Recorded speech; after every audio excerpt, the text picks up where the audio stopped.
healing modality that was not able to be used here for the last 200,000 years because the planetary grid was not able to hold 12-dimensional frequency. Things have changed since January 1st, actually. Since January 1st, there is now 12-dimensional frequency able to run through the ley lines of the planetary grid. So Tkbshs healing can be brought back into activation on this planet. When the Guardian Lights first started teaching me about Tkbshs healing, it was only about 2 weeks ago. This is all extremely new material, so we were one of the first groups of people to even hear about it. I was pretty amazed because I remembered incarnationally there were times in very, very ancient civilizations called the cloister civilizations when we were able to open our own bioenergetic systems into the planetary grid and draw energy directly. And you could do amazing things because you could literally fuel your own energy systems with the planetary systems. And it was like an endless supply of energy for healing or manifesting, manifesting whatever energy you needed. You had an endless supply of it. That system is called the Planetary Biofeed Interface System. And it's part of Tkbshs healing. It's something none of the healing modalities that have surfaced, even from our more recent ancient times, have incorporated because of the problem of the planetary grids not being able to hold the 12th dimensional frequency. Now we are able to learn this planetary biofeed system where we're able to open up the bioenergetic structure of our bodies to the planet's bioenergetic structure. We can begin the process of drawing energy from the planetary grid into our system. Why this becomes very valuable is because we have right now, in the way our race has evolved, certain problems with the DNA.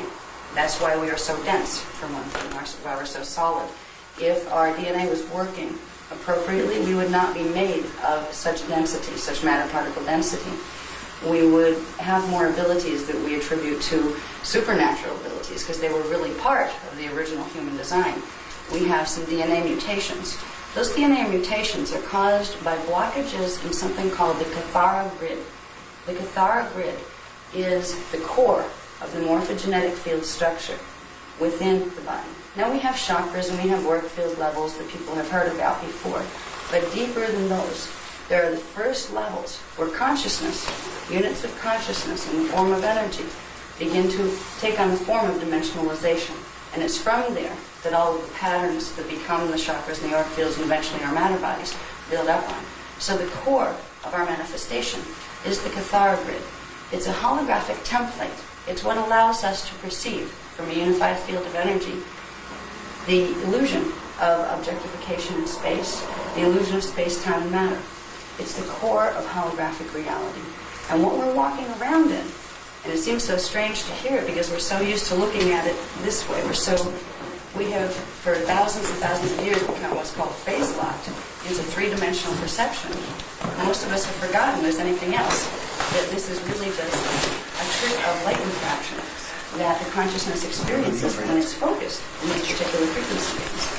So beneath our space-time matter systems and everything they're common, there is pure energy. There's something called the unified field of energy. And it's the unified field of consciousness as well. Because one thing that science hasn't recognized yet here is that energy is conscious and consciousness is energy. We have spiritual people working with consciousness and spirituality, refusing to acknowledge that it also has its energy translation. It's as if spirit is something different than energy, that the laws of energy don't apply to. And that's not the way it is. Spirit is consciousness. Consciousness is energy. And energy cannot be created or destroyed. It simply changes form, perpetually. Right there, if they apply the laws of science that they know to the concept of spirituality, it would validate the fact that we are eternal, that we continue to go on after we move through this particular experience of having a physical body. We will change form, but we will continue because we are made of energy, consciousness. So when we're working with Tkbshs healing, we're working with an awareness that energy and consciousness are synonymous. One implies the other. So when we are working with energy systems and when we are evolving the energy systems in the body, we are simultaneously evolving our consciousness. That's why Tkbshs healing is called a biospiritual evolution system. Bio meaning body, but spiritual, meaning spirituality and consciousness, are simultaneously expanding and advancing with the bioenergetic work that is being done. So it's a very holistic system, and it's really, it takes holism to the core of its meaning, where we're not just dealing with little parts of systems, we're not just dealing with chakra systems, we're not just dealing with word field levels or body parts. We're dealing with, when you affect a chakra, you affect a Kathara level. When you affect that, you affect the consciousness. It's an evolutionary program. It's the real program that we're evolving on that we forgot about, where everything is interconnected and everything affects each other. So there's a lot of things that we're going to need to understand about Kathara healing. And this is just level 1. When they gave this to me, and they're still in the process of giving me the rest of the transmission on this material, it's probably going to be over 150 pages just for this section. There's enough done in the manuals that they can be used well. There are 4 primary techniques in this level, and we have the techniques now. That's what I'm going to cover here. I'm going to teach you the techniques, the beginning techniques. First, I'm going to get into something called the structure of the unified field, which we're going to understand how our bodies work and how healing works in our bodies. We need to understand the greater context that our bodies exist within. If the universe is a hologram, what does that mean? And what does that mean in relation to our bodies? So we're going to go through a little bit of the structure of the unified field.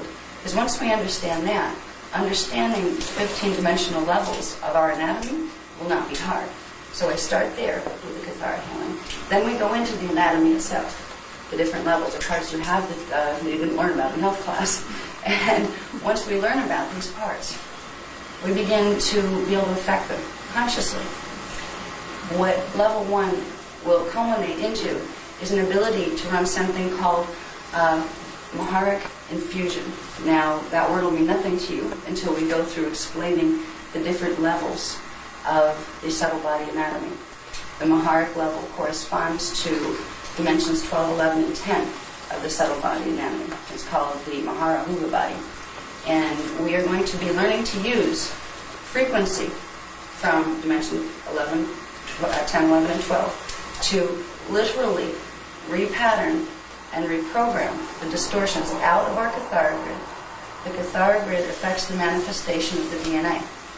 Whatever is in the Kathara grid program will manifest as the operational base within the DNA pattern, and that will control how the genetics of the body work and what your body is going to manifest like. So as we begin to learn to literally repattern the distortions out of our Kathara grid, we're going to the core of healing. We're going right to the core of the hologram where disease manifests. Anything that's a disease condition or a disharmonic condition, even if it's something you don't see but it's a mental issue or an emotional issue, all of these things are the result of disharmonic or distorted patterns within the original template, and they manifest themselves up into the matter density, into the life experience. As we recode the core of the holographic template, we are learning to literally reawaken the imprint for health. Because once upon a time, when we first came into manifestation in interdimensional systems, which was long before this incarnation, we had an original pattern, an original pure pattern, in which we had an immortal body pattern. It didn't get sick. It didn't die. It didn't get as dense as what we have right now. The pattern for that still exists within the Mahara Hula body on harmonic 4, which is dimension 12, 11, and 10. We're going to slowly return to ourselves the gift of our immortality. But first, we have to begin the reprogramming process. You're not going to do this and then overnight you're going to become immortal. It has taken 200,000 years of evolution for us to become as dense and as messed up in the gene code as we have become. This is why we don't remember other levels of consciousness. That's why it's such a struggle to even go out of body or do out of body experiences. Once upon a time, these things were run completely conscious. It was no problem. In fact, you could send multiple cells of yourself, because you knew you were a hologram, out at the same time and be aware of all of them. It was a whole different reality experience. Since we had the Kathara blockages that created the gene code operating in the way it is now, which is a mutated version, we have phase locked into this little three-dimensional band, and we have forgotten that anything else in the universe exists. So we're not going to change that overnight. We're not going to immediately turn ourselves into like little God beings that can, control the densities of matter at will. Eventually, we can evolve into that because that's what we were created to be, and once upon a time we were.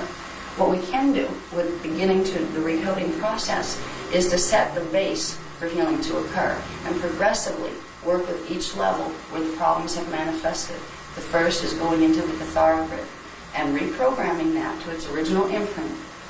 Once that's done, we've set a ground for any other healing work to take in. That's why if you use Reiki or anything else, Reiki it'll affect the outer layers of the field, but it will not go into the Cathara grid. So you can get temporary effects with Reiki, but they will always revert back to whatever the program in the Cathara grid is.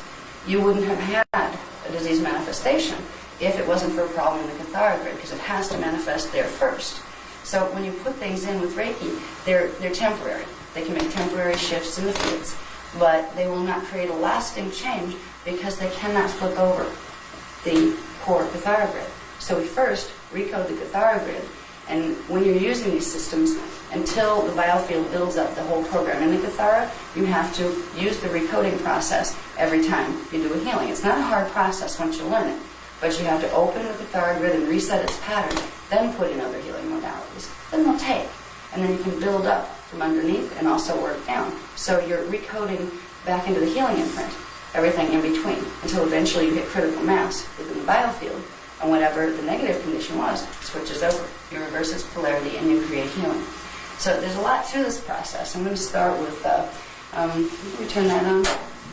Get rid of the introduction sheet because I just kind of went through that. I'll start with, I think I'm going to start with a bit of the conclusion sheet just so you know a little bit about the program itself. Now, I still read this because it's kind of detailed. Okay, now this is about the program, how the program itself is structured, so you know what you're getting into and if you want to continue with it. Is this something in the booklet? Yes, at some point. Okay, these I actually did, the book has outlines and then it has text, but there's already like 100 pages in there, so I had to simplify it for the Mylar, so we never would have got through half efficiently today. The way the booklets are done is there's probably still about 50 more pages that can be put in, but right now there's, I think, at least 80, 85 in there, where it has all the technique and it has a lot of the stuff we're going to cover, in the beginning. So it's enough for you to take home and work with immediately. What we're doing with the New York group, and probably this group too, if anybody wants the sessions manuals this time, so you can get a jump start on working with them, we'll send you the supplements as they come. Once the supplements are done, I think I'm going to just reprint the whole package so the page numbering is in sequence, because I'm putting pages in between pages at this point as new ones come for a section.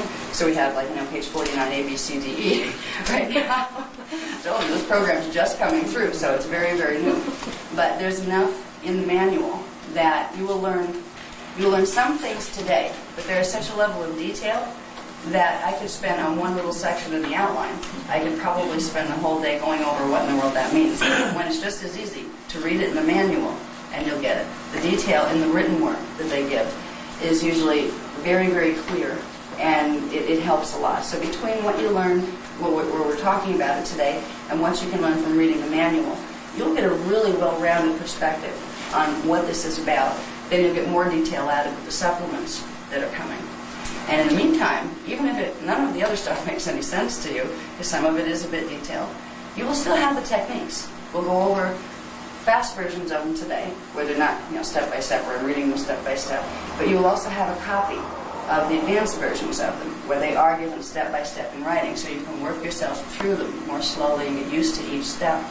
You will learn 4 exercises today. One of them will allow you to activate, for the first time, your planetary biofeed interface system. And we had some really neat results. People were getting some very interesting energy rushing, some Kundalini activations out of this, because it starts to release the seals, the frequency seals, that hold the Kundalini spirals at the base of the spine in dormancy. So it's not going to blast your Kundalini open where you evaporate yourself and harm yourself. But it will begin the progressive release of the Kundalini, which stimulates the pineal, which opens the consciousness. It's all an interrelated system. So we had some interesting results working with them, even on the level that we ran them through in the class, where people were getting activations and feeling energy running and those kind of things. So we'll do that, and that's called the Maharic Seal. Now, when we use the Maharic seal technique, it has a little fringe benefit.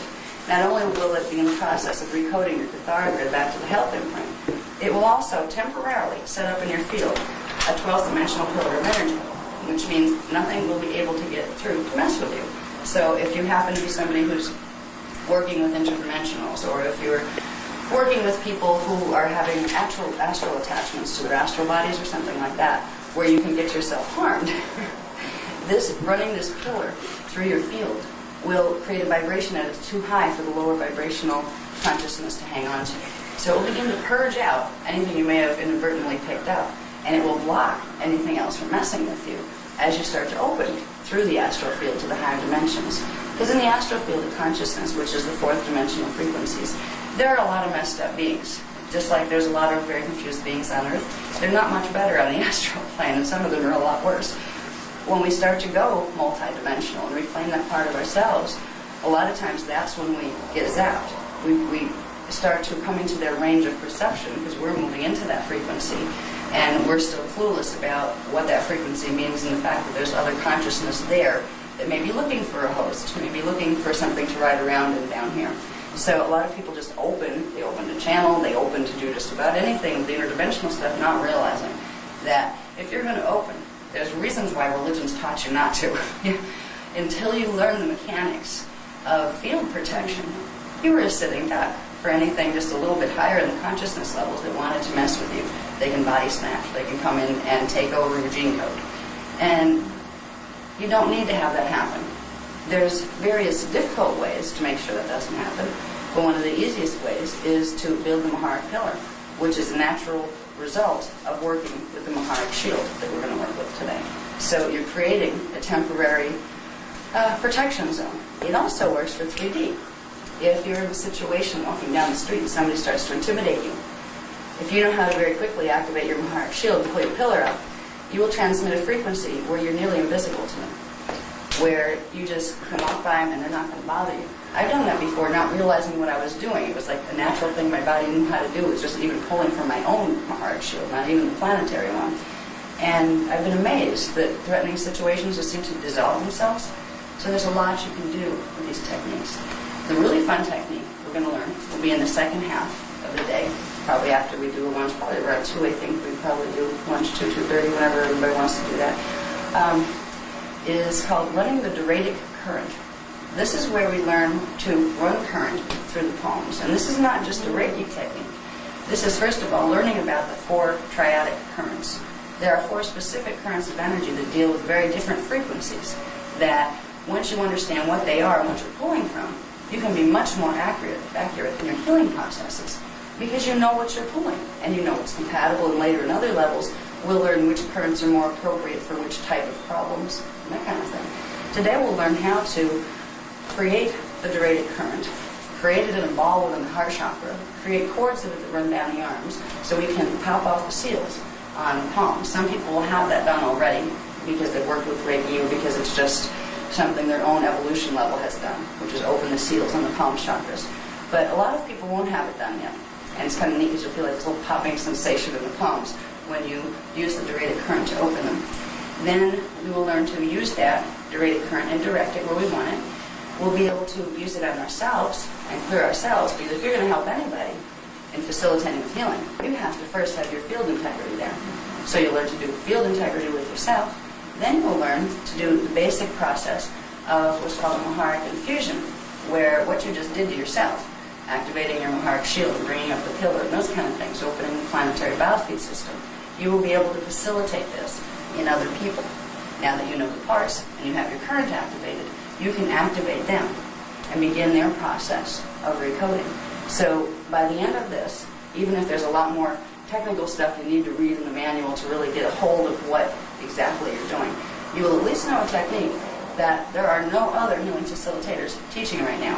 And it is one of the most important techniques of healing that will create the most rapid results. So it's a specialization within the holistic healing field. Probably in about 5 years it's going to be bigger than Reiki. That's what they've told me, that this is compatible with any other system.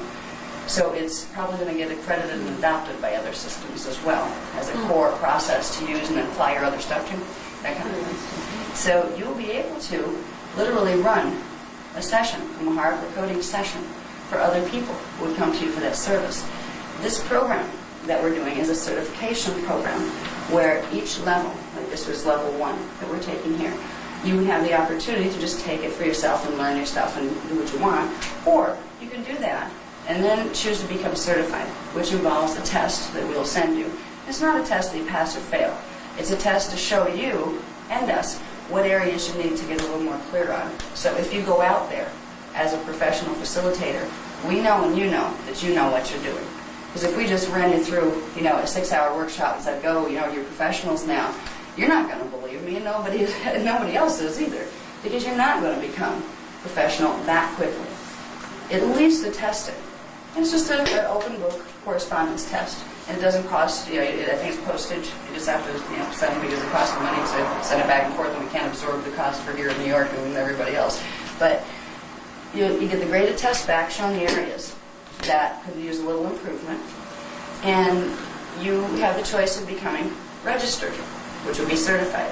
On the back of all of these sessions manuals that you'll have the opportunity to get if you want to, there's a certificate. It's a certificate of recognition, but it will also be a certificate you would hang on the wall if you wanted to, if you were a professional facilitator. It acknowledges, now it has right here the official seal of the Azurite Temple Incorporated. It is a legal corporation, and it is a temple church situation. So you would be registered as an independent spiritual healing facilitator and instructor, which means you would be able to, and you would have permission, written permission, to use the program publicly to make money on if you want to, and to get it out there. So we can't let people that don't get certified, or they don't take the test, we have no idea what they're doing, if they start taking the program and running it any way they want, the quality of the program is going to suffer. And we're dealing with practices here that are running a lot of energy. So if people run these energies not well, they can do harm with them as well as good. So it protects us as far as integrity of the program. It also gives you a bit of recognition as far as clients go, where we're going to be progressively getting more and more information out there on Cathara healing. So eventually it's going to be like, oh yeah, Reiki, oh yeah, Cathara. We're going to have the Cathara Alliance just like they have the Reiki Alliance, that kind of thing. So that'd be called COP, like the old Egyptian light body, Cathara Alliance. Anyway, the certificate can be activated. There's a circle here that if you take the test, you would get an activation certificate, which means once it's activated, you get a package of information that will tell you basic things on, first of all, how to set up a client situation, also how to set up an instructor situation if you want to go into these things, if you want to become professional with it. We try to give you a support network where there's some basic guidelines, like, okay, great, I'm one of these now, what do I do with it? How do I market it? How do I draw clients? One of the things that you get out of getting certified is you will become registered, if you want to be, in the Cathara Healing headquarter records. So anybody, anywhere, that calls in looking for people in their area that are certified healers, or healing facilitators, call them healers because it's the person's body who's healing itself. But you will be registered, so you can get client referrals. And at some point, there's going to be, more and more people calling for, gee, where do I find the person who knows how to do Cathara?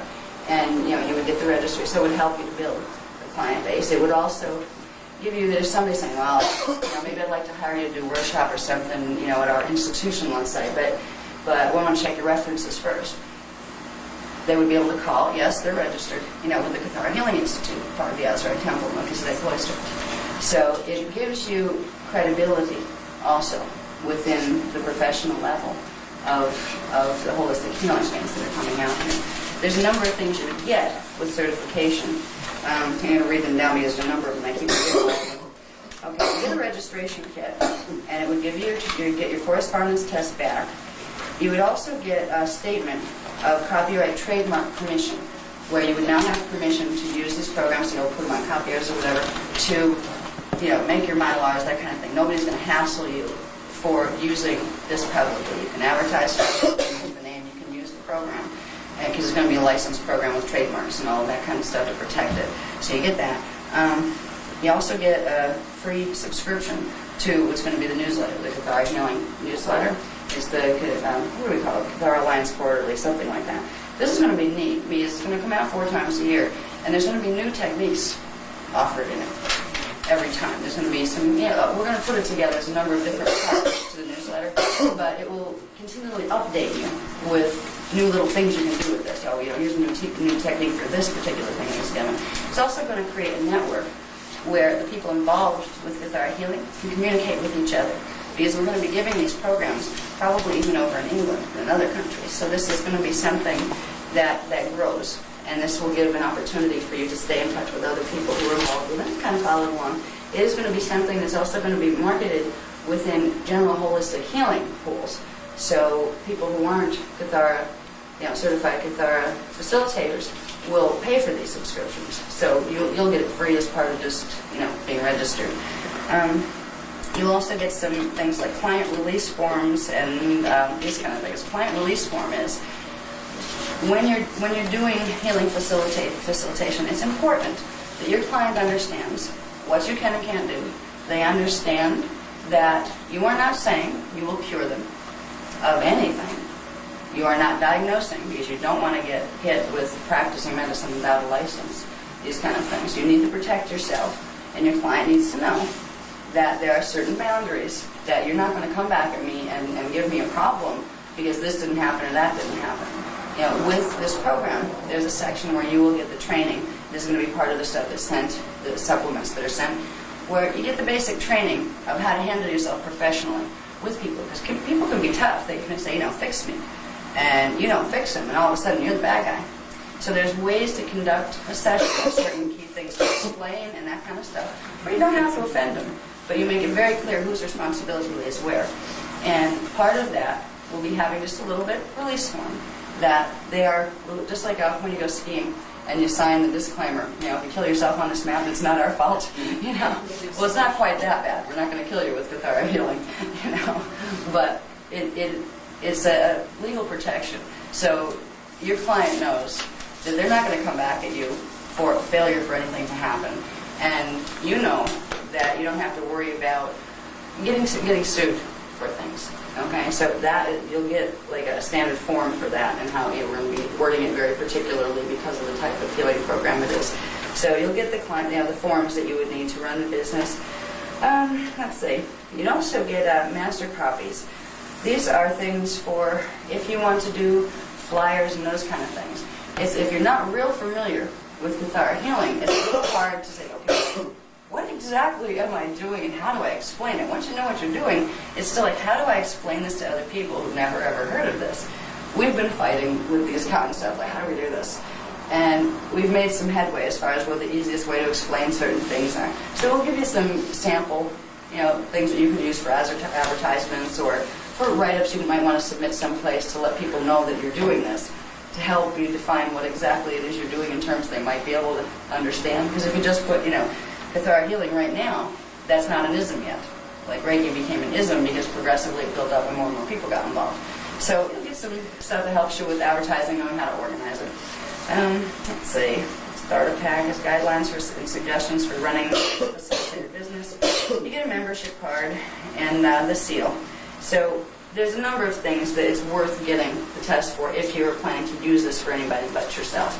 Because we can't endorse you or say, somebody calls and says, are they one of yours? We say, well, they went to our workshop, but we have no idea what level you're working at. So we're not going to be able to say, yeah, we recommend you to call this person. We can recommend you, at least if we know that you passed the test and was pointed out to you what areas you need to work with. You're still very independent. There's not enough of us in Azurite Temple and enough of me to go playing watchdog to a bunch of people who try to get their healing. We're all learning this. I'm learning this now, and we're all learning this together. So it's kind of like an adventure in learning for all of us. I'm not going to be monitoring you and telling you, oh no, that's wrong, you can't do that, can't do that, can't do that. I'm not Big Brother. So you're going to be very independent with it. That's why the certificate on the back reads Independent Spiritual Facilitator, where you're responsible for what you do with this. We'll get you the teachings as much as we can, as clear as we can. What you do with those at that point is going to be entirely up to you. But you may find some really neat things happening when you start working with the techniques yourself, where it'll all start to come into focus. So you won't need somebody playing Big Brother and telling you what to do step by step. So that's basically the program. We will, because they're continuing to give us more information still on level 1, we're going to send the tests out with the supplements. So anybody that wants to take them can send them back in. But the test wouldn't be any good now anyway because we need the other supplements to go with them because there's going to be sections on the test that will deal with the stuff that's not transmitted yet. So you'll probably, if you choose to get the binders today with the, I think it's about 85 pages, something like that. Do you know Mark, how many pages are in there? Any idea? Yeah, I keep adding them, so I lost track. Is there 86 now? 86. Yeah. You'll get a lot of detail in the reading that I'll never be able to get into step by step here. You'll get the general framework of the pieces that we're dealing with here. My most important thing that I want to have you leave here today with is the technique, is having run it, because when you walk out this door, you'll be different than you were when you walked in, because you will have for the first time activated your Maharic shield. You'll know what it is, and you will have activated and opened it, which will open chakra centers that were not open before.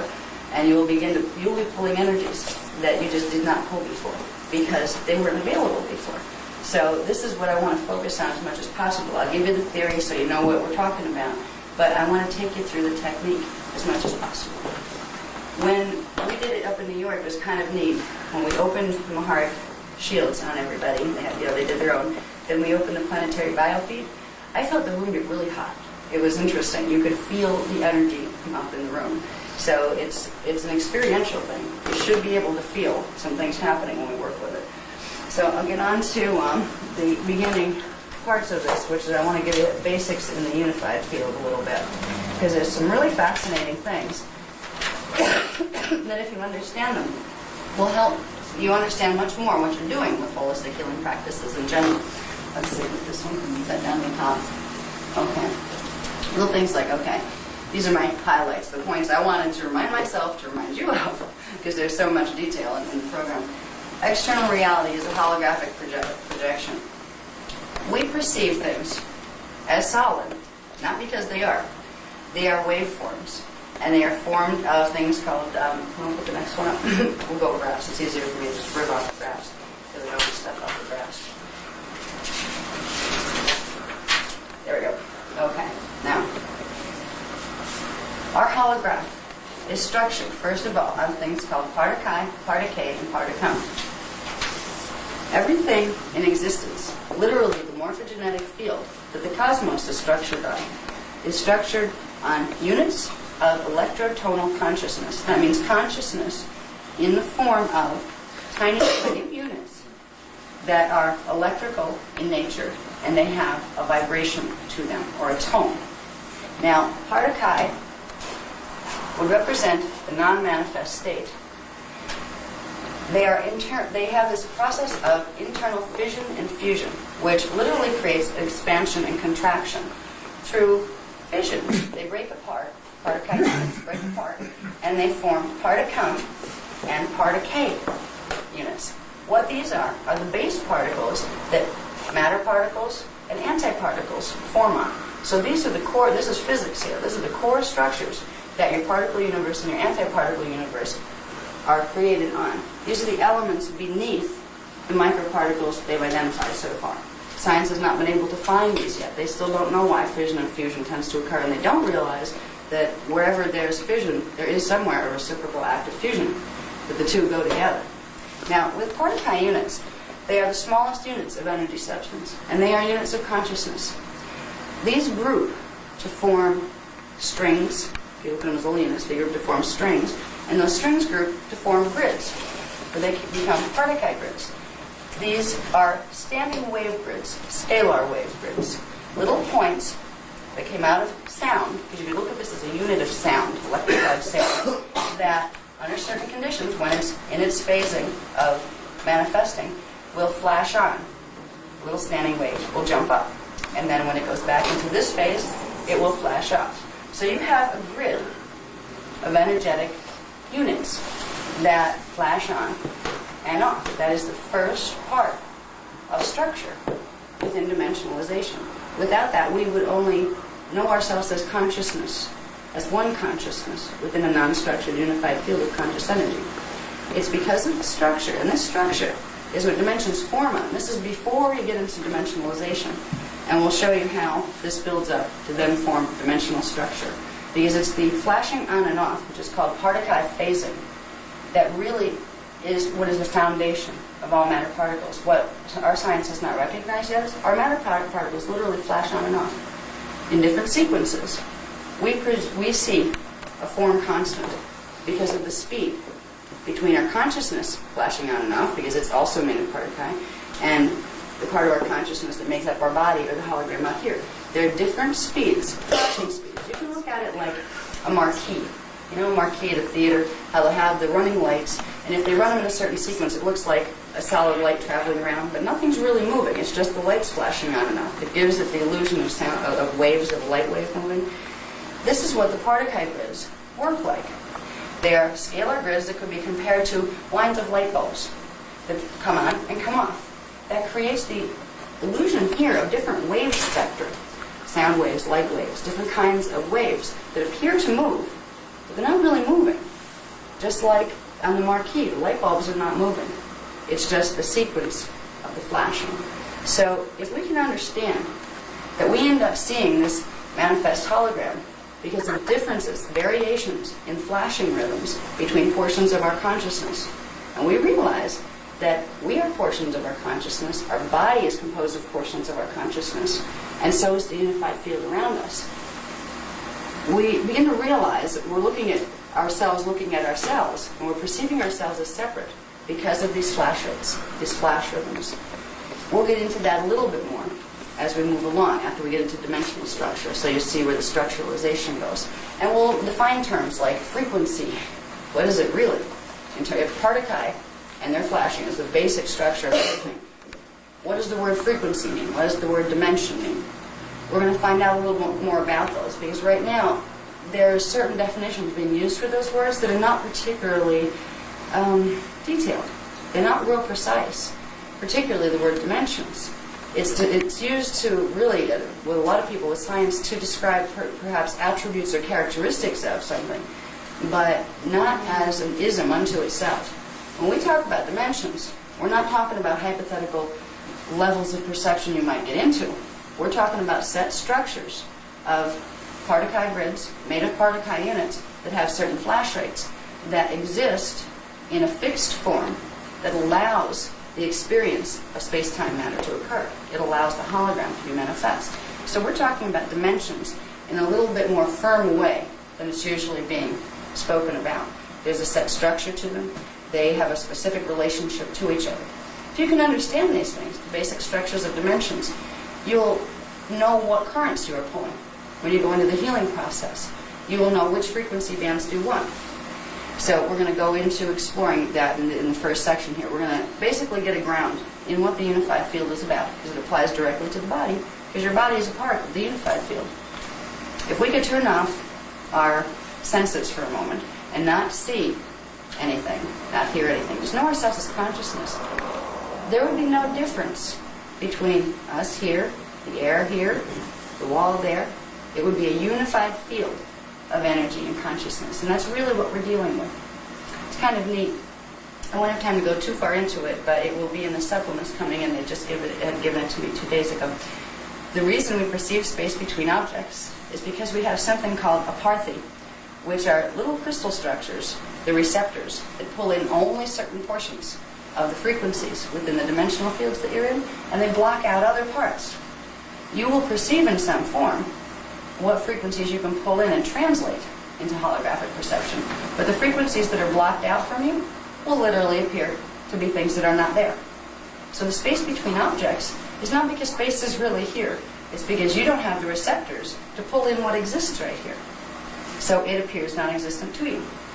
If this is a whole level of physics that it ought to be really interesting to see what the physicists do when they start to get wind of what's being taught here. Because some of them are tripping over some parts of this, but they haven't put the pieces together. We're ahead of the game if we realize, and we have to reorient, because we're so used to looking at everything in terms of 3 dimensions and how we're taught, and it means this is solid, this is not. If we can realize, just a little perceptual trick, realize there's as much here as there is here. There's no difference between the wave patterns that make up your body and the wave patterns here, except the relationship of your consciousness to them. They have a little different vibration. Your consciousness is stationed in one place. You will perceive as solid what's exactly 1 dimension below your station of consciousness. The stuff that's further down that you won't see, and stuff that's up above that. You'll see some of it is light, and parts of it you won't see.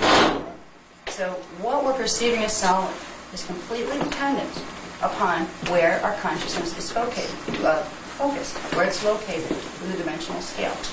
We're perceiving, actually, right now, from a station of consciousness in the fourth dimension. We are seeing portions of the third dimension and the upper portions of the second dimension as solid. When we move our station of consciousness into fifth dimensional consciousness, we will begin to see as solid the fourth dimension and some of the higher parts of the third dimension. So we progressively work ourselves out of perception of solidity. Because as you go up the dimensional scale, matter gets less dense and less dense and less dense. We'll talk about that in a couple minutes, too. Okay, let's see. Okay, we get into the human body. The human body is a construct of conscious energy. If we can stop looking at ourselves as, well, this is my physical parts, and this is my consciousness parts, parts as parts, they're different. They're made of the same substance.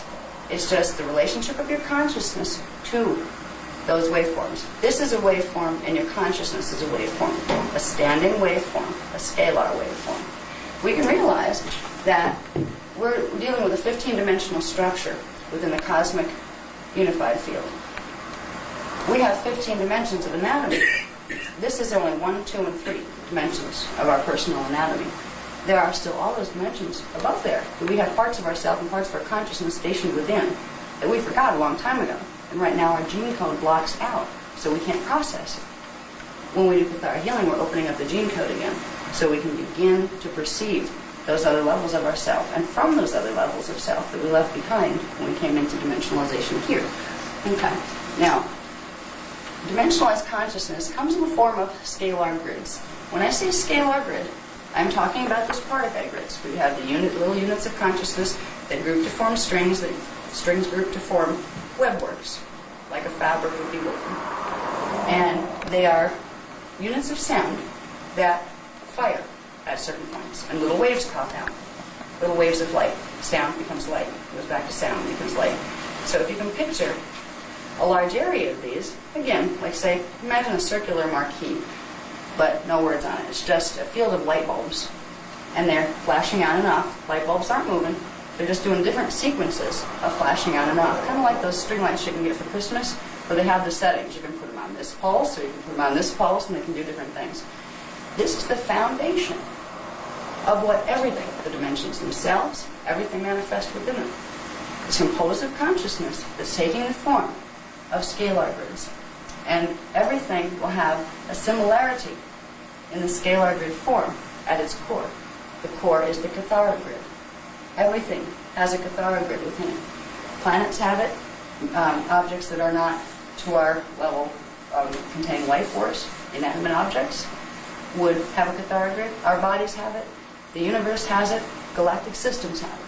Now I'll show you what the structure of the cathara grid is soon as we move along. But if we can understand, it's key to understanding cathara healing. It's also key to understanding the way reality works. We can understand we are structures of interwoven scalar grids. Everything is. That implies to God too. These are consciousness. You're a scalar grid, scalar wave right there. Every one of you here. You compound that by everything that exists in the universe. You're conscious. You're conscious, you're sentient, you're intelligent. These are attributes of the whole scalar form that we came out of, which is created. It is beyond the sum of its parts, that whole. But it is the whole. If we can look at all of creation as a consciousness field, the original creation force, the original intelligence that we may call God, we can realize that it is in the form of scalar construction when it comes into dimensionalization. And beyond dimensionalization, there are some levels of cognition that are called ascended mastery levels, where dimensionalization and externalization no longer exist. You're not objectified. You're not in space-time matter anymore. There are levels of pure cognition. And this gets closer to what the cognition of Source really is. Because Source, God, is where it all takes place within. It is the energy field that always was, always will be. We are composed of units of the consciousness of God, or units of the consciousness of Source. So our spirituality is directly connected to the fact that we have parts of ourselves manifesting in scalar grids. For the people who are spiritual and don't like to see the science of it, there's really no conflict. It's a form that God takes, if you want to look at it from the spiritual to the scientific. It's a form that God takes in order to express portions of itself into manifest, individuated forms. Now if we want to go the other way, take it from the scientific perspective, we're dealing with scalar waves and scalar grids. They happen to be conscious. When you put all these structures together, you progressively get larger and larger gestalts of consciousness. And when you put them all through the whole cosmos together, you get what the spiritual people are calling God. So there is no conflict at the core between spirituality and science. They both go hand in hand. And when it comes to God, you can experience certain levels by understanding the science of it. Beyond that, it's completely experiential. There are parts of the concept of God you just can't put into words. They have to be experienced and felt within you. The processes that we use, the science processes that we use in expanding our consciousness and in de-densifying our body, progressively allow us to experience more of that cognition and to hold more of that direct experience of Source within us. So the science helps us get to the spirituality that we seek. And the spirituality is the reality within which the science takes place. So I like to try to get people from both sides to understand that. Because most people have, well, I'm more scientific or I'm more spiritual. You can see where it's all the same thing. And because you're working with science does not mean you're doing something anti-spiritual. Or because you're working with spiritual doesn't mean you're doing something anti-science. There's a lot of scientists out there I'd like to say that to. Excuse me. You know, they have these stupid attitudes about people who happen to be spiritual in nature. You know, they look at it as like, oh, well, only people that can't cope with reality, you know, have to like believe in God and that kind of stuff. They just don't get it. They don't feel the living presence within them. They don't feel that connection because their science is too small. It hasn't allowed them to do that. This is a science big enough to help you begin to feel that reality. And as you feel more energy from the universe, you begin to feel more and more of that God presence with you. That's what I'd like some scientists to take the course and start to feel for things, and they'll start to get direct cognition. Okay, let's see. All right, I'm going to read these because the way these are worded helped me to understand what they were talking about a little better.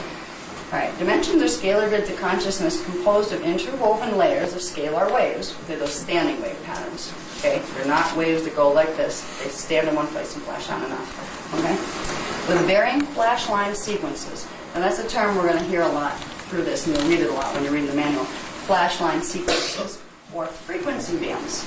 Okay, we hear the term frequency a lot here in our regular world. What we don't realize is frequencies are sets of flash line sequences that repeat. They're cycles of flash lines. Like if you have the marquee and it's going, you know, flash, off, flash, off. That is a sequence, a type of rhythm the flash is doing. And then it repeats itself. This creates the frequency bands that the dimensions are literally made out of. So we're still dealing with flash lines, lines of light, flashing on and off, fixed points of light turning themselves on and off. That's what the whole structure is about.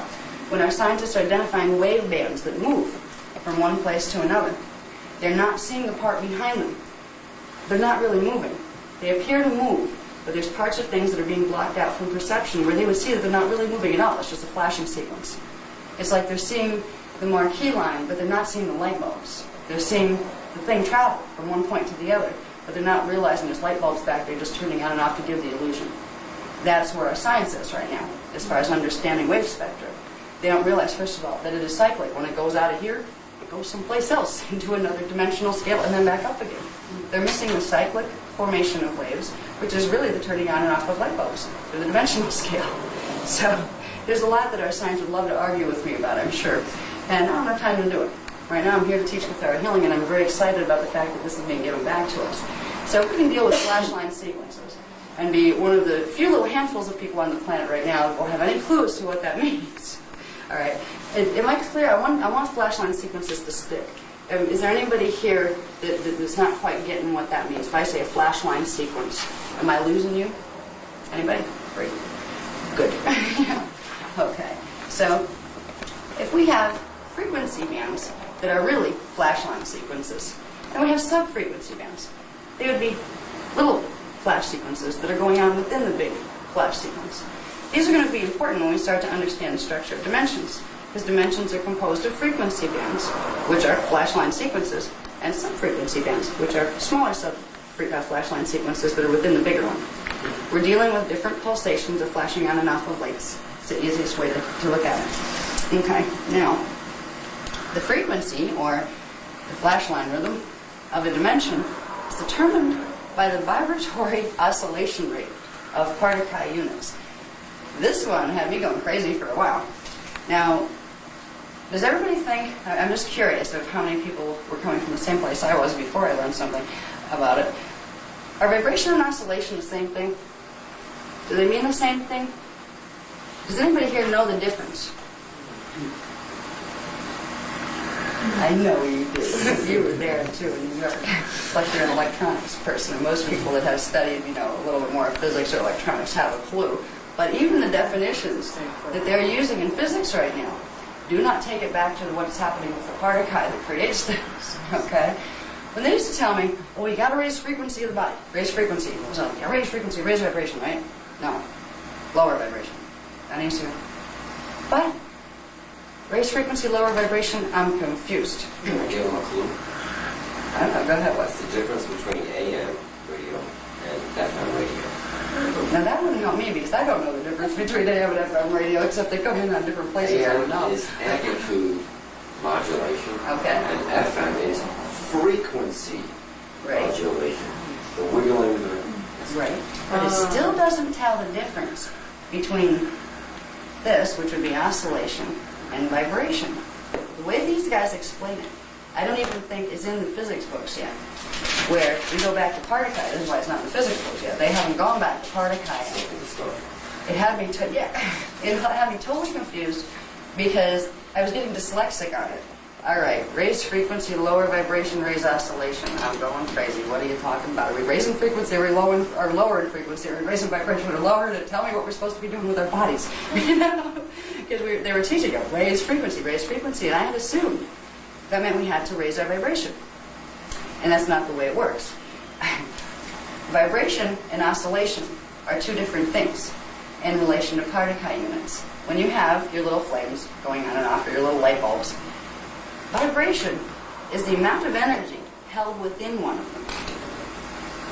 That would be the vibration. And the greater amount of energy that's held within a Partakai unit would be the greater its vibration. Oscillation is the amount of energy expended from a Partakai unit. It's the outside movement, where the vibration is the inside movement, and they're directly proportional to each other. As you have energy inside, you have less on the outside. So you have a higher vibration and less oscillation. But as you expend more energy from a Partakai unit, you have less energy inside of it now. So the vibration goes down, but you have more energy outside, so the oscillation goes up. And where this applies to understanding what we're doing with the frequencies of our bodies, I'm going to show you a chart in a little while that breaks down what exactly each side does. Is when you raise vibration, there's a whole set of changes that happen. From changes in the wavelength of things, to changes in the particle spin, to how electrons spin around the nucleus, to change the density levels of the body. So this was key, understanding that vibration and oscillation are actually opposites. They're phases of the same thing, of holding and expending energy. Expending energy would be expanding, and pulling it back into the Partakai would be contracting. So it's basic expansion and contraction. Expansion, oscillation, contraction, vibration. And the objective to getting your frequency up and your matter density less is to get your vibration down, your oscillation rate up, which makes you more electrical and less magnetic, and it makes the electrons around your nucleus spin slower, which creates less and less matter density. And the scientists know that part. They know that the faster the electrons spin around the nucleus, the tighter, more compacted, and more dense the substance will be. So as you loosen up the electron spin, which means lowering the vibration and accelerating the oscillation, you are de-densifying the particle matter. So it's a fascinating thing here, and I don't think there's any healing system that's teaching this right now. So you understand the difference. A lot of people that I've met that do different types of healing just say, well, vibration, oscillation, same thing. And I thought so too, but it's not. So that's an important difference to note when we're doing it. Okay, what's the next one I have on there? Sure. Okay, good. Yeah, this one. I love this chart. This is what I want dyslexic making. Okay. Here's what happens if we have lower vibration, we have the higher oscillation. If it's an expanding, such as expanding universes, that tells us something about expanding and contracting universes from the astronomical scientific perspective. They will be higher frequency. They will have more frequency of flash rates. Okay, higher frequency, faster flash rates, which expends more energy, which expands it, which lowers the vibration. So they're all connected to each other. What that creates is a shorter wavelength. Now, we know like the color spectrum, red has, I think, the longest wavelength. Is that how they do that? And then it goes up to like the violet spectrum with shorter wavelengths. So as you go up in the dimensional scale, you're going into shorter wavelengths, you're going into slower electron spin around the nucleus, particles. You're going to less density and into more electricity. That is as you go up the dimensional scale. As you come down, you're going into a higher vibration, a lower oscillation rate, into contracting, into lower frequency, longer wavelength, faster electron spin, more density, and more magnetic. This is the process by which energy changes form. It always remains what it is. This is how, by changing wavelength, density level, electron spin, frequency, oscillation, and vibration rate, you change your orientation within the dimensional scale. A lot of people say if they go get visitors or something from elsewhere, they come in and they look like ghosts. Just the fact that they look etheric is telling you something about the wavelength they're made out of, because they're less dense. That would mean they had a slower electron spin than you for you to see them as less dense. They'd be of a higher frequency. Their particles would be more expansive than yours are. They would be higher oscillation and lower vibration. So if you can understand these basic relationships, there's a lot of things you can look at in reality. And eventually there'll be temperature charts and things like that go with this too, because this can be translated into hot and cold and those kind of things. And they haven't even given me those breakdowns, but it goes right into those levels as well, which gets into like higher levels of signs, or if you're cold, what you need to do with your body to make it warm again, these kind of things. So this isn't taught in level 1 because it gets really complicated in some things, but this is very important basic stuff to understand. A good example to remember that is easy on the right brain. If you ever notice a skater when they do a spin, they put their arms out and they're spinning real slow. And since they're in free spin, they can't add or subtract energy because they're right on one point of about their speed. But as soon as they bring their arms in, they spin faster. They're not adding or subtracting energy. It's this process that's going on. Bringing in their arms and they're spinning faster. Their electrons, they're bringing their electrons in. It's spinning faster, and that makes them more dense. Yeah. So skaters get more dense when they put their arms in that way. Yeah. They actually create a stronger magnetic force, right? That's what that would work. Yeah. That's neat. So these are There's just more energy holding in. yeah. So this is kind of very basic bones of when you're dealing. Would you say that the first chakra would not be red then, it would actually be violet? No, actually, it reads in the red spectrum. It would be red, which Yeah. is a long frequency. Yeah, it's a longer wavelength. So when you get up here, you're dealing with the shorter wavelengths. You're dealing with the violet and indigos. So your and higher frequencies start at the base chakra and go the opposite direction. No, high frequency is low vibration Right. and high oscillation. Right? This is where I used to get dyslexic. But wait a minute, frequency is what? Vibration and frequency. What is the relationship there? And higher frequency is lower vibration. A shorter wavelength is the violet colors going up. So you have your higher frequency going up this way, but you also have some coming up from below, because you have like the 12th chakra down below the feet. And each of the chakras are carrying the frequencies of the dimension that they're numbered after. What they are centers, little vortices of energy that are composed of those frequency bands. So if you have 15 chakras, which we do, you're dealing with 15 dimensions of energy, each manifesting in its singularity to bring that part of the frequencies of the unified field into our morphogenetic field to fill out our form. So the chakras, that would be our long wavelength. These would be our shorter wavelengths up here. There's levels to that are very complicated, that we have both that transpose within each other because we're dealing with a parallel system, and we're totally interwoven with our doubles, but we don't get into that in level 1 because it's enough to make anybody dyslexic. But What about the sound? What about the sound that would start at, let's say, the lowest chakra and move on up? What would it be like? it would be, I have to study more about the correlations between the sound vibrations and the color vibrations. is it's the typical translation, where whatever the wavelengths are, if you took the color red, there's a sound wave equivalent, really, to what that would be. They all plug into here. We don't have the sound breakdowns yet. We'll probably get into that in level 2 because we'll be using toning. Lower would be bass, no bass. Yeah, well, low frequency would be low frequency on here. Lower frequency would be the longer wavelength, would be more dense magnetic, that side of it. So if you're dealing with frequency, you're dealing with sound, you're dealing with frequency, really. You're dealing with rates of flash, as far as the flashing sequences go. So with the higher frequency, you have faster flashing. So with higher frequency sound, what it is really that you're perceiving as sound with higher frequency is a faster flash line. So that goes with that column. And then the lower frequency sound waves, the ones they're using to like bombard things right now, to like see what they can do to mess with objects and see if they can make, matter objects crumble and stuff from a distance, and a lot of their technologies that the government's trying to play with right now. They're dealing with ultra low frequency wave spectrum. So very, very magnetic waves. Slows down. Yeah.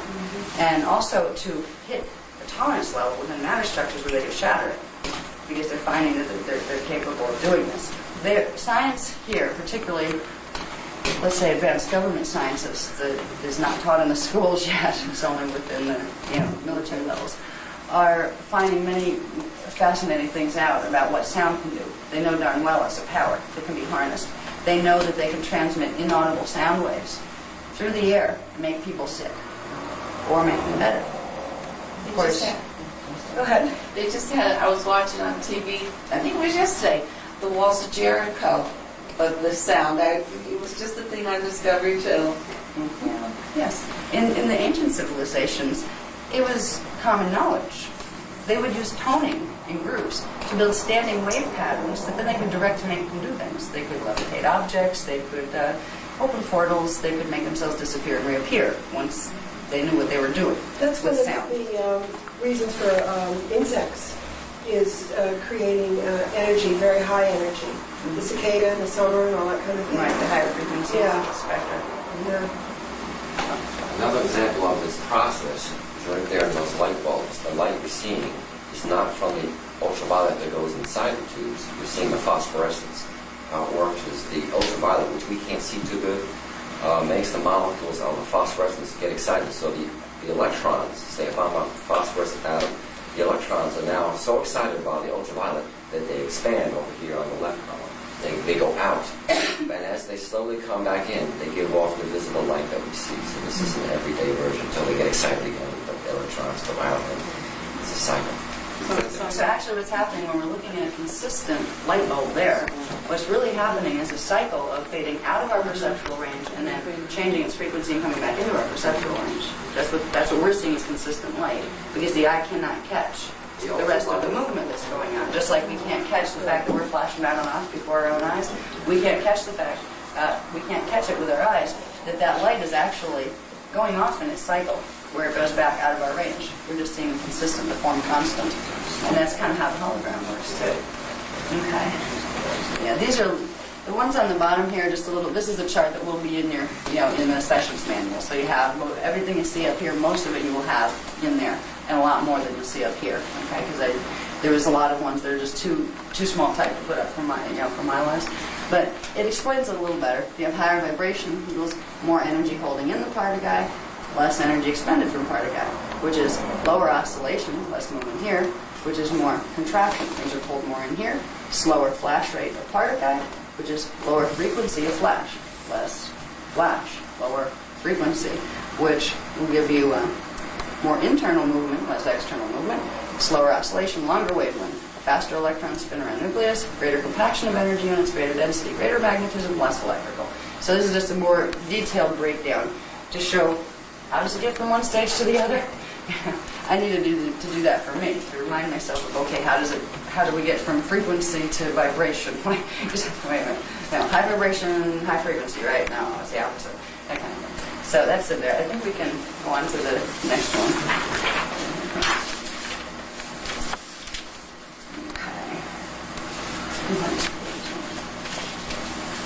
Okay.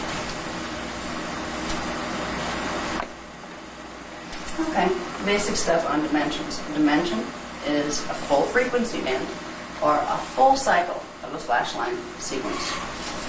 It's not a sub-frequency band, which would be part of a cycle. It's a full cycle where it flashes at whatever rhythm, and then comes back around to its original start point, and then starts that rhythm all over again. So it repeats. That's a frequency. That's also a dimension. So a frequency band, a full frequency band. And we are defining them a little different than what science does right now. What they're saying is this is a frequency band, this is a band, this is a band. They're actually sub-bands compared to the full dimensional frequency band spectrum. Okay? They'd be like subharmonics and that kind of thing. So what science right now identifies to use radio waves and all those kind of things, they're not full spectrum bands because they don't have the structure of the whole dimension yet. They don't know the whole cycling unit of them. Sometimes they see things as separate ones, but they're really the same one at different phases of the same one. So they're just parts that the physics being used here and the physics being used there just haven't caught up with each other yet, but they do translate. Okay, so we have a full flash line sequence being one dimension or one full frequency band. Now the universal morphogenetic template, the way that the universe itself is structured, where consciousness can come in and experience the hologram of dimensionalization, is built on sets of 15 primary flash line sequences. So there's basically 15 different flash line sequences running in cyclic form that create 15 dimensions, or a 15-dimensional time matrix. Now, dimensions, which are those flash line sequences, are organized into sets of 3. So you have 3 primary flash line sequences running together. Now they're a little different from each other, but there's a similarity between them, and then they're running differently than this other group of 3 over here. This creates something called harmonic universes, which is a group of 3 dimensions that function together to create the holographic image that we see as manifestation. When you have the 3-dimensional bands, the flash line sequences are going at 3 different, what's called vectors. One will be vertical, one will be horizontal, and the other will be diagonal. So you have 3 different flash line cycles running on 3 different planes, which creates a holographic refraction thing that gives you the 3-dimensional illusion. And all the way up the 15-dimensional scale, you have these breakdowns of 3-dimensional systems, except each level gives you a less dense state of matter because its frequency is raising. So we get the 3-dimensional hologram because of those 3 planes of projection as far as the sequencing of the light flashing. It's like taking, let's say, a string of Christmas tree lights and hold it this way, and another hold it this way, and then another pull it through on a diagonal like this. And if they were cycles they were running rather than straight lines, they would create a 3-dimensional form. So we're seeing the continual manifestation of a 3-dimensional hologram. And it's done by the flash line sequences and the way they relate to each other. Okay, let's see. Anything else on the bottom of the page that we're missing? Ah, yes. Okay. Each dimension. Now, these are primary basic things that you need to know about dimensions. If you're going to talk about dimensions, at least know what they are. All right. Each dimension contains 12 primary sub-frequency bands. They're little sequences that would take a part of that big sequence cycle and just repeat a part of it over and over and over. So if you had, like, say, 6 light bulbs and you had a flash of 1, 2, off 3, and then 4, you'd have that pattern. You'd have like 1, 2 repeating on a sub-frequency band. Then you'd have off 4, and the next one on repeating in another sub-frequency band. They're little parts of the whole flash line sequence that would be at the dimension that run on their own little cycles. And together, they create the full cycle. So you have the full cycle running, or the whatever the flash line rhythm is. Then you have little parts of it making little cycles, 12 little cycles within that larger cycle. And it's easiest, for me anyway, to just understand them as stacked dimensions, where you have a frequency band that has 12 sub-frequency bands in it that are part of the whole. And we get into the sub-frequency bands when we get into healing, especially when we get into the higher levels of it. There are certain sub-frequencies that work very well with certain diseases and that kind of stuff. So in the beginning, it's important to get a foundation for understanding that if you have a dimension, you have a full frequency band, and within that there are 12 sub-frequency bands. And then there are also something called subharmonics, where the way the dimensions are stacked. Do I have the diagram there of the 15 dimensions? It should be there somewhere. Yeah, this one. Just a couple back. Yeah. Right about the bottom. Okay. Now, yeah, it doesn't fit very well. All right, the way the dimensions are stacked we have, yeah, you can actually bring it down because this is the energy matrix here. Yeah. Okay, we have dimensions. Okay, dimensions 1, 2, 3, 4, 5, 6, 7, 8, 9, 10. That is a 9. It just bored the Xerox. 10, 11, 12, 13, 14, 15. We have the structures of the harmonic universes. Dimensions 1, 2, 3, then 4, 5, 6, the next harmonic universe up. 7, 8, 9, the next harmonic. 10, 11, 12, the next harmonic. And 13, 14, 15, the next harmonic. Within each of these harmonic universes, each one of these dimensional bands would have 12 sub-frequency bands in it. And there's a relationship between them where they will repeat the patterns of the one below. So you have 12 sub-frequency bands in dimension 1. Go to dimension 2, it has its own 12 sub-frequency bands, but it also has a reflection of the 12 below it. So you have 24 subharmonics here. Here, in D3, you would have 36 subharmonics because it has its own 12 sub-frequency bands. Then it has the 12 from here and the 12 from here. So as you go all the way up, by the time you get to D12, you have D12 having its 12 primary sub-frequency bands. But altogether, it has 144 subharmonics. It contains everything below it, the flash rates. So in the D12 pattern, you're dealing with a composite of all the flash rates of all of these going out at the same time combined. So D12 is a frequency that can be used to reset the right flash rate rhythm that's distorted in any of these levels because it contains the original rhythm of what those levels are supposed to be. This is why when we do Maharic sealing, we are using the D12 and 11 and 10 frequencies from up here, because with that D12 pattern, you can reset any of the flash line sequences that are out of whack going down. And it's the flash line sequences being broken or out of whack that are creating distortions in the Cathara grid that are manifesting as distortions within the chakras, within the aura, and within the DNA, and then within the body, and the emotional and mental bodies as well. So it's important just to understand a basic idea of how the stack goes here, how the dimensions are structured. This is something that you don't usually get in a healing course. And part of healing is understanding what the whole thing is about. Because if you don't understand the structure that we're all existing in, you don't really know what the health condition is supposed to be, so you can't even really tell what sickness is. You can't tell if it's out of whack if you don't know how it's supposed to work in the first place. Until we get symptoms that hurt, that's our first indication something's wrong. But long before we get symptoms, there's something wrong. Before those symptoms come out, if we can understand where to look, and we can understand the structure we're working in, and understand how the systems are supposed to work when they're not out of whack, we'll be able to catch things faster. As far as, there's a level, I see a vibration building in this area that's not supposed to be here, let's clear it out using energy technique before it becomes a physical malady. So it is important to have a basic understanding of the physics behind healing, and the physics behind spirituality. Spirituality goes way beyond physics, but it can be translated in those terms so we can get a handle on what to do with our energy systems. If we want to go into spiritual integration, we need to learn to combine this portion of our consciousness with this portion, then with this portion, with this portion. Progressively, we expand the whole 15-dimensional framework of consciousness, which blows us right out of matter density. It's called ascension.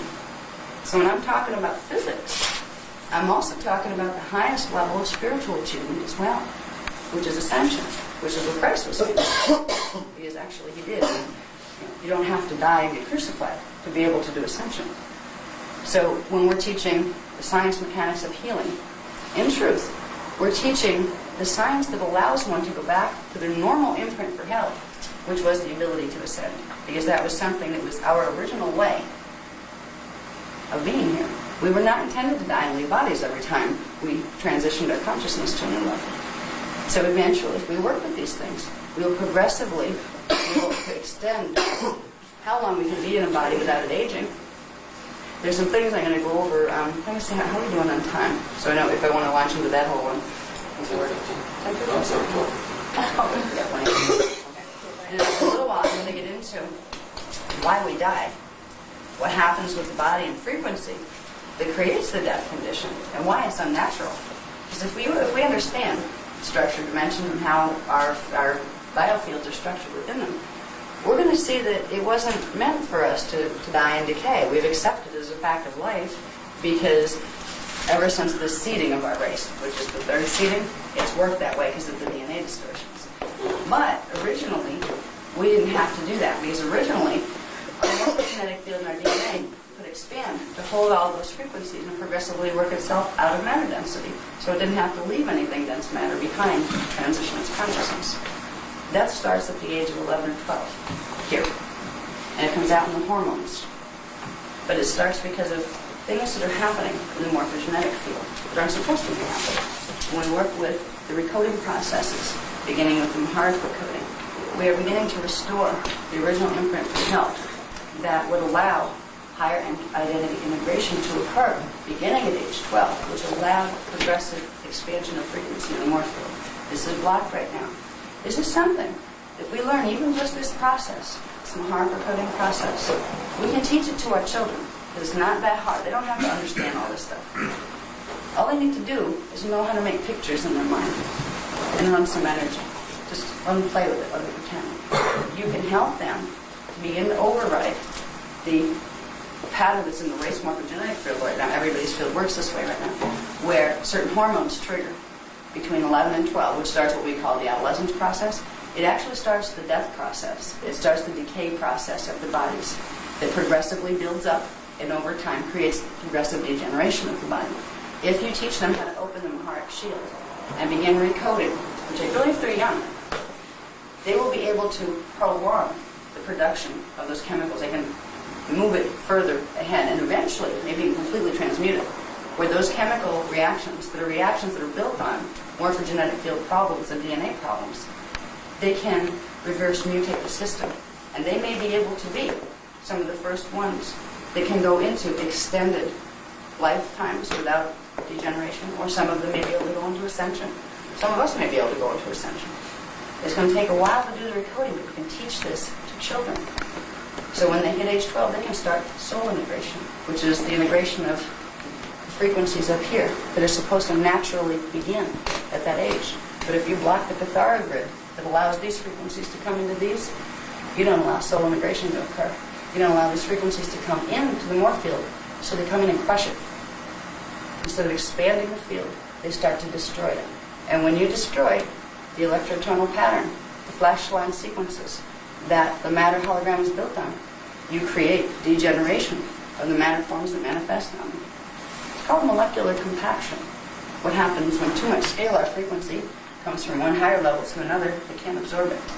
It creates crushing of the morphogenetic imprint, which creates progressive degeneration of what's built on the morphogenetic imprint, which would be the particle base.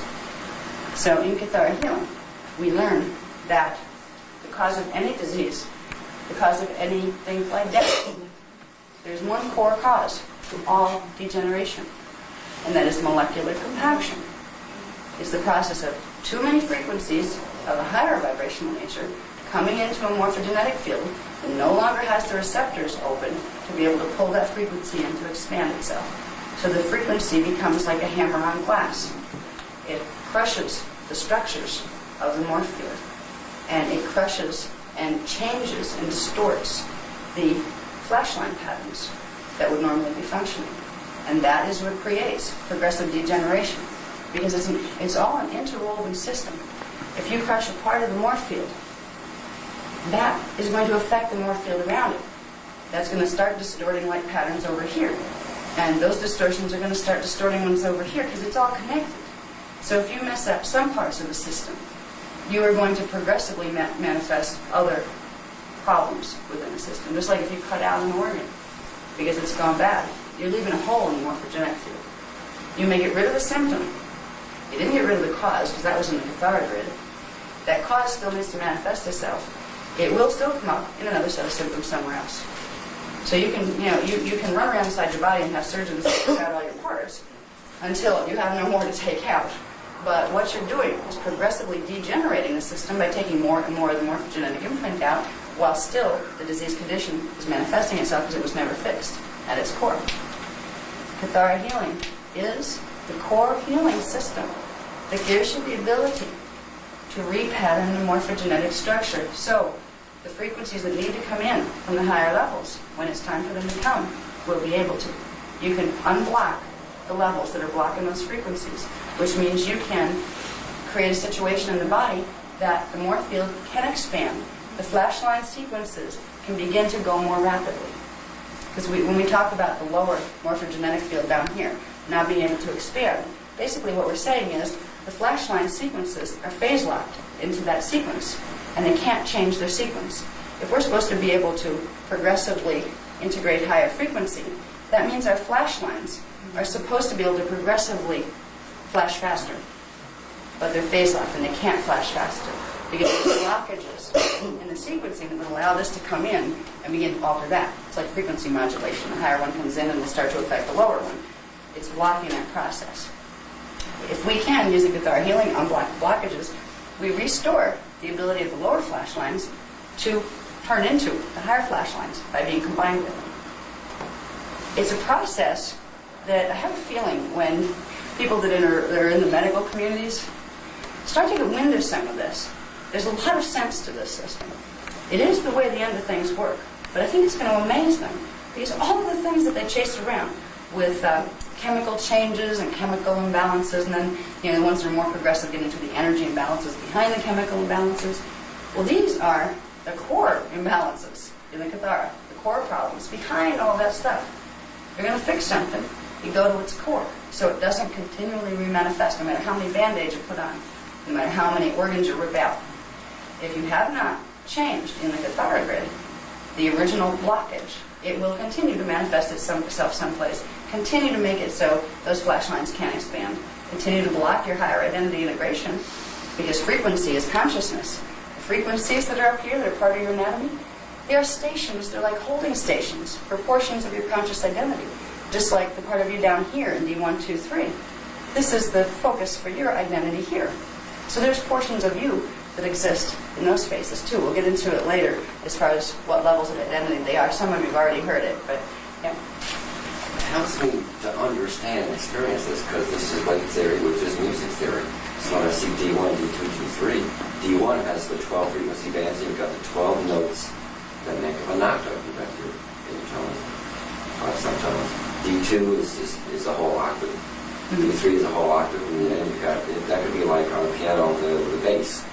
You got 3 octaves for the bass, and then you've got another 3 octaves for the midtones, and I can feel the music, I can hear it so far. I experience healing in a beautiful way. I can hear the music from the 12 and then 15 dimensions all the way down to nothing, like more harmoniously. Right. He's very right. Mark is very right. This translates totally to music theory. And we'll get into more of that probably in level 2, where after we learn dimensional structure, we'll learn that each dimension serves and it has within itself little versions of this. Each dimension in a harmonic has a bass tone, an overtone, and a resonant tone. Mm-hmm. And that gets into the subharmonics, that gets into the octaves, and those kind of things. I'm really so happy this is the first system that explains it, not just scientifically, but musically, that I can feel and it all makes sense. Mm-hmm. I have to still plug in my musical theory. I never had musical theory, so I'm doing it from the science end of it with wavelengths and stuff I can understand, but I never took piano. Isn't this all going to happen automatically for a lot of people as we get closer to 2017 of this Cathara healing, and as more of us can do it, will affect more? Yes. This is one of the reasons the expedited course is being given, because the more of us that are able to activate our Maharic shields in the planetary biofeed system, we'll be able to hit a critical mass within the race morphogenetic field, which is the energy system that all people of a single species are linked through. Even plants have this. There are like certain species of plants. Well, they have a collective morph field, energy field, that they're all a part of. Humans have that too. So if we can get enough of us activated and cleared with the 12-dimensional frequencies, at some point it will flip over and clear the genetic distortions out of the race. And if that happens, that means all of a sudden people are going to be embodied souls and oversouls real quick. That means DNA right now is blocking your ability to fully ground your soul consciousness and your oversoul consciousness and your high levels of identity. Those DNA are going to plug back in together. And all of a sudden, you're just going to get really aware really quick. It's going to be spontaneous awakening. We are due for one of those.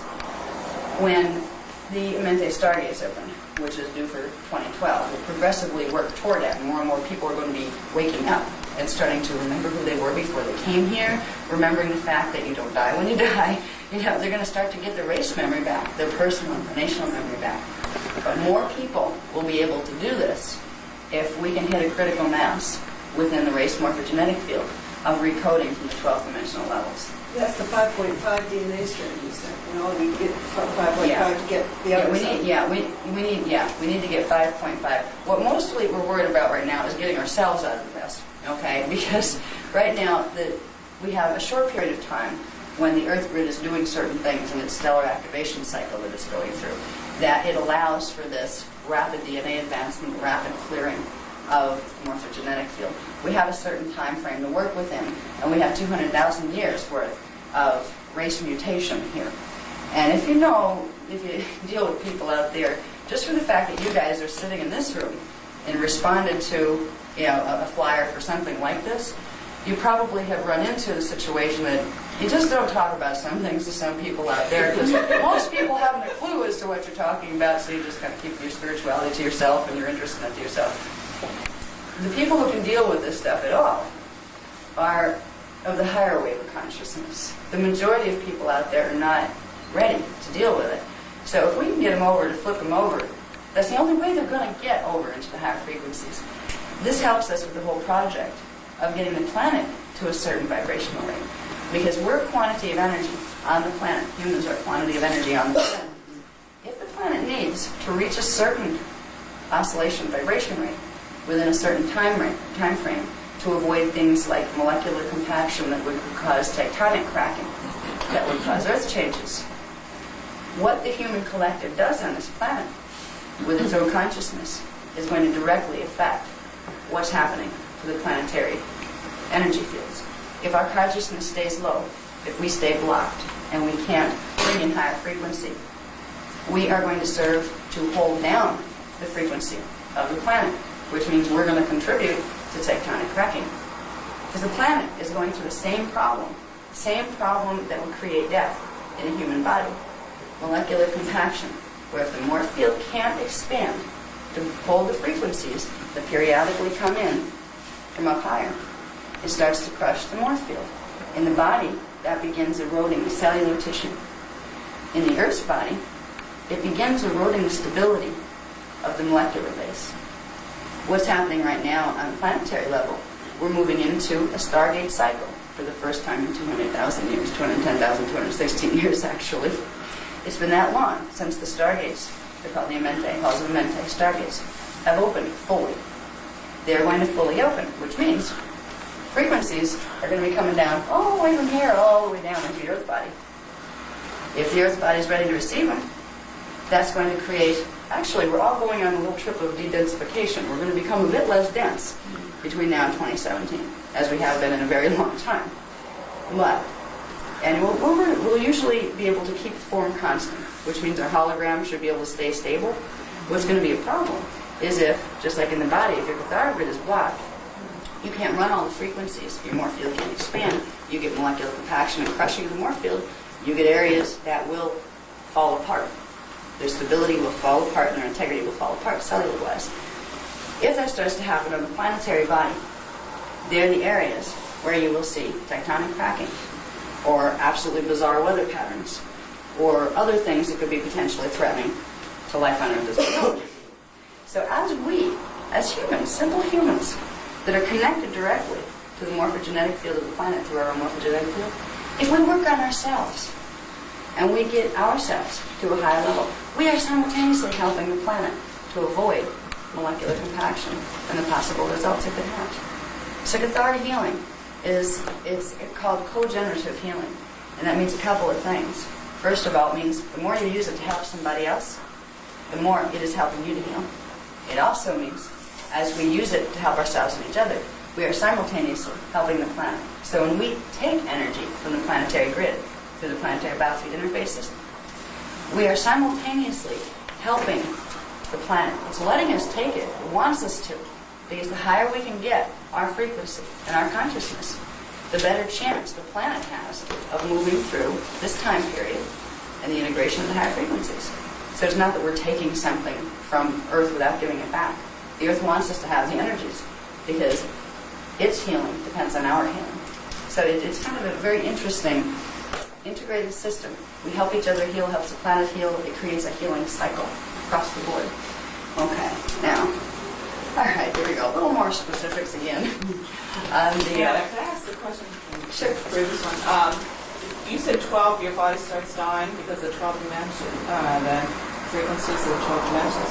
When, if you didn't have the miasms and stuff, would you be at 24, would you get from harmonic 3?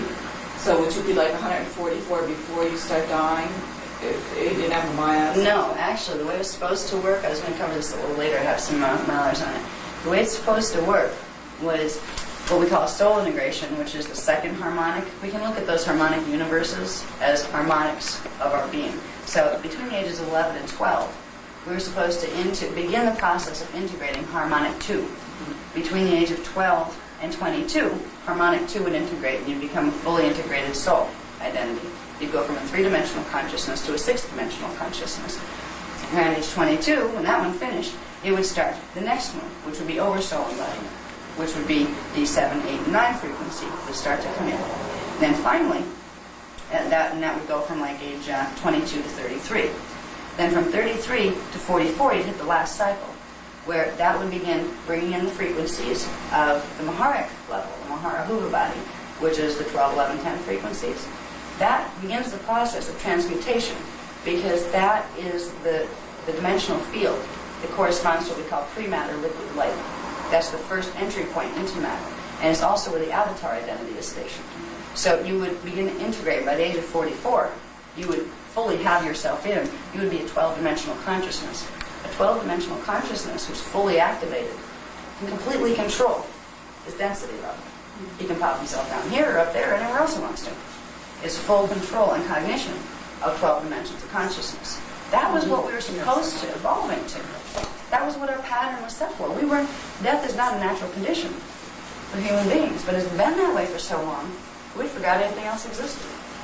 We were supposed to be immortal, and immortal doesn't mean taking drugs and taking supplements to extend and squeeze the life out of your body long enough, because you're still fighting, that inevitable death imprint. The death imprint is the blockage of the natural process of integrating the higher harmonics of identity. So if you can clear out those problems, you'll progressively make death obsolete within the race, which is going to really annoy a lot of people, because there's a lot of us here already. Can you imagine if we were all immortal and they kept having babies at the rate that they do? Civilizations that are built on the immortal imprint are very, very, very selective on who, when, and why they choose to bring more children here, wherever they are, because they know it has to be in balance with the planetary resources and those kind of things.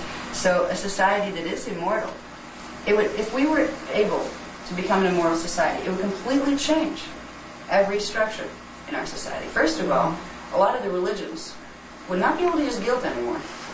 If you, pay your dues here and, believe the way we do, and, some people need to call their God Jehovah, and some people need to call it Krishna. Whatever you have to call your God, that's fine.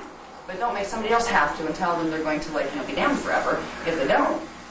If we figured out that all we have to do is integrate higher identity, we progressively become more of our avatar selves, which is our Christed identity. That is what the Christ persona people came to show us, to embody this for us.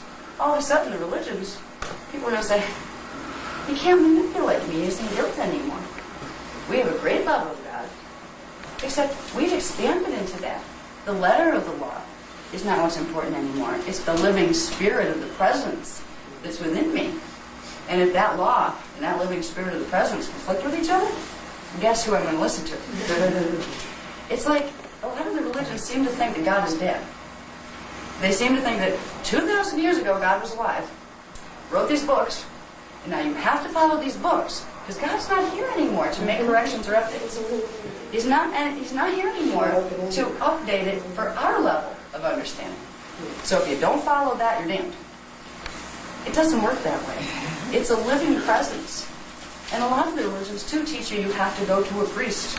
You are not capable of establishing a relationship with God. You need an intermediary. If it's a priest, maybe it's an angel. You know, if we understand that we have these structures of multidimensional identity, they are our direct conduit to our expanding into our direct relationship with Source. Every harmonic of existence that we pull into our consciousness pulls in a little bit more of the wholeness and the one. And eventually we pull in so much of our consciousness, we become fully at one with the one. That's what God realization is. And first we go through levels of self-realization and actualization, where we pull in levels of identity corresponding to the higher dimensional scale upgrades. Then we blow ourselves out of dimensionality and go back to our purest form, which is our eternal form, that was formless. And it's another thing I like about how spirituality sometimes misses the point. It seems to be that in the interpretations that have come down, a lot of them in Christianity, also Judaism, and a lot of other ones, that God was created in the image of man. God must be a guy and must have male genitalia. And this is just the way it is. Guess who twisted this? The guys. Yes. Yes, because females terrified them at the power they could actually embody if they became aware. And it was a way to control them in the breeders. What that meant, once upon a time, when those things were taught the right way, was that we were created in the image of God. That our bodies were just the illusion. That we are pure, eternal consciousness, just like God. God can take many forms, and always does. But the truth of the wholeness is it's no form in all forms. It's no name in all names. They were trying to teach us to identify with the truth of our eternal spirit, our consciousness, rather than our physicality. And that got all twisted in some of the teachings, because a lot of our teachings, those letters of the law, well, if you only knew how many male hands they have passed through, and most of the distortions came through patriarchs, who wanted to control the evolution of the race, control the gene code, because some of them had help from higher places that were telling them which gene codes to amplify and which ones to suppress. They had to control the breeders. The breeders were the women. They had to get them under their thumb, because if they couldn't control the breeders, women could go and advance the race all on their own. They needed a contribution, but they could make decisions on their own as far as who they would pair with. So what gene codes would accelerate faster? These are genetic evolution. We have 12 strands of DNA that go with each of those 12 dimensions. To integrate the higher levels of identity, you are stimulating into activation those levels of DNA. If you want to repress a people, repress its DNA, because it blocks the ability to bring in higher identity and higher consciousness. That's what's been done here. And it was done through repressing females, because all on their own, they could go and they could mate. And they could start creating gene code combinations just by being directed by spirit, because women tended to be able to bring in some of the higher frequencies, because there's a coding in the system that men can be just as spiritual, but it comes a little earlier and a little easier. You know how they say females mature a little faster than guys? Well, there's something in the coding that allows, it's a magnetic pole, that allows some of the higher frequencies to come in faster. They knew if they did not control women, they would have no control over how slow the evolution of humanity would go. They would not be able to create a race of people that was under their thumb anymore. Because women say, excuse me, we're getting the spiritual vibes here. Forget what you're telling me to mate with. I'm going to go mate with this one. It's going to create a really high gene code. And the next generation in this family line is going to accelerate the integration of the high levels of identity. You get enough of them doing that, and they hit critical mass in the race morphogenetic field. And they can free a whole planet of consciousness. They can override DNA mutation. So they had to control females. That's where a lot of these twists in the original teachings that we hold very sacred, because we haven't been given anything else. At least our books, our holy books and things, despite the fact that they have been messed with and things have been edited out. This used to be in the Bible, by the way. This stuff was once taught. There are 12 missing books of the Bible that are as big as the books we have now. And this is part of the teachings. It was taught about morphogenetic structure, higher identity integration. It was taught how to do ascension. But we cling to the books and the stories because it's the closest thing we have in the outer anymore, as far as a connection. And a part of us longs for that connection because it's longing for the rest of ourselves that's connected to the universe. So a lot of people get scared of giving up the framework of what the book taught them because the book has never taught them one thing real important, which is to begin to open to feel the living presence there. The book should have one purpose, and that's to become obsolete unto itself. Because the book is just a tool. It's a tool to get you through the door where you have direct connection. You don't need a priest, you don't need a book, you don't need anything, because you feel the living presence of God with you, and it guides you, and you're safe and you know it, and you will be guided, and your life has purpose all of a sudden. You're not just like something happened out of a big bang and accidentally came together. You know, I love science's interpretation of how we got here. You go, well, when it started out as pond scum, you know, and then progressively worked out from there. Why? Well, because that's just the way it works and always was. So there's no purpose to pond scum, or there's no purpose to the fact that we were created. We weren't created as pond scum, but there's not even a rationale there if you take it back to what they're really saying. They're saying we're purposeless, meaningless accidents that happen by some forces they don't really get, but there is no intelligence behind it. Therefore, there's no design behind the human. There's no real purpose for their being. There is no meaning to life. There is nothing sacred. This is what science is teaching us right now. This is the undertones underneath all the fancy words and concepts they like to throw around. And then religion teaches us God's out there, and He's God. You know, not in here. Not something you can open into and progressively feel the expansive presence of. No, it's something you have to chase. You have to kiss up to some authority and get past their judgment. Then maybe you'll be worthy. Look at what we're being taught out here. Look at what our children are being taught out here. Our children come in as souls who would like to integrate the rest of themselves. They're stuffed into a society that's telling them either they're totally meaningless, worthless, and life has no purpose other than to procreate the species and to control your outside environment. That's what science teaches. Or to constantly grovel and feel unworthy and someday hope you can get worthy enough for some unexplainable source to come down and rescue you from your misery. Why are we miserable here? Because of the beliefs we're using. Because of what we've been taught. So we never learn how to open our consciousness, open ourselves to start feeling the sacredness. Because once you start higher identity integration, once you start healing, you get happier. You start to feel frequencies of love and joy that you never felt before because they were blocked out of the gene code. There's two things that block us from being our avatar selves right now. And avatars aren't big beings who go around for light balls. I mean, they could if they wanted to, but they usually don't have the motivation to bother. They are beings that are filled with the awe of the awareness of creation. And it runs through them as a walking prayer. Every step is a prayer. Because the sacredness just runs through you when you feel that level, when you hit that level. So it's something to aspire to, and it's something that all the religions that are built on Christianity and Christ, this is what Christ modeled for us. And this is what they took out. There's a lot of the early churches, they edited the books of the Bible to take this stuff out so you would have it. So generations upon generations would never find what Christ brought here.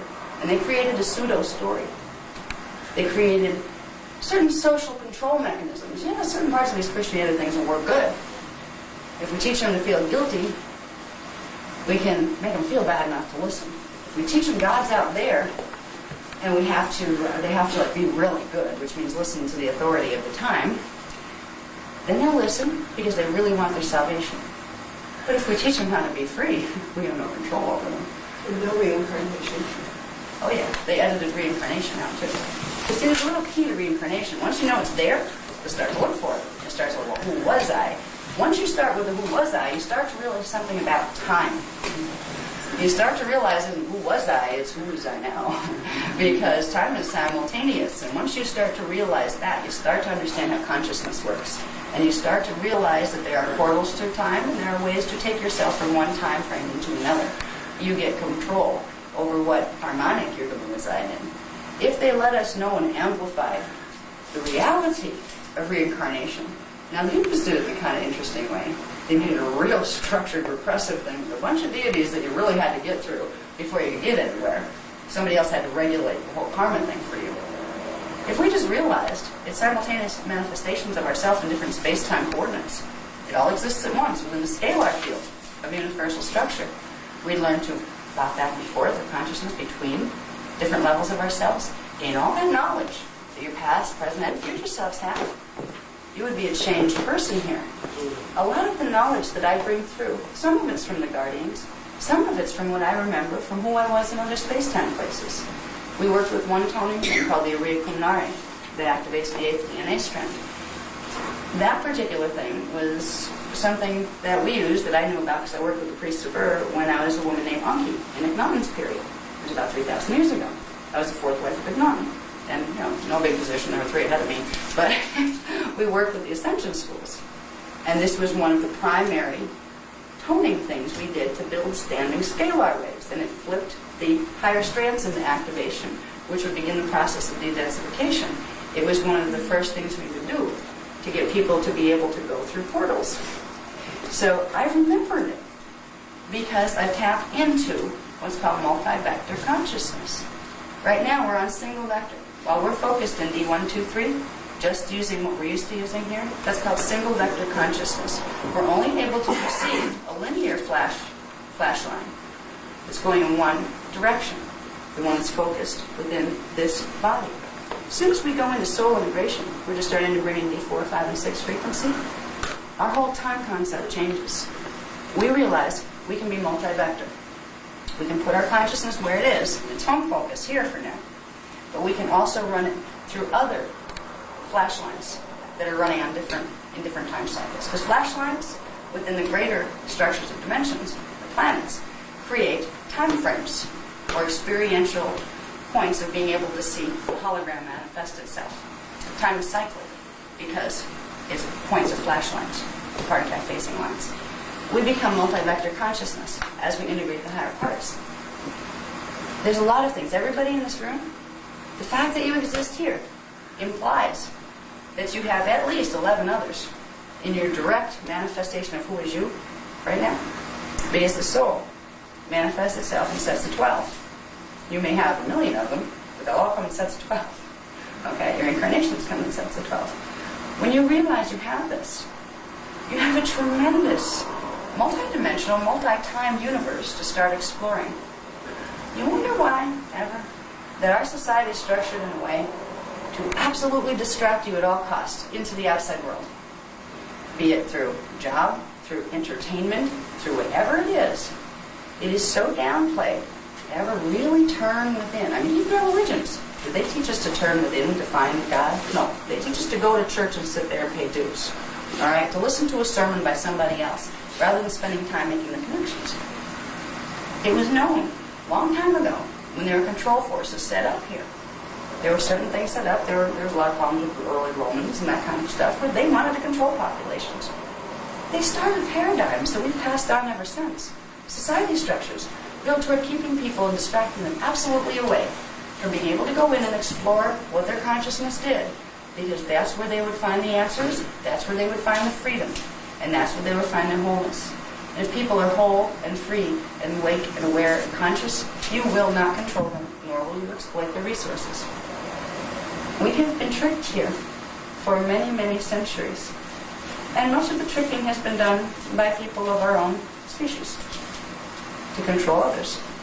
Less evolved people who wanted to exploit the powers of other people. We're still in a society like that. If you look at structured government and those kind of things. They say we're in a democracy, but last time I looked, if I bought a house and I didn't pay taxes, they take it. Which means to me that I didn't buy the house, I'm renting it from the government. So they trick you into thinking you're free here, but you're not. It's like a guise. Part of our healing is starting to realize what's going on. Starting to realize we learn our structure of identity. We learn to begin healing. We'll start to realize healing is not just fixing our knee or our spleen or whatever's hurting in the body. It's fixing our hologram.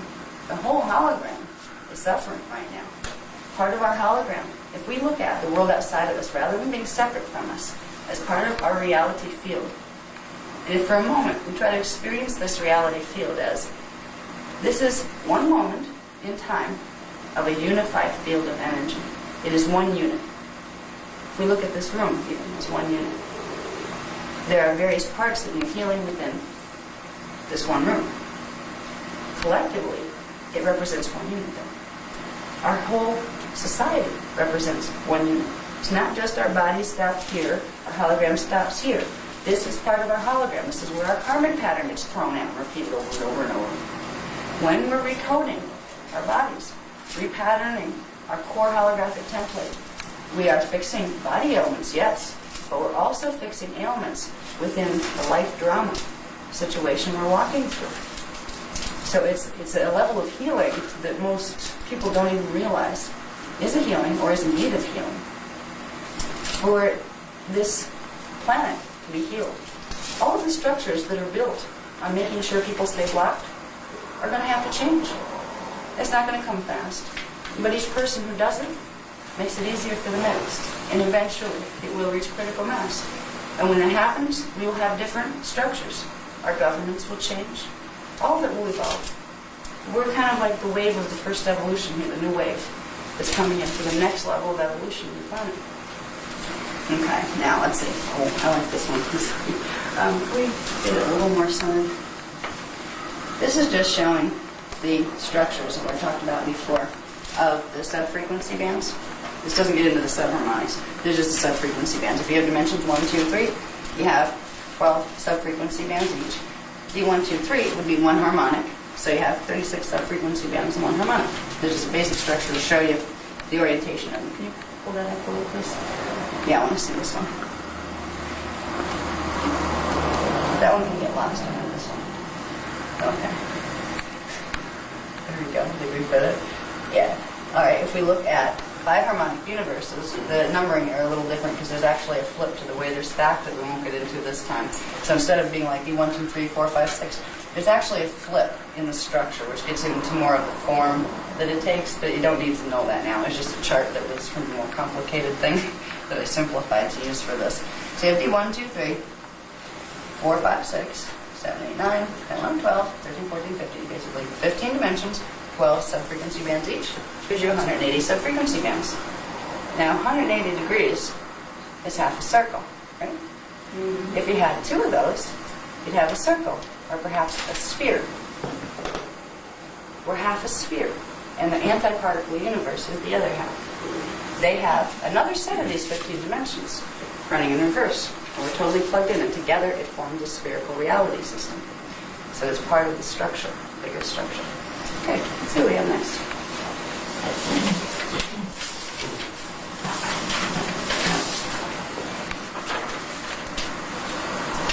Oh yeah, angular rotation of particle spin.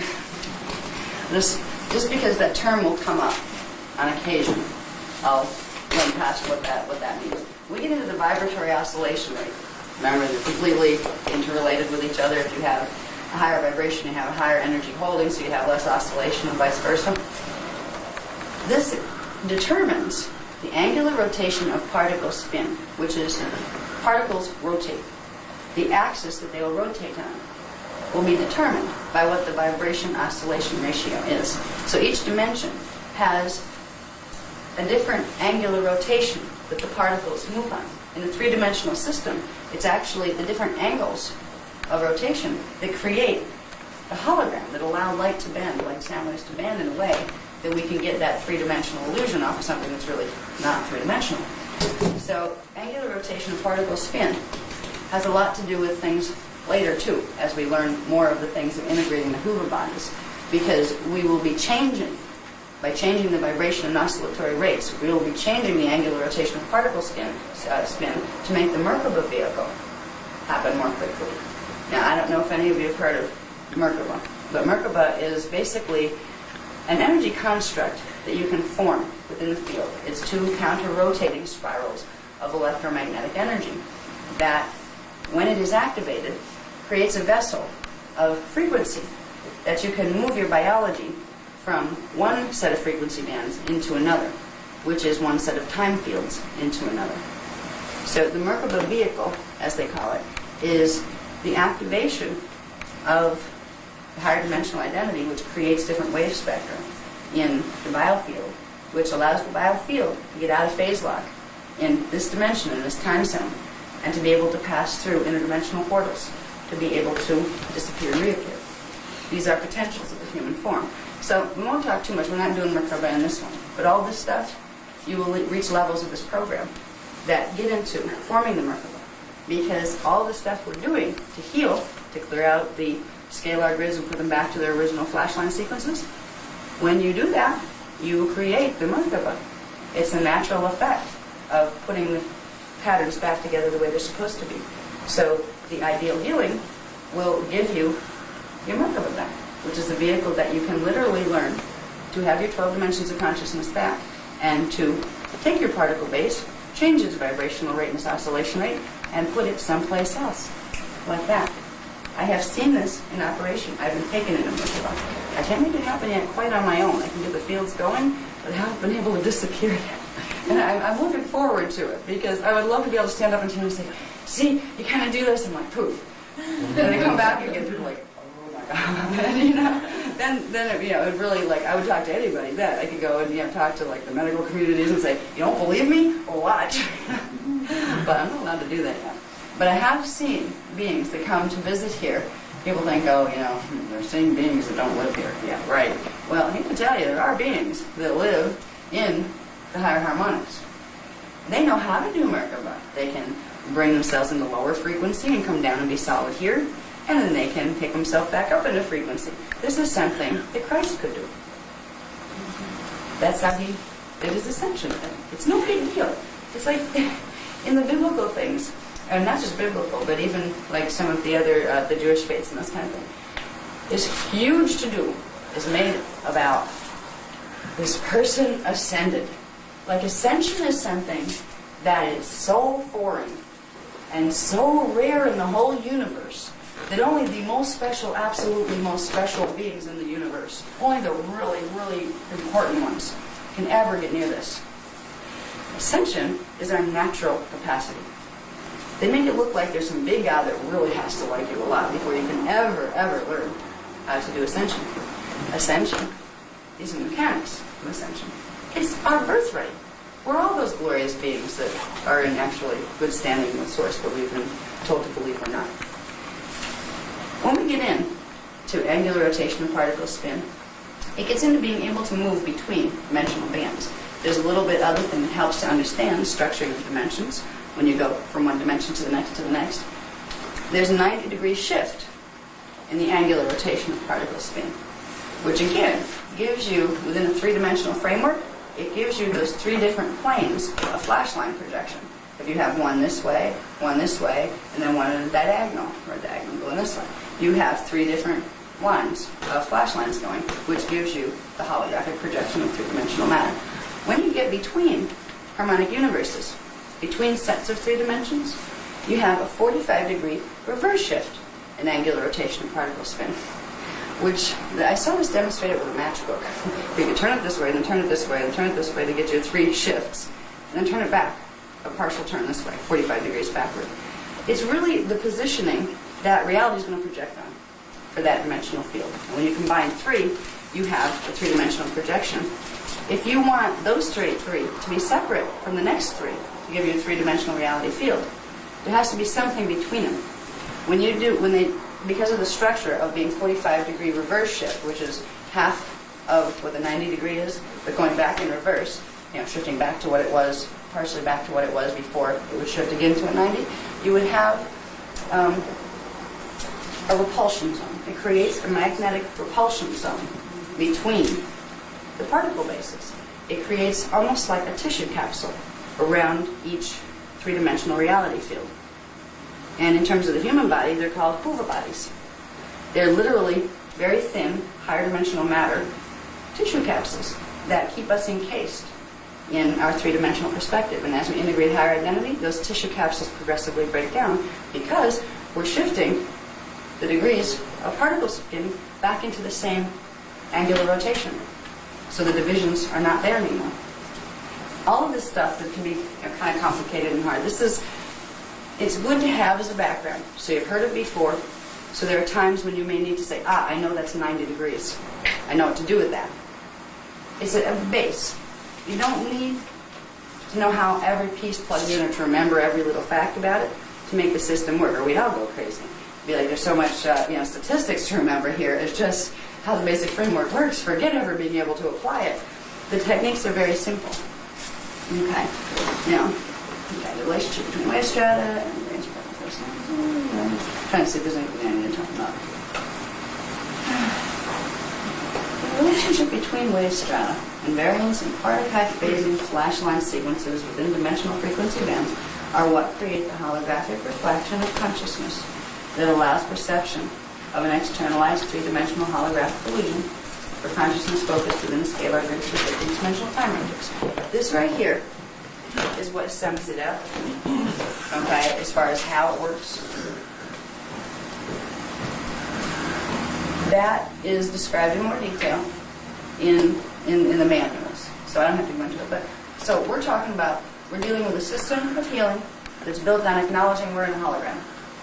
And acknowledging there are ways the hologram works and ways to fix it. Because right now it's not working like it's supposed to. Let's go on to the next one. Would you define antiparticle? Okay, an antiparticle is actually the reflection. If you go back to Partakai units, okay? Partakai units are the point where particle and antiparticle are in morphogenetic form. They're not in polarized level yet. They're non-polarized. Through fission, they split apart. There's internal fission and fusion. They split apart and form a polarized version of that thing, that Partakai unit. So the one breaks into two, goes into polarity, forms a Partakam unit, which is the base that will become matter particles, and simultaneously forms a Partakai unit, which is the base for antiparticles. Then, when they come back together through fission, both particle and antiparticle have merged to come back together into the morphogenetic state of non-polarity. It is the process by merging particle and antiparticle that we progressively de-densify the matter form.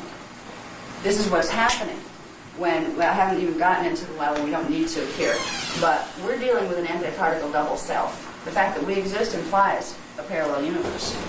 Our process of evolution to the next harmonic, or going into harmonic 2, implies we're pulling together particle and antiparticle in our harmonic 1 selves and integrating them. And it makes them manifest at the next level up, the next highest level, which will be our harmonic 2. So it's a mirror universe. yeah, it is a mirror universe, and they come out of the same unit. Okay, so each unit, each particle over there has a match over here, and vice versa. That's the flash on and off. Kind of. It's like flash off is going into non-polarity of Partakai phase. Flash on, you get both of them. And they actually have a little bit different rhythm. It's almost a three-way flash, almost like a flash on, because they're a different vibrational rate. So they're back together and they separate? Yep, constantly. That's what gives us the flashing, as far as splitting into particle, antiparticle, and then coming back into non-polarity again. Back and forth, back and forth, back and forth. So did that answer the question on those? Okay. Good answer. Matter and antimatter particles are like time twins. Even the scientists have noted that when a gamma ray lowers in vibration, it emits two waveables, some of them called particles, a matter particle and antimatter particle. The simplest particle or molecule to remember is the hydrogen, has the proton in the middle of a certain charge, and the electron on the matter, which is the opposite charge. Our scientists call the electron having a negative charge. Imagine a molecule very similar, but the electrons have the opposite charge. That would be the antimatter electron. And the proton would have the opposite charge of what we have in our reality. When you take those two particles, put them together physically, poof, you revert back to the energy or gamma ray from which they came. Worked well for Scotty. It's matter and antimatter engines. And actually, there's a lot to it. Our scientists haven't plugged all the pieces in yet, because they don't understand the structure of harmonics yet. They don't realize that. I know that they're theorizing there might be a fourth dimension. There are 15, and then there's sets of 15. And if you don't understand that 90-degree, angular degree shift and angular rotation of particles spinning, you don't know how to understand how they relate together. You're only going to get so far to understanding the processes of fission and fusion and what they mean as far as how particles are behaving. So eventually, This is the science of the ancient past, but it's also the science of the future, because it's used in future time as their base science, and all of their other earth sciences and Tara sciences are based on these principles. So this is the beginning of the future and the past reaching back to the present and re-enlightening us with what it knows to be more advanced than we are right now. Okay, let's see. Can you pull this up, please, a little bit here so I see this graph? I just want to go over this and this one quickly. Here we have the dimensional scale. I think we're dealing here with just the first 4 harmonics. Because when we get into the 5th harmonic, D13, 14, and 15, it does not translate into the human gene code because the morphogenetic imprint for the human DNA was 12-strand. So it could hold 12 dimensions of consciousness. After that point, you're in liquid light pre-matter. And the next point out is being completely blown out of form into pure wave pattern again. So when we're dealing with any of the integrations, we're worried about integrating the first 12 dimensions. Okay? 1, 2, 3, 4, 5, 6, 7, 8, 9, 10, 11, 12. That would be the 4 harmonics. 1, 2, 3, and 4. These are the density and biology types that are characteristic of each of those harmonics. Here in harmonic 1, which is our place, we have basically carbon-based biology, and it gives you the physical matter 1, or gross matter density, that we're used to here. But we're actually more gross in matter than we're supposed to be. It wasn't even supposed to be as dense as it is now. It's the mutations in the gene code that are causing this. In harmonic 2, dimensions 4, 5, and 6, which corresponds with the level of identity that would be called the soul identity, the next level you're integrating, you have carbon-silica-based biology. It's not as much carbon as it was. There has been transmutation of carbon molecules into silica. Yeah. This gives you physical matter too. A lot of people think, well, I'm a soul, I have no body. When you get into that level of transmutation, you do still have a body form to run around in. It's about half as dense as this form. And it's a lot more fun there. If there's anywhere you want to go on vacation, once you get in and are like, go back up, harmonic 2 is a great place to be. Because you still have matter. So you can have fun with matter, but you're much more aware. Well, now you have 6 dimensions of consciousness open. You know how to play with it more. You have skills like being able to throw energy balls and telepathy and being able to move things without lifting them and that kind of stuff. You can manifest things literally before your eyes. Things like that. This is the place to go if you want a vacation before you go all the way home. It's really fun there. Okay, when you get to, I remember from my life as Miriam, when we passed through there, we went so fast that we didn't get to stop. But I was thinking, I remember a long time ago having cycles there. I wanted to stop there, and I didn't make it on the way home because I went too fast. Because if you go through this process fast in Ascension, it's like taking a train that goes so fast you can't see the scenery going by.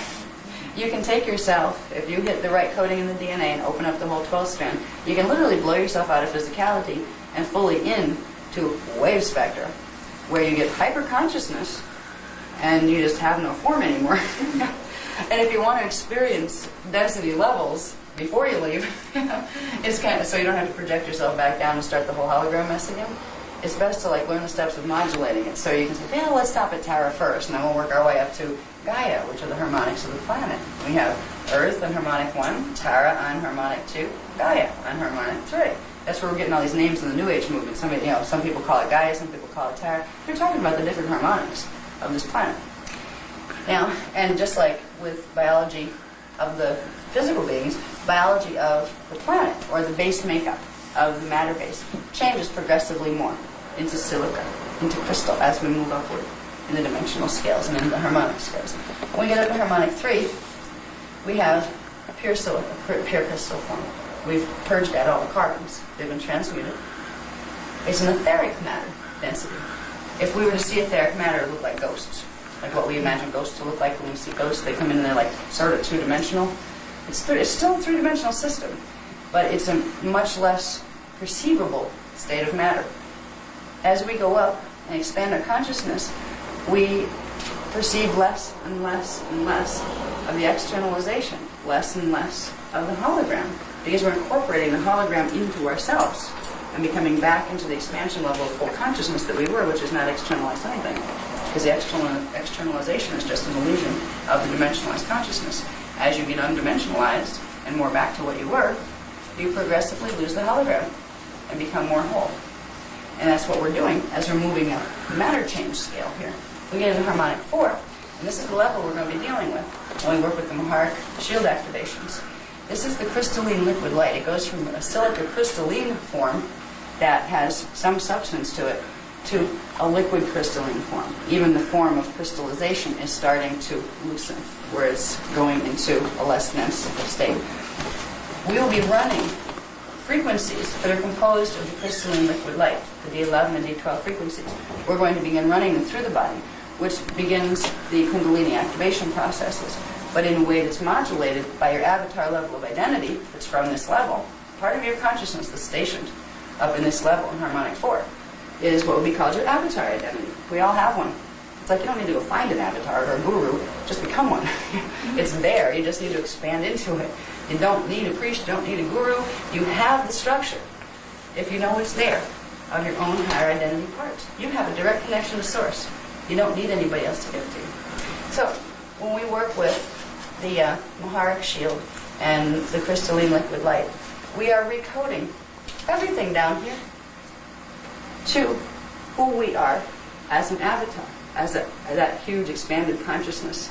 And we are recoding the body pattern back into its state that allows it to transmute from carbon to carbon silica to crystalline liquid light. And then finally, once you get here, then you worry about just blowing yourself completely out of crystalline liquid light and having no form whatsoever and being pure consciousness, which is scalar form.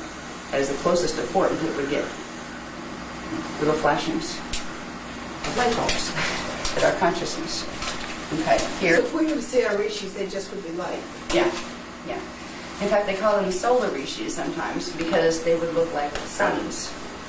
And that gives us an idea of what we might be seeing when we look up in the sky and see suns. We assume that planets are dead and stars are dead. They're just matter things. They're not people, right? Well, if you ever tap into the Earth consciousness, which we'll start to begin to do once you open the planetary biofeed system, you can realize it's made out of consciousness, just like you're made out of consciousness. Now, you're a middle-sized form of consciousness down here, okay? You know that you probably have more conscious awareness in you right now than a bug does. You're bigger. Your brain is bigger. You hold more. If it's all made of consciousness, and you're this middle-sized consciousness that knows itself as being and is aware because it has a certain amount of awareness, can you imagine what the planet knows itself as? Compare your size, the size of your morph field right now, to the size of the planet's. That is a sentient being that we're standing on. We are a living part of it. Just like your toe is a part of your foot, is a part of your leg, is a part of your body. We are a part of the Earth's body. And it is a living, sentient, conscious being that knows a whole lot more than we do right now. It is able to hold more consciousness because its morphogenetic field is expanded compared to ours. We begin to bring that consciousness into us as we work with opening the biofeed system. There are many things you can learn from Earth. There are many things it will teach you. You'll be able to read history like you wouldn't believe. Forget history books here. They don't tell you anything that's really true. You know? Like they completely omitted the fact that civilization went back numerous million years, like 560 million years. They don't have that in our history books. They're assuming maybe 5,000 years ago or something. They're finding like frozen things that dated back even further, and they can't figure out where they fit. Like, gee, we thought it started 5,000 years ago. Obviously it didn't, because this carbon tests back even further. How's that fit into our paradigm? It doesn't. Your paradigm doesn't work.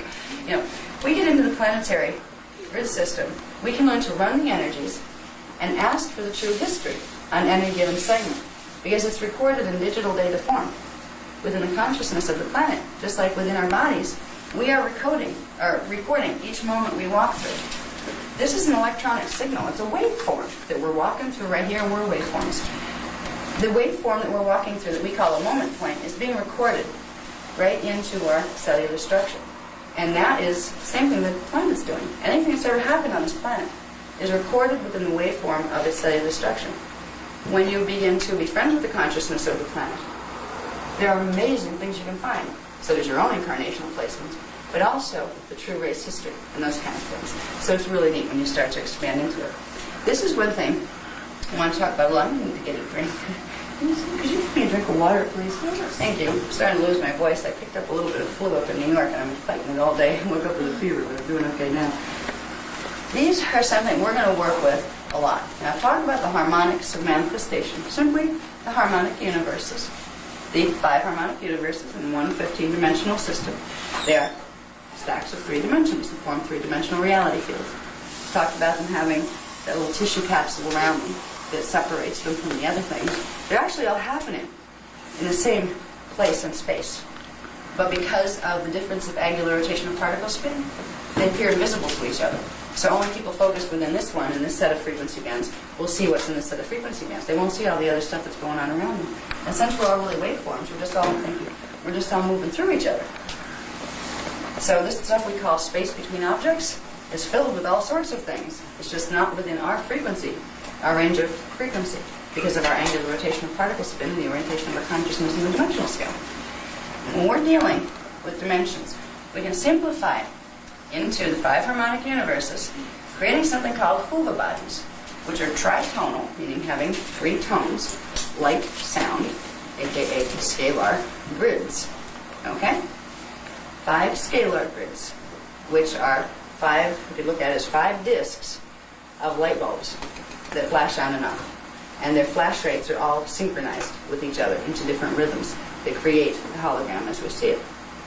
When we are going into healing, or expanding our identity, or recoding our hologram, we are dealing with 5 harmonics, with 5 huva bodies, 1, 2, 3, 4, 5.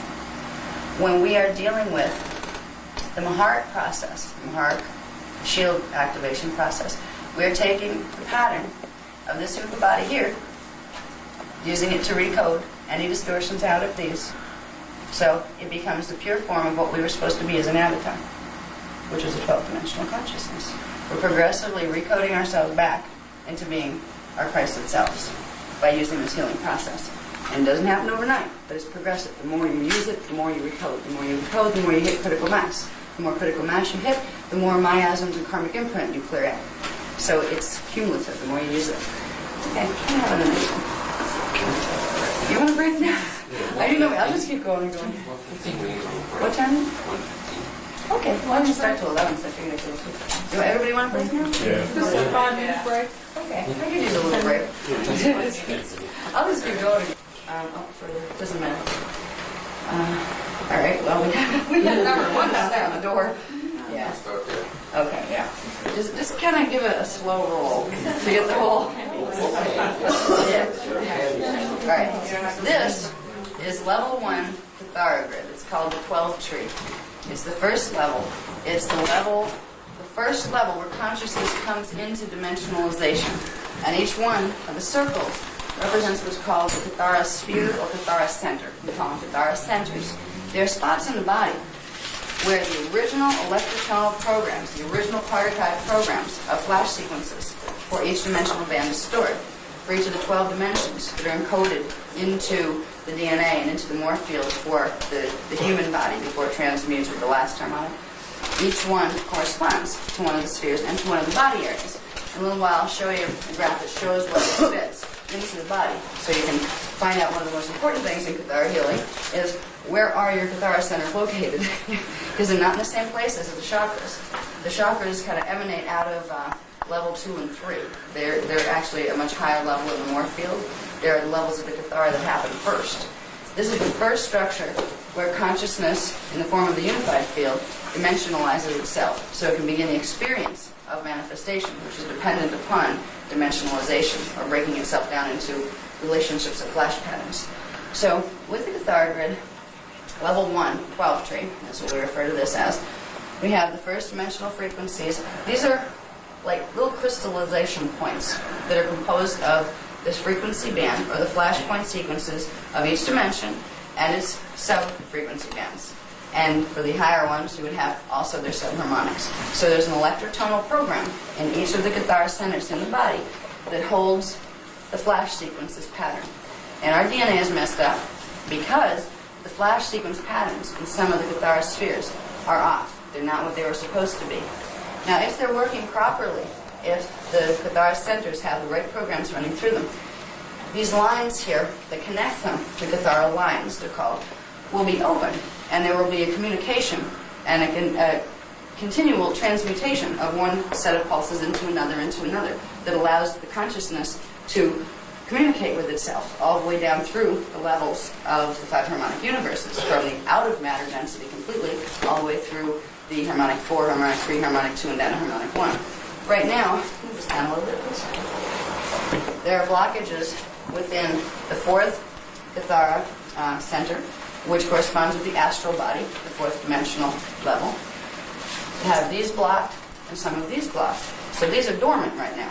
What that does is it severs these guys.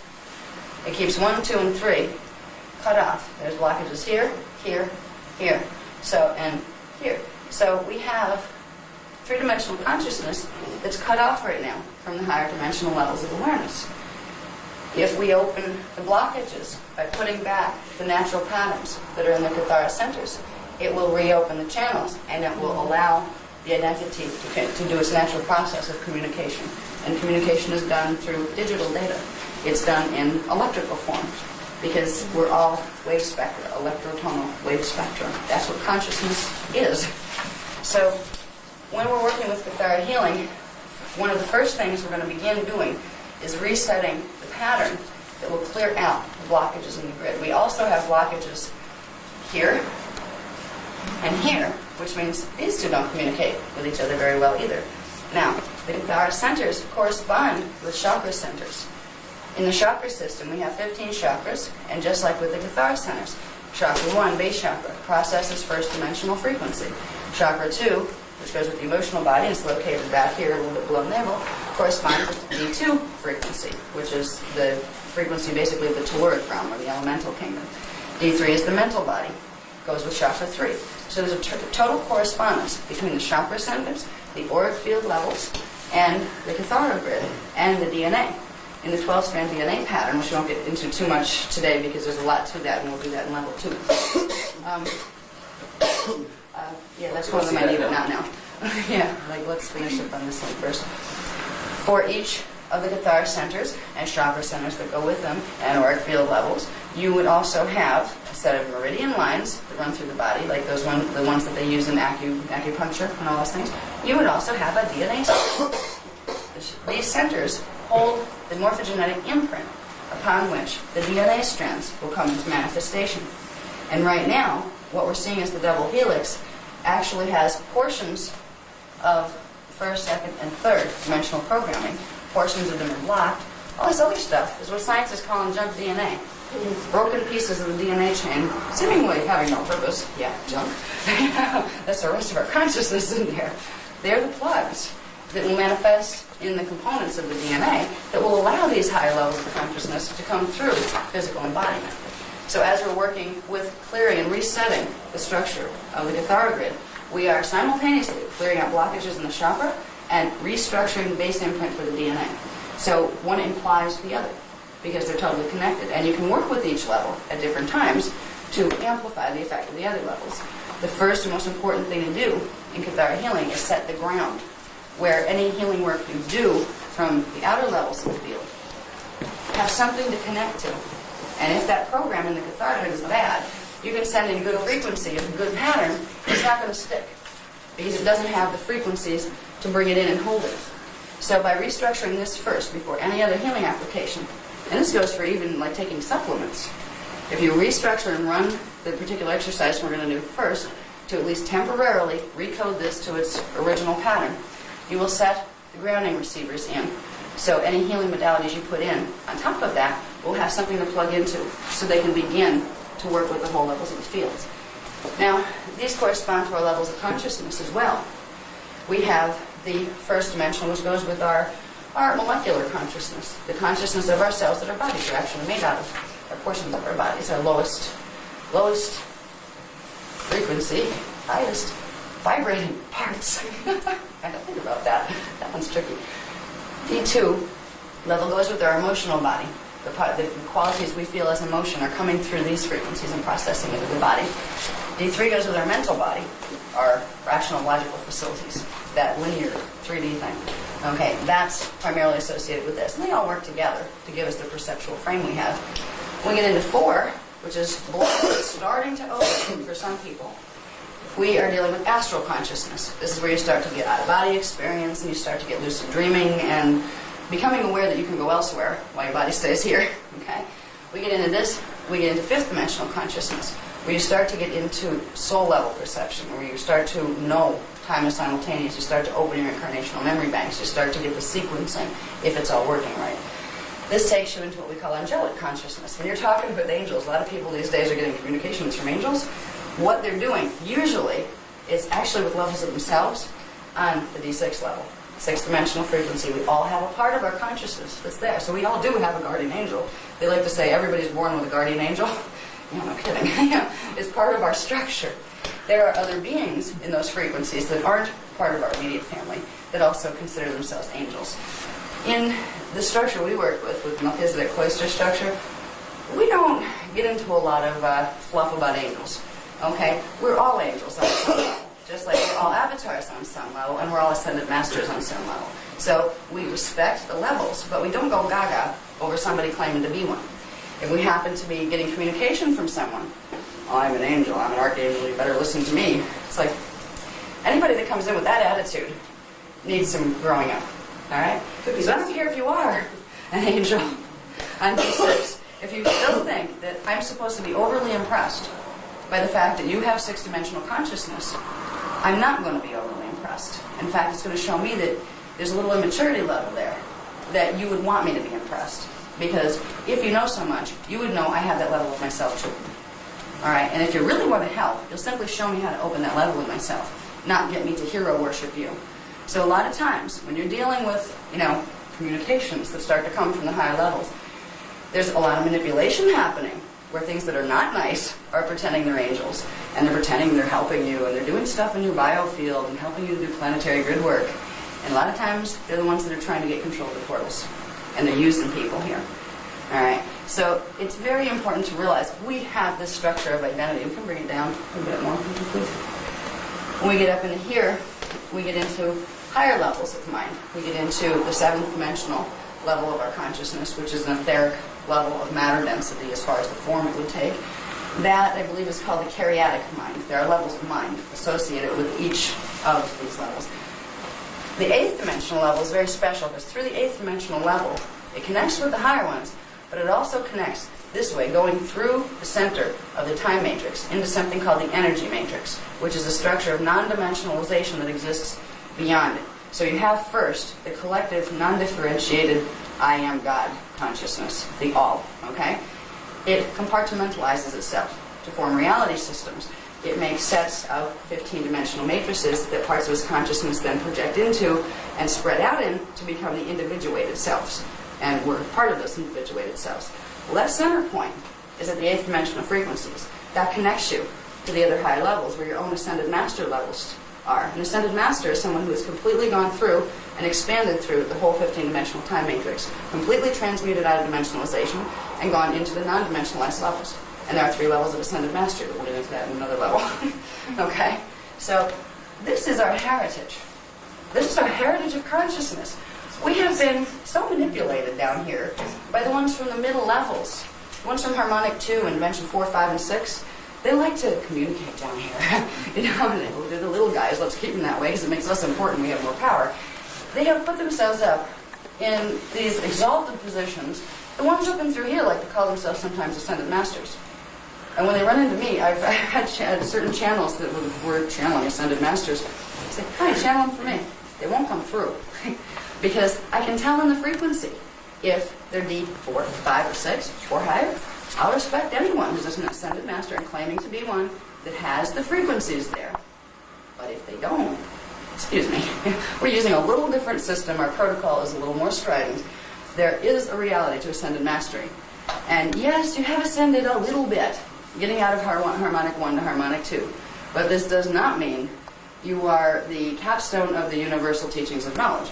Okay? So if we can get our orientation with that, we'll start to respect ourselves a little more. Start to realize we have these levels of self. We don't need to find it from an external source. We don't need to surrender our power to any group. You don't need to surrender your power to me. I'm one of the few people teaching stuff, very heavy duty stuff that says, don't give me your power. Here's the structure where you find yours. Use this. You can, communicate with some of the ones I communicate with, but you don't have to. You still have your own structure of identity. That's what you need to use. Because anything else sets you up for potential trickery. If you can create field integrity and you know you're talking to you all the way up, you'll be okay. And that's what the Maharic sealing process does. It gets you aligned through the middle column, lines all the chakras and everything around it, up to the D12 level. So it creates a pillar of frequency down through all of the levels of self and all the levels of biofield and the chakra system and the Cathar grid. Okay. Now, I'm kind of going fast because I want to have time for technique later, and that takes a while. But there's still some stuff I need to get you oriented to be able to understand the significance of the technique. All right, we get to D9. They call this the monadic level, the monadic mind. The monad is an important word simply because it's the word that's used to describe not only the 8th dimensional level, but the greater part beyond that connects you directly to Source, past the ascended mastery levels. You have a monadic imprint, which is your first imprint of individuation, your first family of consciousness, because at that level you're a gestalt. You're not simply a one. You're a one of many, just like greater is one of many. It's your first stage of individuation, but you're plural at that point. The monadic imprint carries the electrotonal Partakai signals, the right flash rate patterns, that will line you up and enable you to communicate and expand into those levels. There are things being done right now on this planet by certain channel groups and other people working with the energies. They are bringing through technique. And because people here don't understand Cathara and they don't understand what the frequencies are doing, they think they're using technique that's really helping them. Some of them are outright saying, you need to reverse the monadic imprint. Then you're free. Sometimes freedom is a good thing. Other times freedom means you're floundering in the sea of sharks and you're not going to make it. All right. The monadic imprint holds your patterns, your flash patterns, that connect you directly to your ability to expand the Source. Without those, you are stuck in the time matrix. You may make it up these levels, but you will not make it out into pre-matter, into the waveform, and then into full expansion, compaction, and then expansion back out the other side. So there are ones that are trying to get people to do monadic reversal. Sometimes without even knowing it. They won't even teach you about a monad. Because if you know about it, you might start asking questions. They're teaching people how to use the energy works in reverse. So it creates the opposite effect of opening the flash patterns. So there's a lot of manipulation going on right now. If you know these things exist, you will know what to watch for. You just have to say, okay, wait a minute, what's this technique doing? Before you are scanning around the internet or something. Trip across some neat techniques. These look cool, They seem to be okay. You will have a knowledge base, at least, to ask questions. Okay, what might this be doing to the Cathara grid? Is this opening or closing frequencies? What's it plugging me into? Or what's it unplugging me from? These are the questions that will help you to be able to be shrewd in what you're using out there, so you don't fall prey to a lot of the manipulation tactics that the middle guys are doing. When we get up into these levels, we get up into 9, that's the crossover point into the last harmonic. These are still considered 7, 8, and 9 are harmonic 3. I'll get where these plug into the harmonics too. The level 9 is your 9th dimensional consciousness level. This is the transition point where you start to go into pre-matter liquid light. You start making the transition into harmonic 4. 10, 11, and 12 hold the frequencies of harmonic 4, your avatar level identity, your liquid light self. The first self you were before you got down here. Or the last level of expansion you'll have going back up to expand back out of time. And then you'll go into waveform, which would be, pull the lid down a little. Now, we go up to 12. Remember, there's D13, 14, and 15. Well, D13 would actually be number 12 in the universal Cathara. There's another grid just like this that goes to the higher levels of the universe. That it's not just you anymore. You're plugging into the stellar systems, to the galaxies, to the stars, to the whole morph field of the universal structure. The 12th center on you will plug into the 12th center of the universal Cathara grid. And that goes the opposite way. You'll have 12, 11, and 10 going up. And this is how you will go out of matter back into the energy matrix. What we're working on first is the lower one, the one we need to deal with. Once you get up into here and you're going into waveform, like your pre-matter liquid light, and if you're not dense anymore, then you'll get the coding and the knowledge of how to activate the higher coding that allow you to completely, it's an expansion, contraction, and then re-expansion. It's a weird feeling when you go through it. I remember it from another lifetime where I did this. It's like a real strong compaction, and then a little oscillation, and poof, you expand out completely beyond dimensionalization and form. And you realize it was as if it all never happened. You still remember it, like you might remember a dream. But you know you were always there. You never left. So it's a really interesting thing when you start to make the transition out of your personal Cathara consciousness and into universal consciousness and into ascendant mastery. That's something that by working the processes and clearing the Cathara grid, you will be setting yourself up to do in your evolution, be it in this life or after you cross over. You know, we all have a different itinerary as far as what our evolutionary schedule is, and these parts of ourselves, we go up this way. Thank you. These middle guys down in here, this is our level of the soul, levels of identity. These would be the over soul up here. Harmonic 2 is the soul level. On that level, we have the reasons why we came, because we're aware of our whole evolutionary journey in time, all of our multiple selves running around in their time frames. That's where our coordination center, where they all have a purpose that intertwines, and there is a purpose we created each life that has to do with the other lifetimes. Each one is a phase in developing the overall agenda of your evolution. So when you go into integrating these levels of consciousness, you start to become aware of your soul contracts. What did you come here to do? What was it that you were supposed to accomplish this time?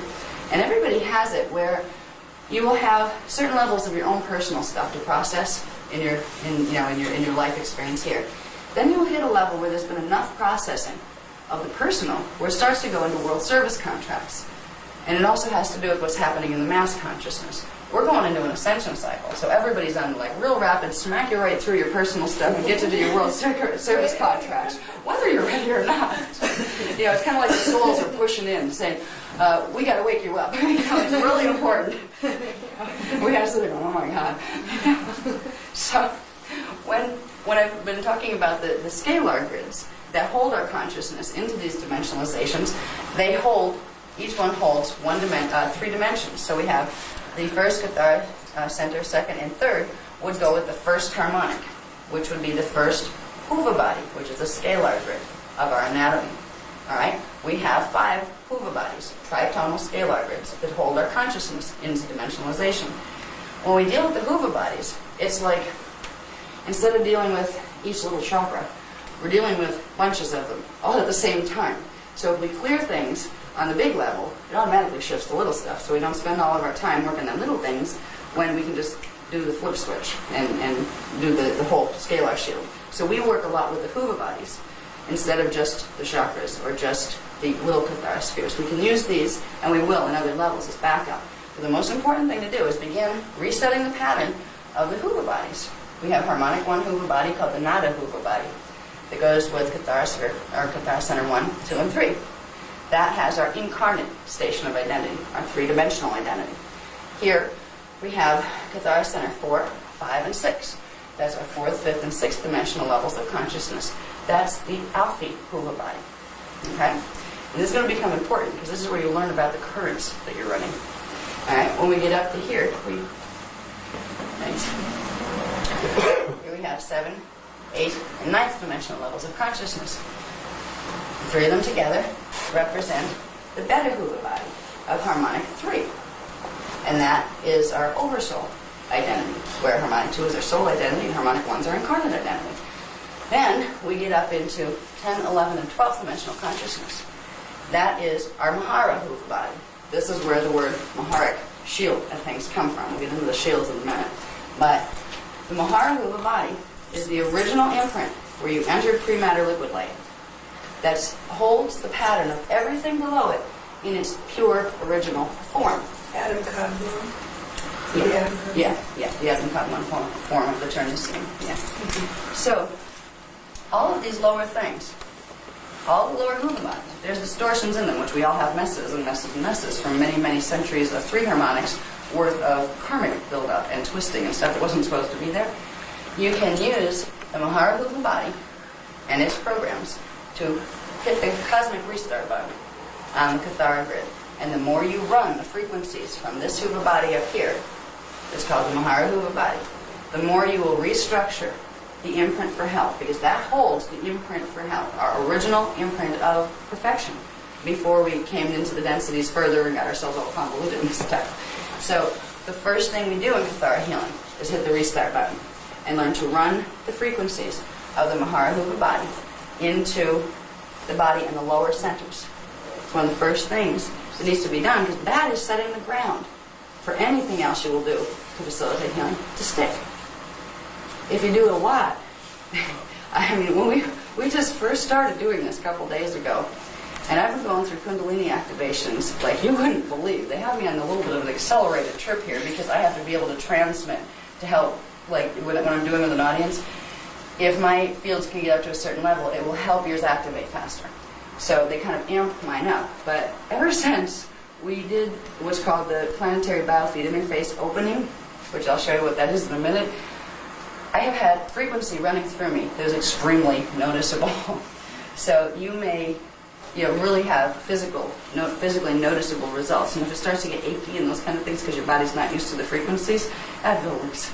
And they said it was okay for a couple days, but don't overdo it. I have 4 Advil in my system right now because it was really intense, because they've been running a lot of current through me today.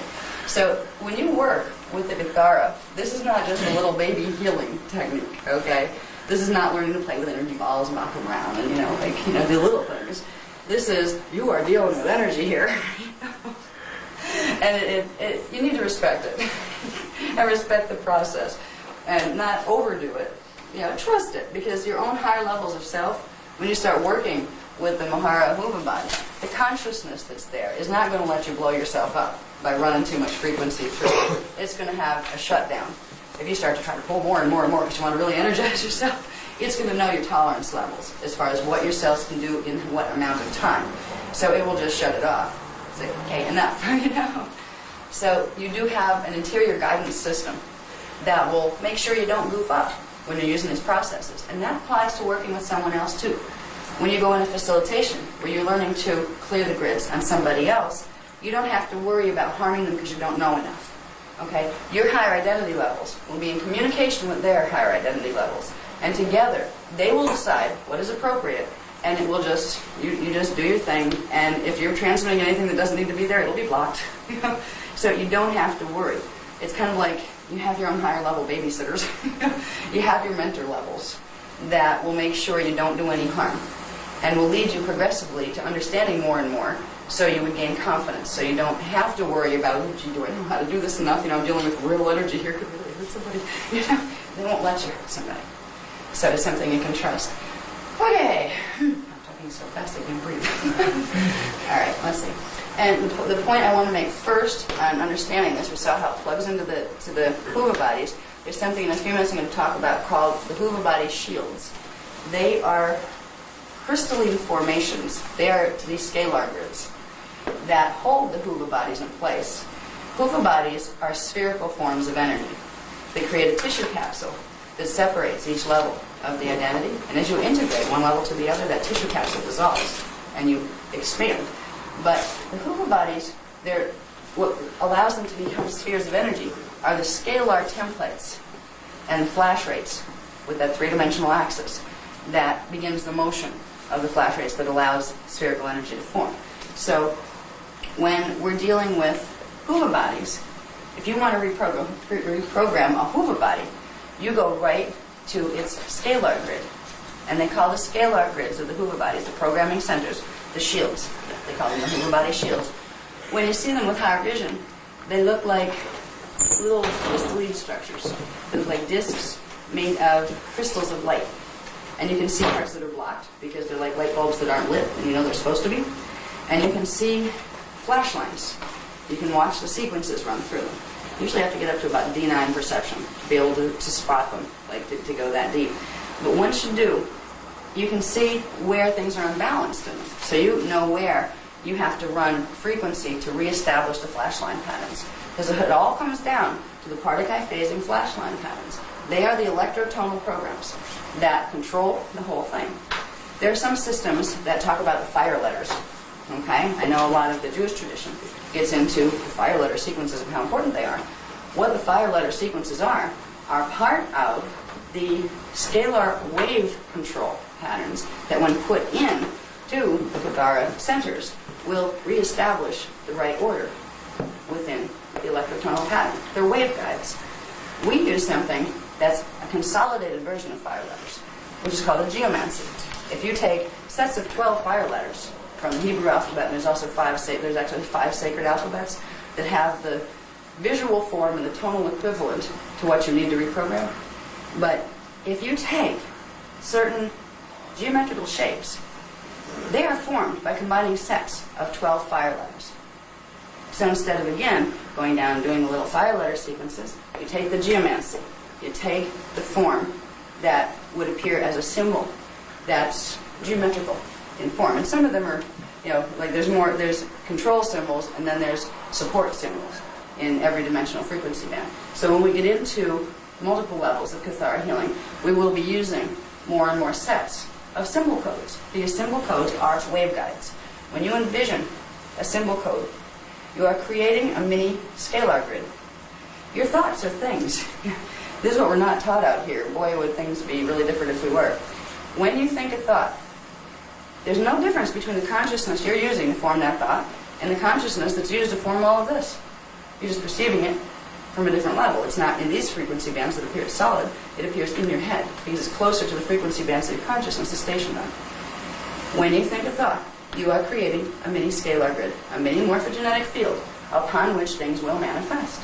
So if you hold in mind an image of a symbol code, you are creating a scalar pattern, a flash pattern, that when put into the body, into the Kathara center or into some other level of the morph field, will alter the flash patterns that are there.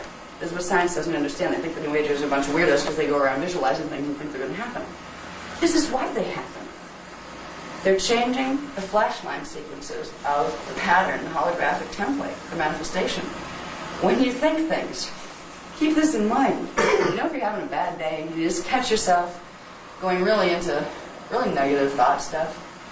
Every time you do that, you're setting a flash pattern that's going into your morph field that is creating a reality. You can shift it by shifting the thought. It is very much worth shifting to a higher thought pattern. And it's also worth, a lot of people say, there's this movement, the light, love, and cluelessness movement. They refuse to acknowledge negativity. Will not think a negative thought. It doesn't exist. Excuse me, we are in polarity. If you have a pattern that's running wrong, you can pretend all you want that this is the only one that exists, but unless you put the two together, you're not going to override the other one. You have to acknowledge both polarities and then blend them together to override the flash pattern, which means, in translation to how your thoughts work and what you're allowing yourself to focus on, if you pretend, say, e.g. intruders, those kind of things don't exist, they can still influence you. There's still a flash pattern in the mass reality field here. And you're not going to make them go away by pretending they're not there. You're just going to be running your consciousness over here and they can come exactly this way. If you acknowledge their existence, you're turning your power of consciousness there.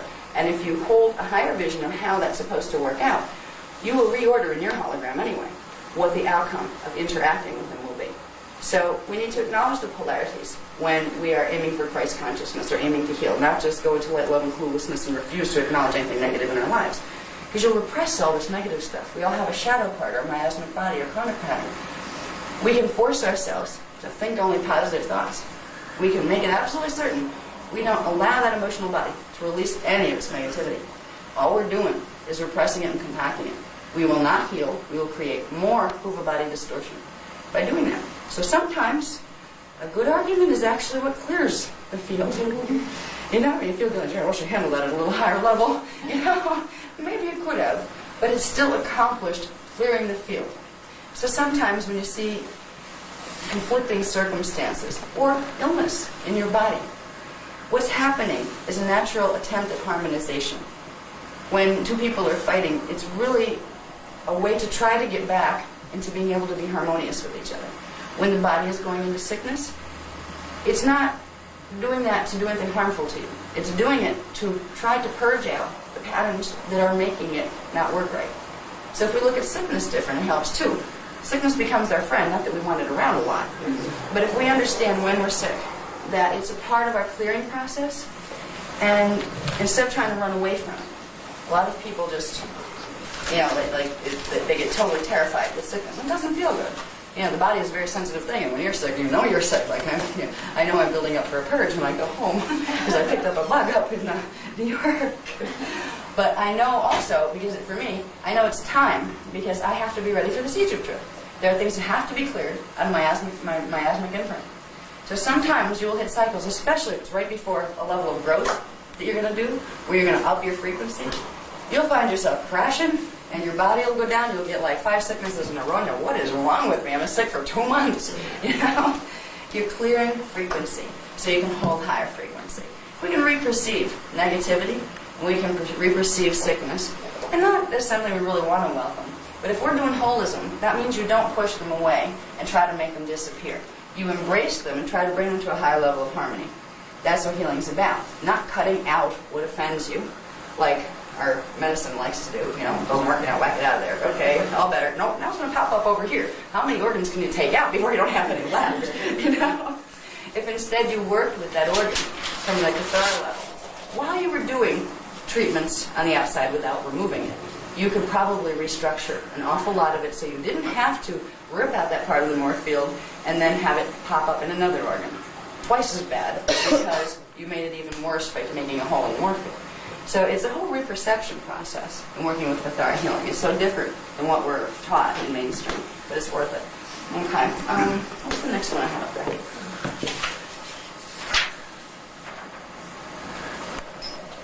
Okay, there are 3 levels to the cathar grid.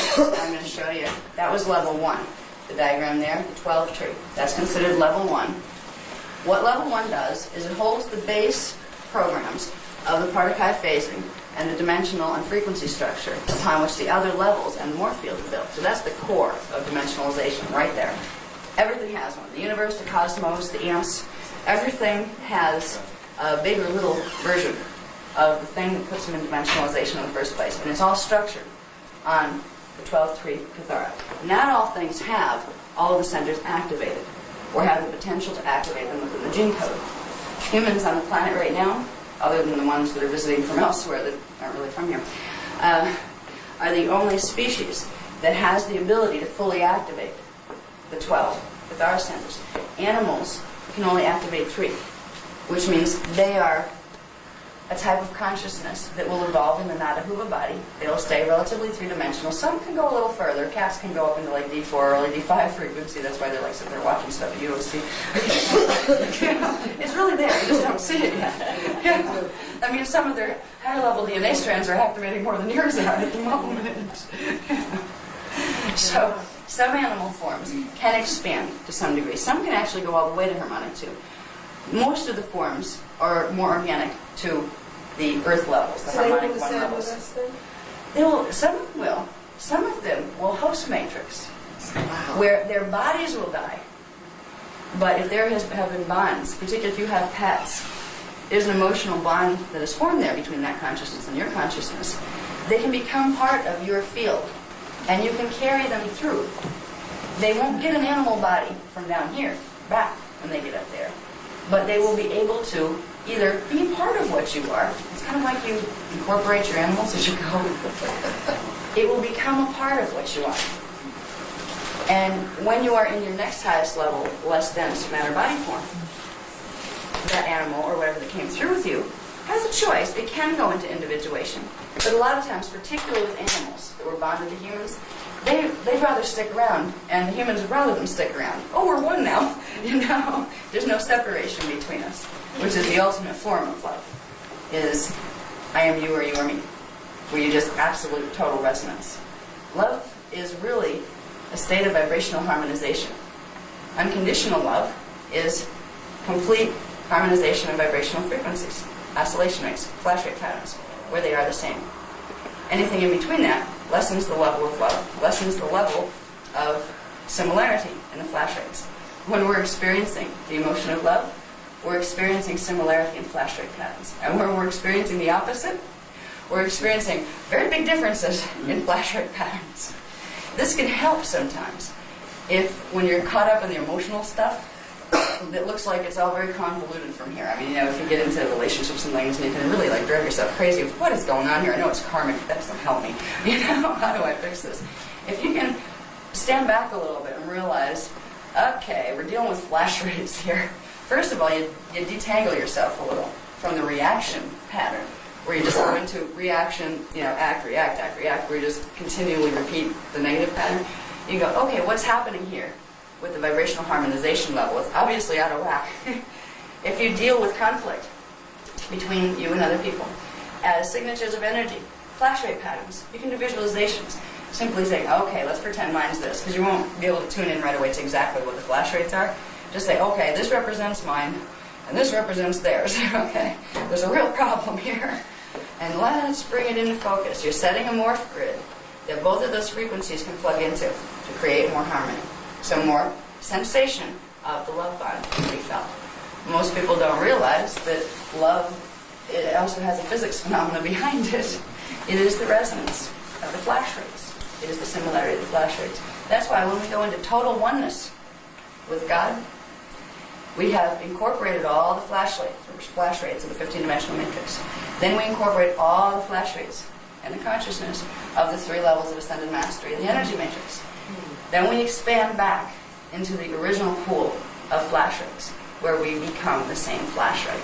And we expand completely into at-one-ment with the original creative source. And we know ourselves and think, I am that I am. I am that. I am. And then you realize we are all the same consciousness down here. You realize that I am you and you are me. We are all God in little pieces, looking at itself. And when we are fighting with each other, it's God fighting with itself, trying to balance its polarities in this experience, in this journey.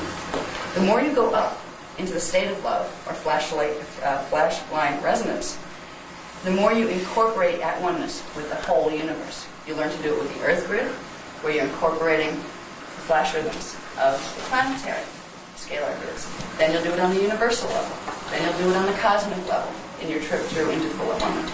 It's a long journey. We're just starting on trying to get our flash rates within our own little bodies back together again. So if we can look at things in terms of trying to get flash rates, those little marquees, those little light bulbs to get to flash in sync with each other. Can you imagine what a Valentine's card would be like? I mean, my flash rate? I know. Yours? I know. We should do like a whole line of really bizarre things. Flash rate with me. Right. It's so far beyond the level of what most people out there will have any clue as to what you're talking about. This is another great group. It seems like there's a group in time that was meant to have this information. And they're the ones that show up for it being taught. Because anybody else would sit there and have no idea what I was talking about. You have to have a certain flash rate already to be able to process the flash rates that are coming through on these frequencies. So it's kind of like an appointment in time. The fact that you're here, the fact that the New York group is there. It's always this like little core of people in the geographical area. Nobody else, just them, and they keep coming back. It's like, and I know why. This is an appointment. We said a while ago. All right, we have now. Let me look.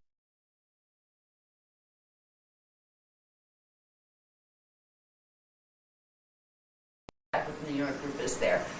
It's always this like little core of people in the geographical area. Nobody else, just them, and they keep coming back. It's like, and I know why. This is an appointment. We said a while ago. All right, we have now. Let me look at level 1 of the Cathara grid. We have level 2 Cathara grid. This is called the crystal seals level. This is where the shields come in. I was talking about the Huga body shields, where they look like discs of crystalline light. They're flashing. They're your little light bulbs. That's your little grid that holds your light bulbs. Okay. There are many, many levels to that. That can be one of the most intricate levels to get into. So we try to deal with the big things that flip the small things so we don't drive ourselves crazy with details from now to eternity. We use these a lot, and we will progressively learn how to use them as we move through different levels to reprogram large areas of the outer levels of the Cathara grid. After we get the ground set by running the holographic pattern the way it's supposed to be, then there are things you can do to really break up miasmic patterns very quickly and restore order to large areas of the grids rather than little areas at a time. So we'll use them for those purposes. Okay, what they do is, says they regulate the rates of Partakai phasing to create the base structures upon which dimensionalization is built. So you have the first cores coming in, the core projections of Partakai clusters coming in for the first level. These guys come in, and they're little alternate frequency patterns that start to alternate those programs enough to begin building up the three-dimensionality. They start to project them on grid levels. They start to make the flash rates interact with each other more.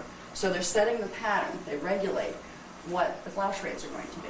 So when we're dealing with that level, the crystal seals level, we'll be dealing with changing flash rates from where they start to manifest, where the complex groups of flash rates start to manifest. This also goes with the planetary structure. When we're doing Maharic activation, we're going to activate our Maharic shield, which is that fourth harmonic aspect of our, that goes with our Mahara Huma body. The Maharic shield is the crystal seals grid, that little platform of light bulbs, that goes with our harmonic force out. The planet has one too. When we do planetary biofeed interface, which is what we're going to open today, we have a Maharic shield. So does the planet. We're going to open up ours, get it activated. Then we're going to open up the planets and connect our Cathara grid to the planet's Cathara grid. And we're going to get both of the shields spinning at a faster rate, which will throw energy out. So it allows you to build a core of energy directly from the Earth's core. And the more you get the shield and the Earth's core spinning, because they spin once you get them going, the more it will throw up for you. It will push energy out into the spirals of energy that come up into the system. You'll bring it up through your own Maharic shield, and then up through your Cathara grid in your body. And you will energize. It is an energized thing. This is the stuff that creates Kundalini activation. And Kundalini activation is what controls the seals. Actually, the seals control the Kundalini activation. Kundalini is levels of energy. They're spiral at the base of the spine. That when they activate, they blow open the seals that hold your consciousness into dimensional phase lock. So it makes you be able to take your first dimensional consciousness and combine it with your fourth to go up to the next harmonic. To take your second dimensional consciousness and combine it with your fifth to go up to the next harmonic. So as the Kundalini is releasing, you're releasing crystal seals in the various levels of the shields, which progressively allows the Uva body barrier to break down, progressively allowing the higher identity to integrate. And you are changing from three-dimensional consciousness progressively to the next harmonic gap.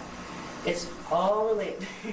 All the stuff that's been taught in little pieces since the beginning of our recorded history had some part to play in this. Working with the meridian systems, working with the chakra systems, working with the Kundalini spirals. All of it fits in to the process we're doing here. The simplest way is to simply know the shields exist and realize you want to heal, you want to get your DNA back, you want to ascend, you want to get yourself back into your avatar self. Simply get your hula body straightened out. Those little grids of light just have to get their sequencing back the way they're supposed to. It's as simple as that. So it can be as complex and detailed scientifically as you want. But it can also be such a simple concept. You have 5 little circles, you can explain it to a kid. 5 little circles, they're actually spheres of energy. And they kind of go like this, a big sphere and then a little sphere inside that, a little one and a little one. And you're actually in the middle of them. And you can learn to expand out into them. And you just do these neat little things with energy. Okay? You can teach kids to do this and to understand the basic concepts. And then when they're 12 years old, they won't start going into the death process, they'll start going into soul integration. And then look out, because you'll have the indigo children on your hands. Because indigo children are the ones coming in with 6th strand activation. Now 6th strand goes with the 6th Cathara center. They're coming in as embodied souls with that much frequency processing through their gene code. Some are kind of like dormant and they don't activate till later, but a bunch of them are coming in now as babies with that level of activation. So we're all becoming indigos as we work with this. That's a term thrown around a lot in Melchizedek's. They talk about the indigos a lot. I haven't heard anybody describe what they are, though. You have to understand the 12 strands of DNA and how they plug into the Cathara and how that plugs into the levels of consciousness in the human bodies. And you have to understand the 15-dimensional matrix to understand any of that. So this seems to be the system that allows the other systems to make sense because it shows the structure, the context that the others fit in. Okay, now we'll go into level 3. This one is probably going to be a whole section unto itself.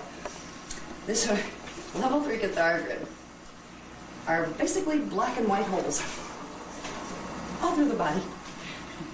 And the karmic imprint is very much connected to these First of all, they're sets of minute black and white holes, energy vortices, that form because of crossover points in the flash line sequences that are running through level 2. This starts to set up more flash line sequences that are compounding and exponentially increasing themselves, and they make little vortices of energy all through the body, which allow energy to move sometimes vertically through into the higher huma bodies, sometimes into the parallel double. So there's a constant influx of energy that goes right through the DNA. The vortices are in the physical cells, they're in the DNA, they're in every level going down to level 3. They're called Kathara. They're in the biofield. There's little tiny vortices that are actually within the bigger vortices of the chakras. So when we get into these, they're called diotic points. Just let the word be, because I don't want to spend another 45 minutes trying to explain what diodes are. That'll be more explained in level 2, and you'll get... Is that DIO? DIO, yeah. But it has to do with, if you look up the word in relation to electricity, it has to do with that function. They are the ones that are actually transmitting sources of energy. They are the white holes that send energy from the antiparticle universe into here, reverses the spin on the antiparticles, transmitting particles.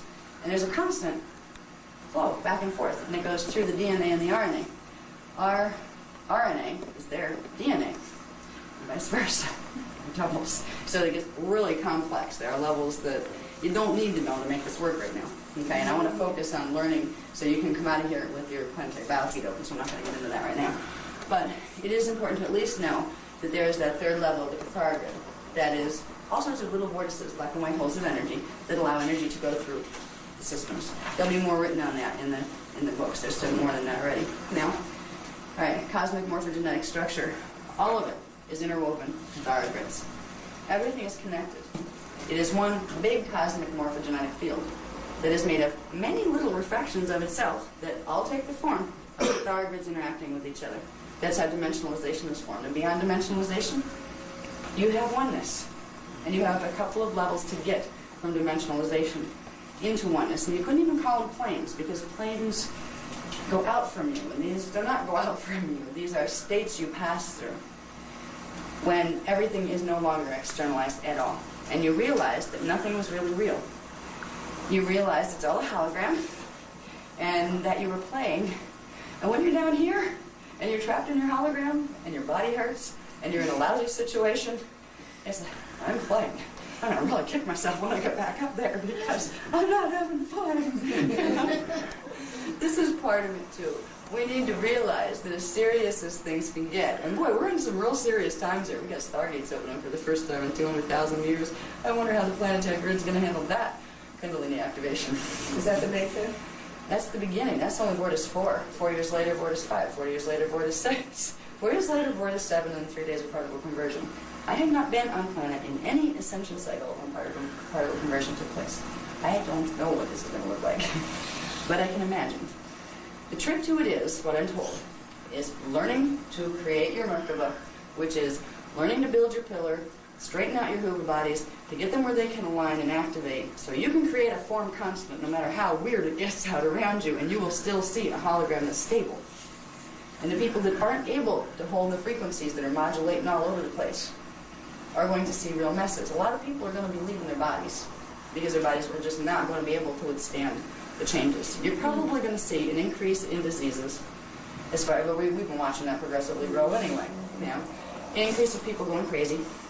Yeah, those two. Yeah, a little help.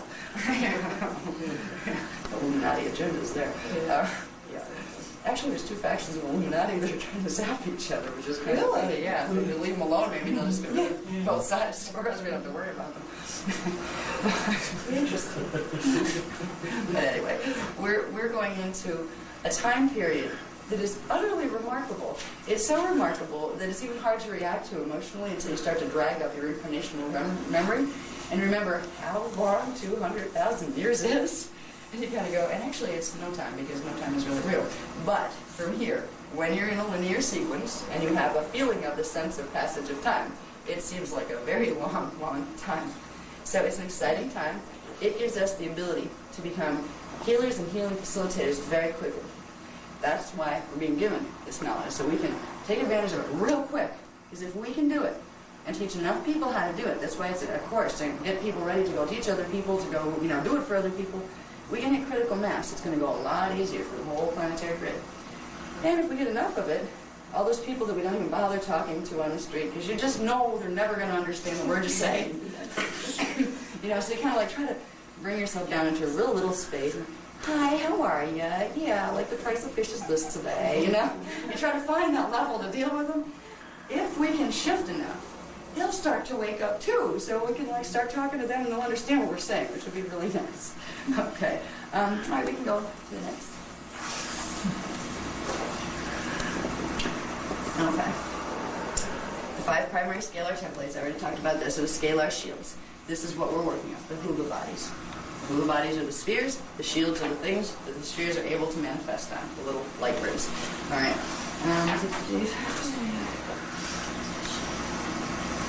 Okay, this is just kind of summing it up there. The Cathara grid and the 3 levels of it, basically, are the causal element. That's what causes this hologram to happen. And if you have a lousy karmic imprint, and you've had like a string of lousy lives, you have some hoover body distortions. Okay? At this point in the game of manifestation down here, it does not matter whose fault it was.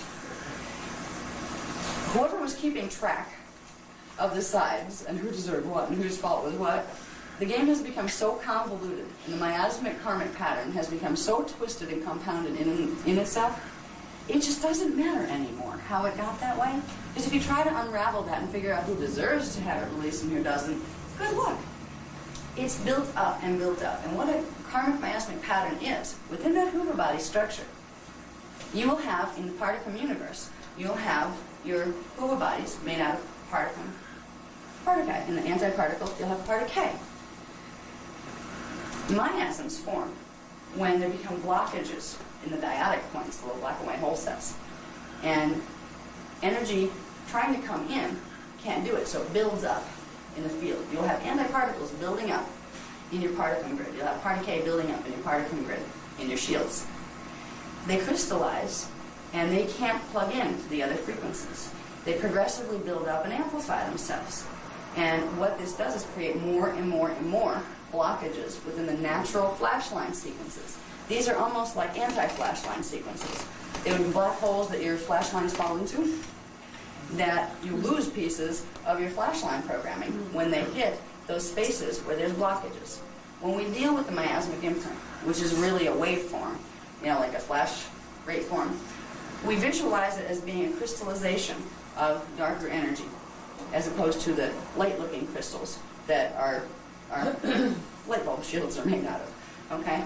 The object of the game is to clear out as many of those dark light bulbs. Let's call them dark light bulbs. That's an even better analogy. We have our light bulbs, and then we have our black light bulbs. Let's get the dark light bulbs out of there. They're in the way of the sequencing. They won't light up. They're like burned out light bulbs. Where in your sequences, it hits that, and what breaks your whole sequence?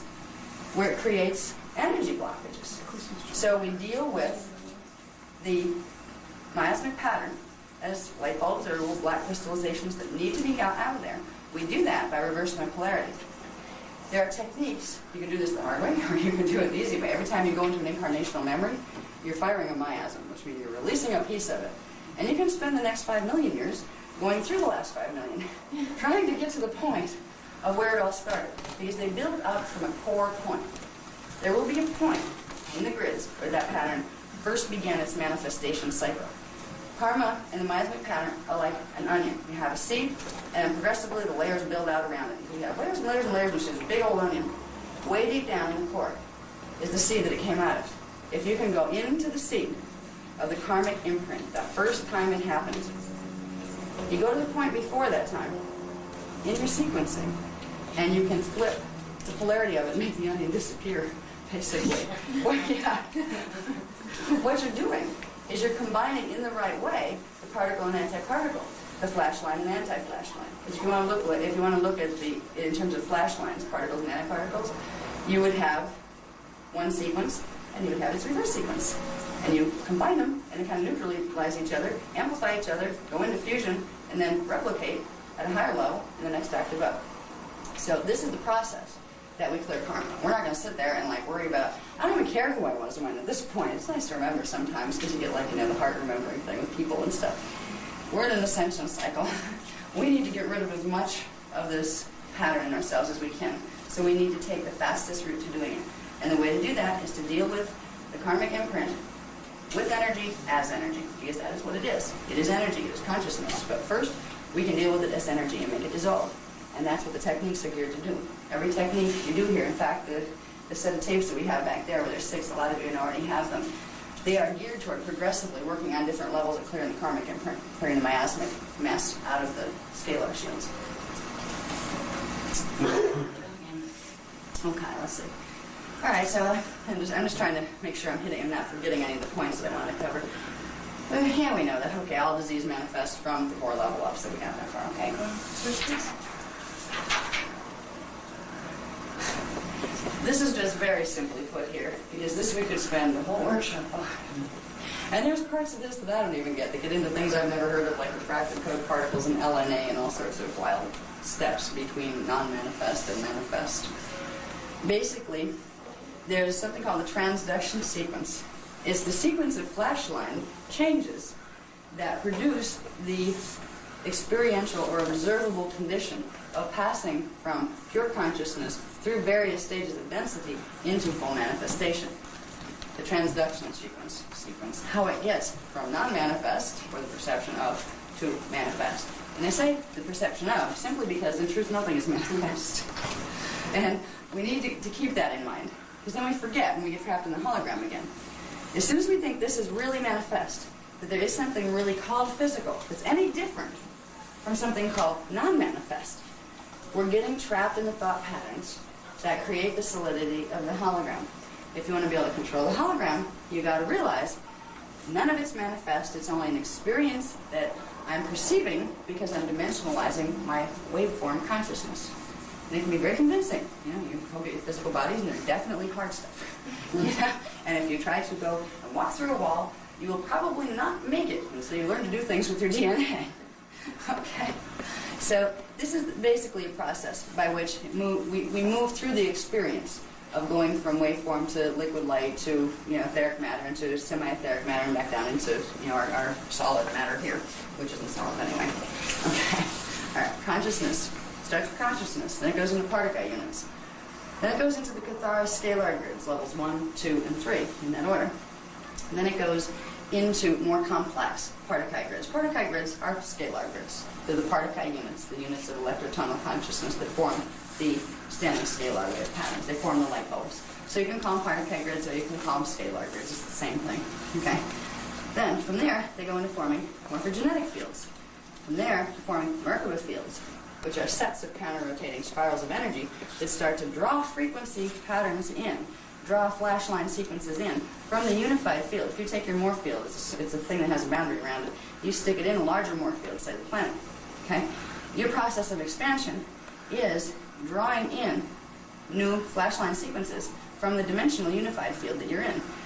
And they will progressively expand your morph field until you have drawn them all in. This is how we grow. This is our growth process. We're literally bringing in flashline sequences from the unified field around us, and it's expanding progressively our morph field, which gives us the perception of linear passage through time and growth of the physical form. So the Merkaba fields are the spirals of energy, which are really not spiraling, they're simply flashing. Multidimensional flashlines coming down in what looks like a spiral, but they're really fixed points. Okay, it's something that most people don't know about Merkaba fields. They really don't move. They only appear to move. Again, they're fixed points, but they sequence and they appear to move. They appear to transmit wave spectrum, but they're really just light bulbs flashing on them. The whole thing is that. So in truth, there is no movement.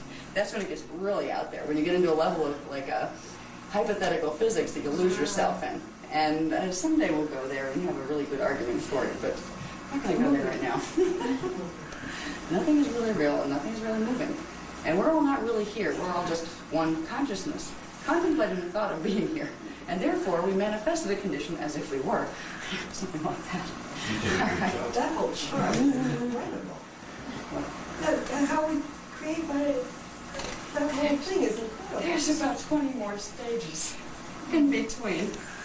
This is the basic, easy stuff. It would have taken me another 4 days to pull that chart if we put all the levels of development in it.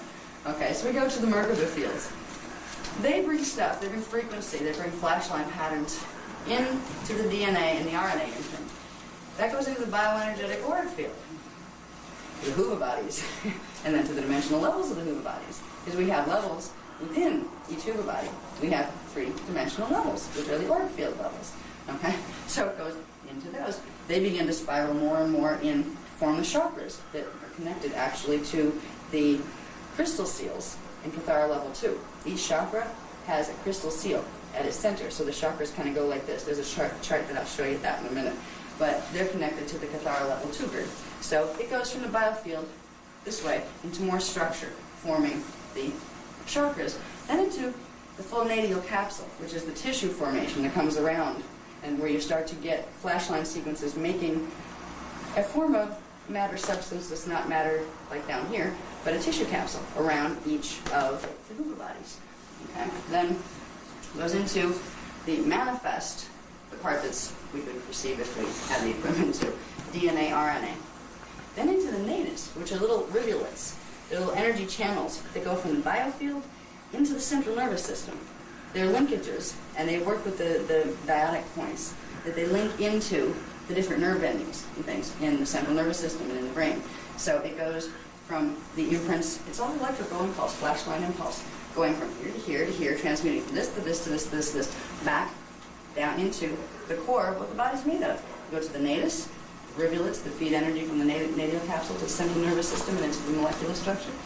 Then to the nuclear core, the core of our atomic structure. Then it goes kind of all at the same time through the central nervous system, studying the metabolic rates, studying the biological rhythms, goes through making the chemistry of the blood, the brain, chemicals, hormones, organs, all of it. It builds up into the wave spectra that from our station of consciousness appears as physical manifestation. But it is our station of consciousness being placed one-dimensional band above it, one flashline sequence above it, that gives it the illusion of solidity. Without that, it would just be wave spectra, everything flashing. And that's how the higher ones see things down here, flash rates, because they're out of the levels where dimensionalization occurs. They don't get an outside hologram. Okay, let's see. Sorry. Okay, can you move up on this a little bit? I just wanted to use I think there's a diagram right at the bottom. Yeah, that stuff, that's in the session manuals. Just wanted to show you this one. This is the concept of morphogenetic fields. You have the cosmic one, and then you have all the little levels going from like the universes to the galaxies to the planetary systems to the life forms that live on the planetary systems. They're all interwoven and taking place in the same space, which is no space, it's consciousness. That gets into, actually I think some of the Eastern philosophies came very close to the concept of God as being that. And they would come up with the concept that there really is no space at all. It's all taking place where? Nowhere.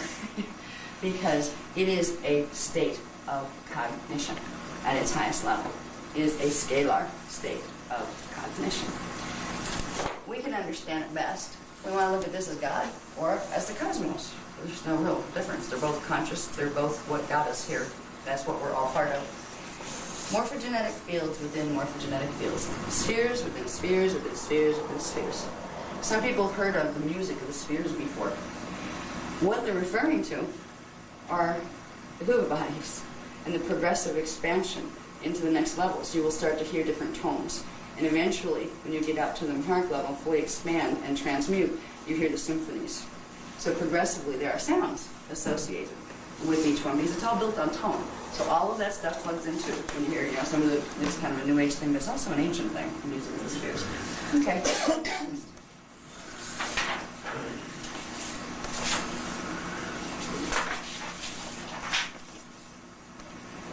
Okay, let's see if there's anything on here I need to cover that I didn't cover. Okay, can we lift up a little bit? All right. This is what we're going to be using right there. Okay, the fourth Hoover body, fourth harmonic, the Mahara Hoover body. That's the one that's made of the frequencies of the flashline, phasing the flashline sequences of dimensions 10, 11, and 12. They're the ones that contain within them, particularly 12, everything below it. So that is like one major flash line sequence. It has all of the little ones from the lower dimensions in it, plus its own. All right, we're going to use that and the Maharic shield, which is the light bulb grid that is what the Mahara Huba body forms on. We're going to use that to reprogram everything. So we've talked about that. That's what this is talking about. The fourth harmonic, we're going to call it the fourth harmonic level, the fourth harmonic healing. We are taking the fourth level, dimensions 10, 11, and 12, and using them to restructure everything below it. Okay?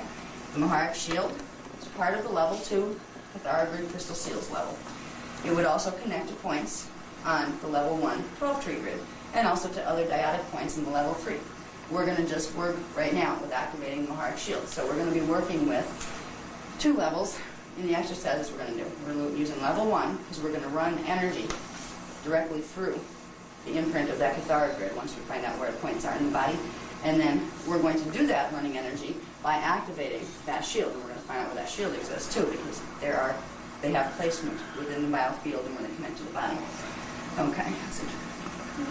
Okay.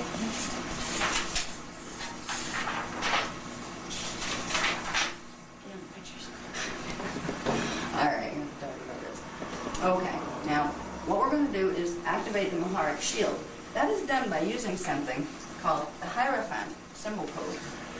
This is a scalar grid image. It's an image that we hold in mind. It has very specific colors, because color is wave spectra. Colors are wave spectra, as we know, or scientists know. Well, when you go up the dimensional scale, you can direct very specific frequency if you know its color capstone, if you know what color that would translate into. We've got some of the colors listed in this program, and there will be more, like undertones of color and stuff. In our system, we use color to direct specific frequency bands, to direct specific dimensional levels of frequency. What we're going to do with the Hierophant symbol is we're going to use the D11 frequency, the color, which is really a silver-black color. It's a combination of silver light and black light interwoven, so it gives you like a really dark kind of silver. We're going to combine that with the D12 frequency, which is the pure white light. It's almost like an opalescent kind of light spectrum. It contains all of the other colors. We're going to combine them, and it turns into a pale silver, kind of a glowing pale silver energy. That's the color we're going to run. And when we're running that color, we're not just running color, we're knowing that we're running D11 and D12 frequency. So there's a whole correspondence. As we progress through the levels in the courses, we will learn precisely what the combinations are for different diseases, for different areas. We're also, they tell me, they're teaching me, in level 2, they're going to teach us how to use some of this for manifestation in general, to demanifest certain things in your body that you don't want, but also to demanifest certain conditions in your life that you don't want, like financial pressures, bad relationships, those kind of things. So this applies to, this is whole being healing. This is not just healing your body parts, this is healing your hologram as well. So, but right now, we're going to learn to use the Hierophant symbol code using the frequencies, the pale silver, which is the combination of D11 and D12 frequency.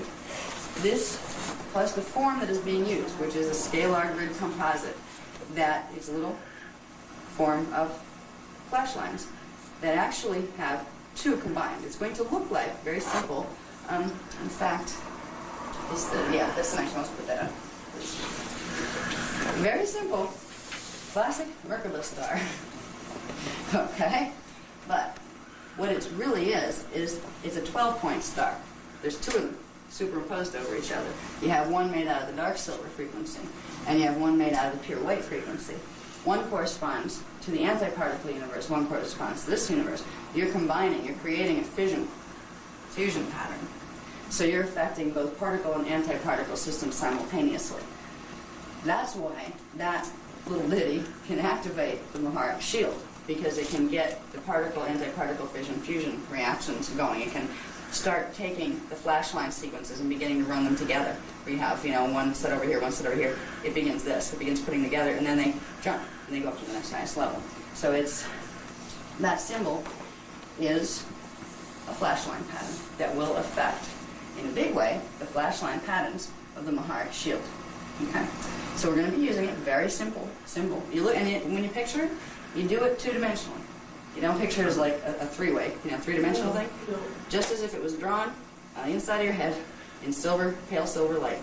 And it looks like a 6-point star, but you already know there's 2 levels to it. One going with the particle, one going with the antiparticle. That's how you ended up with a pale silver. Okay? Okay, I think, we can go past the higher sample. Let's get into body parts. I'll do that. This is the parts I love. This is where he gets to talk about planetary biofeed interface system. We call it Tkbshs for short, because that's a lot to spit out. It sounds like a corporation. Okay, now again, this is very strange. They're made for a little bit longer screens. Okay, and after this graph, I'm going to show you specifically where this goes in the body. Right now, you need to know you have a cathara grid.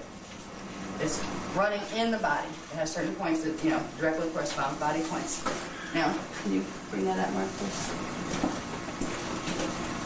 Okay. Where your first cathara sphere is down in the Earth's core. It connects to the first cathara center of the planetary cathara grid when it's open. Usually, there's this barrier here. For 200,000 years, there's been a barrier here. You couldn't open them to each other because you need 12th dimensional frequency to blow open that seal. And because the planetary grids were blocked, they could only pull in up to 10. They couldn't pull in these 2 levels of those 2 cathara centers were dormant on the planet because they were blocked. We couldn't open this. It takes 12th dimensional frequency to open it. Now we can. What it does is allow us to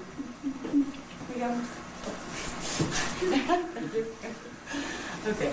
It allows us to draw into our biofield the energy from all the harmonics of the planet, not just from the Earth's core. We're going to use our connection to tap into the Earth's grid level at its Maharic shield level. So we're going to be able to pull through 12th dimensional frequency from the planetary liquid light imprint. As we pull it through the planet, it helps to recode the planetary grids. So as we're helping to heal ourselves and drawing this energy, at the same time, we're helping the planet get its grids back together and clear its own karmic imprint. We're helping to unblock the levels in its scalar grids. So it's a very win-win situation. We get all this extra energy to use, and the planet gets itself healed the more we use it. Okay? It's an amazing system, and when it opens, you start to feel the energy running. I haven't been the same since. They're still doing Kundalini activations. And it's not that anybody can me. I chose to open my planetary biofeed system. And I know my higher levels of consciousness are guiding the whole process, and they won't give me more than I can handle. And I also know we're kind of on an accelerated course because we have a lot of teaching that has to get done, a lot of transmitting. So they're going to push, my higher levels will push even harder than yours will. You don't have to worry about having to take 4 Advil, 3 times every 3 hours.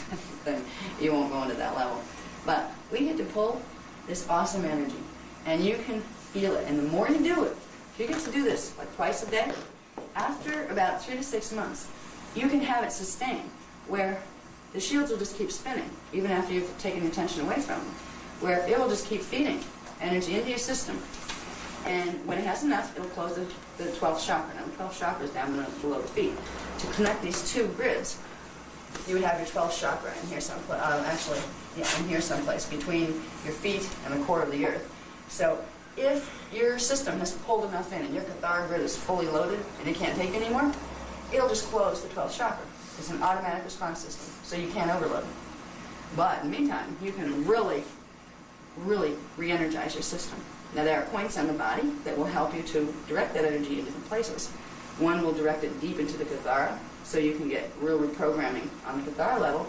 You can also close the cathara lines, so instead of that energy going deep into the cathara, it comes to the outer levels, to the chakras and closer to the surface, which will give you faster symptom relief.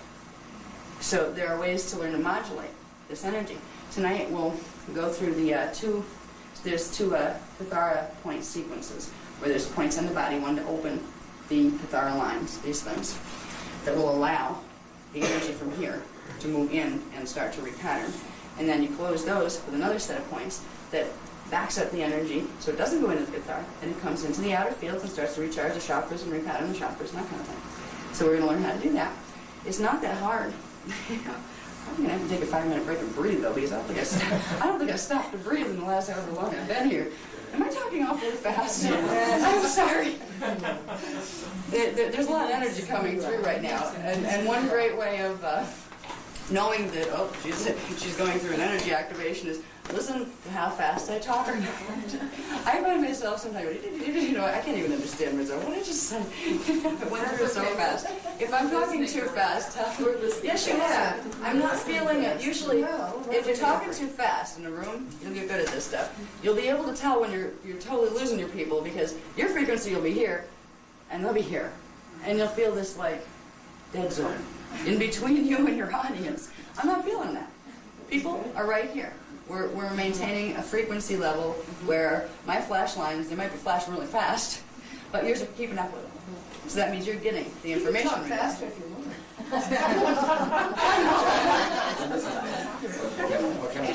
Just thinking, I wonder if I talk faster and faster if the frequency will go flat. You want a break now? You want a break now? Does anybody else need a break right now? No. You can take a break. Let's see. Let's get through the shields, okay? I want to get through the anatomy. It won't be that much longer. And then when we come back, I want to go right into technique. So I just want to get the anatomy down so you know where your parts are. All right. Oh, this is a real quick one I want to cover too.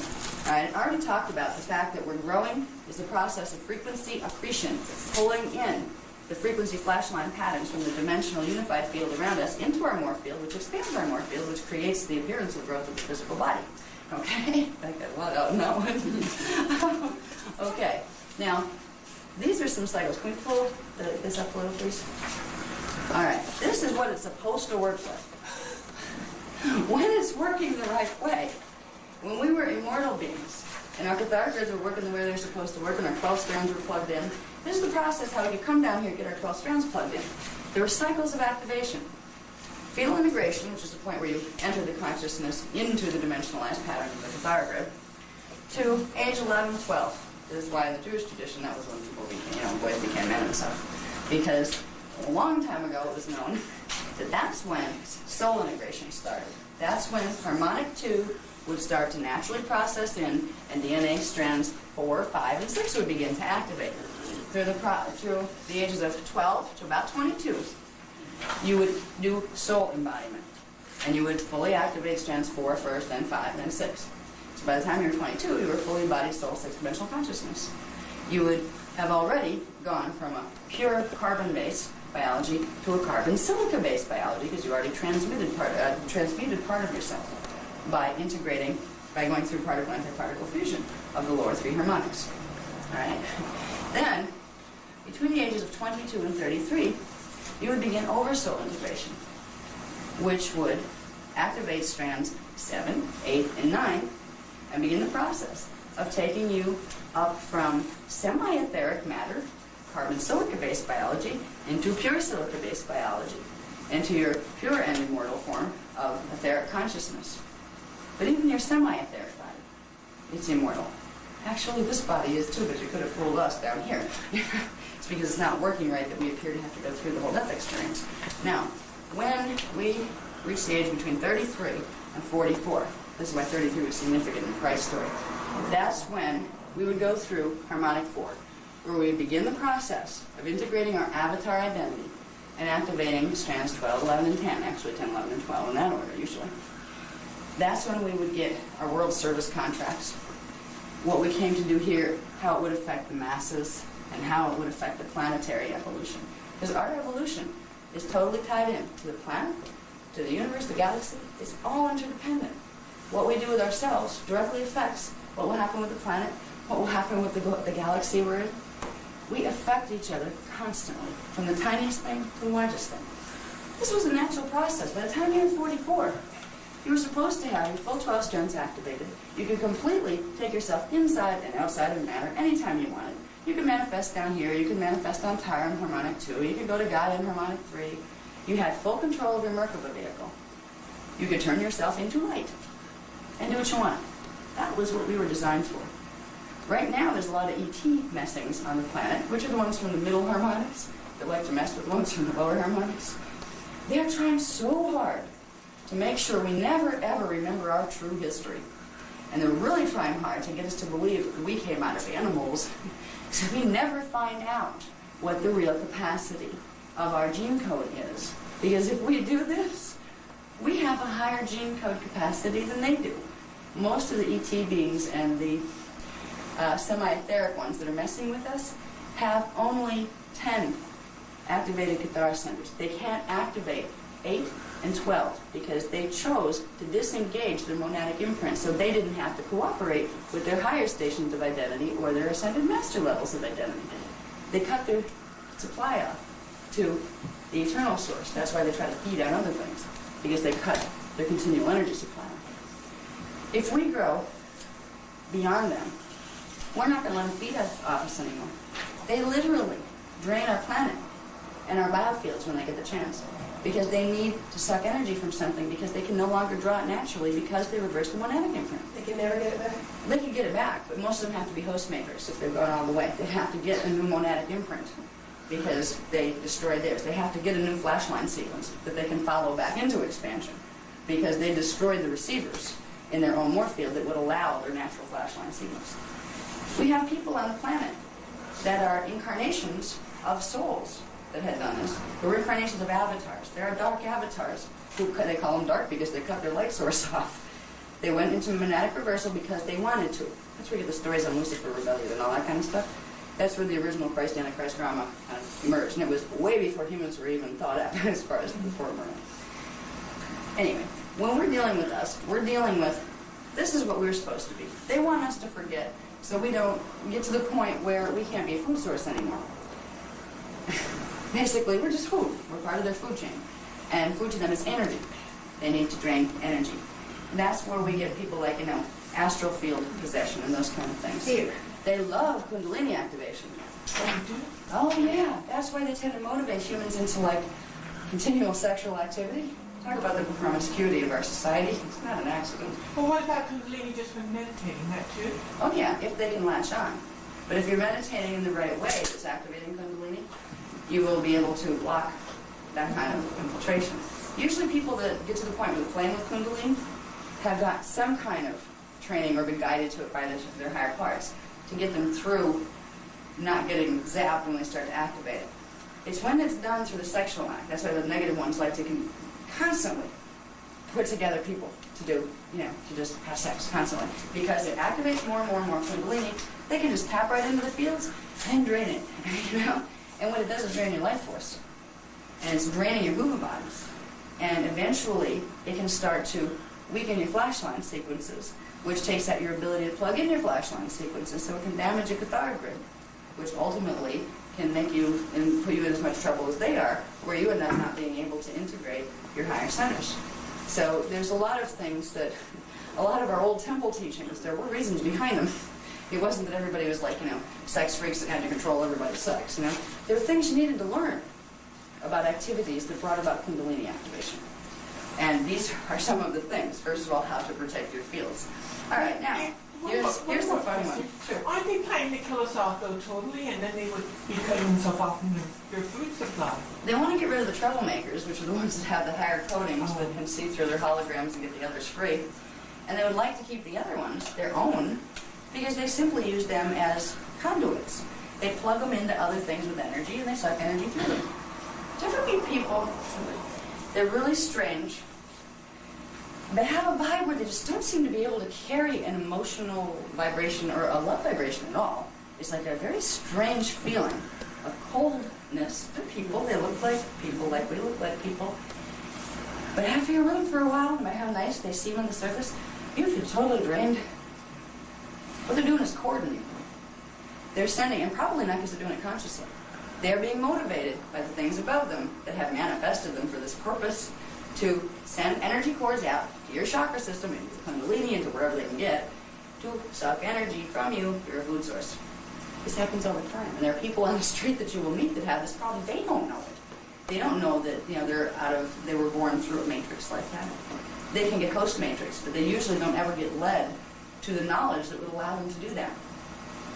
Part of the reason that I get the negative ones very angry is because I'm teaching stuff that if it can get to the ones that are being used, the ones that have the DNA matrices that only have the 10-strand capacity. We can show them how to get host matrixed. So they can disengage their connection and stop being used like that.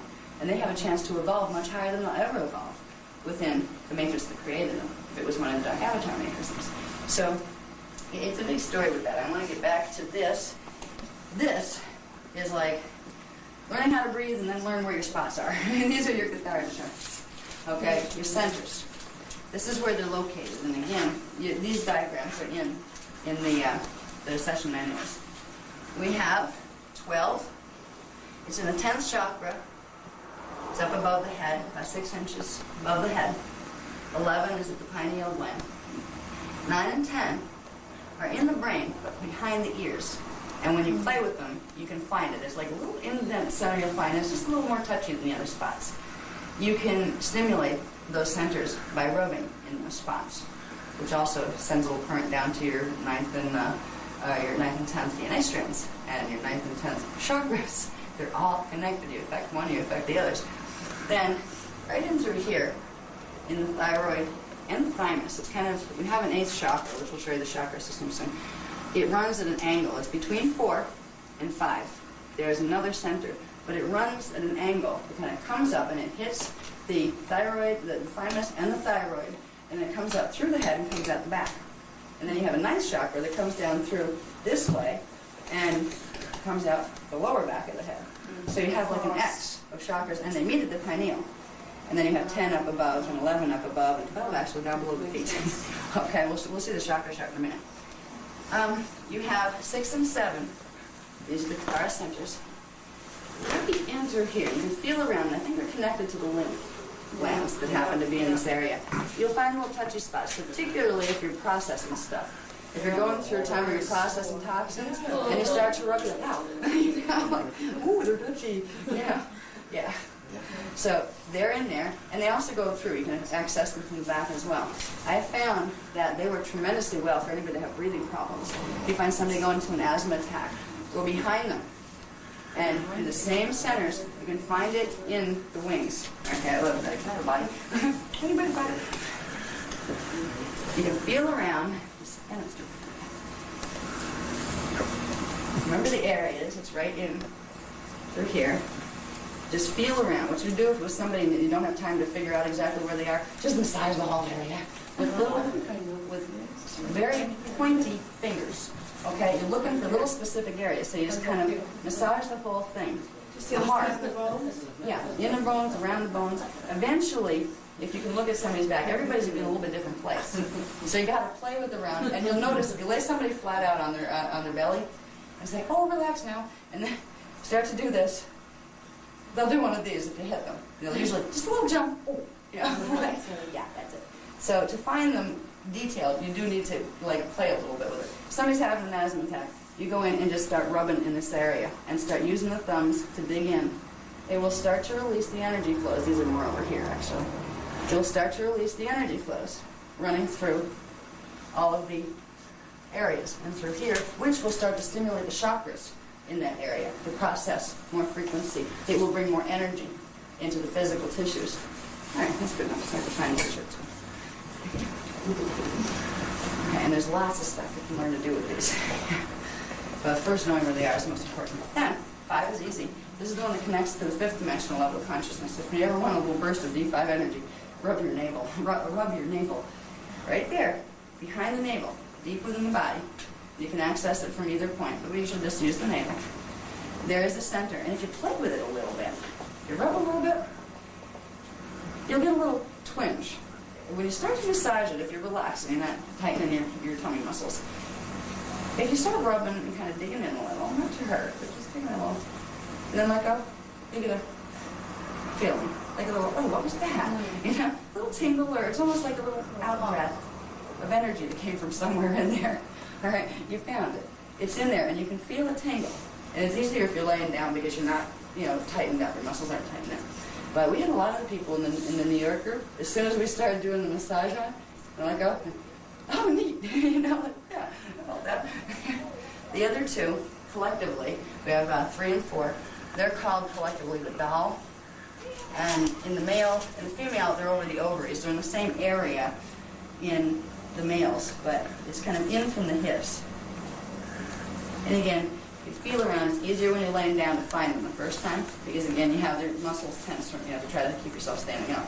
So if you can feel them around in the ovaries, when you're laying on your back, you'll feel them. Again, they're tender.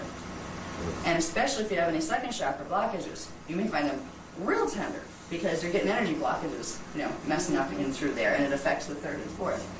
If you want to stimulate astral body travel, put yourself to sleep by rubbing the fourth one. Okay? The fourth one is on the left.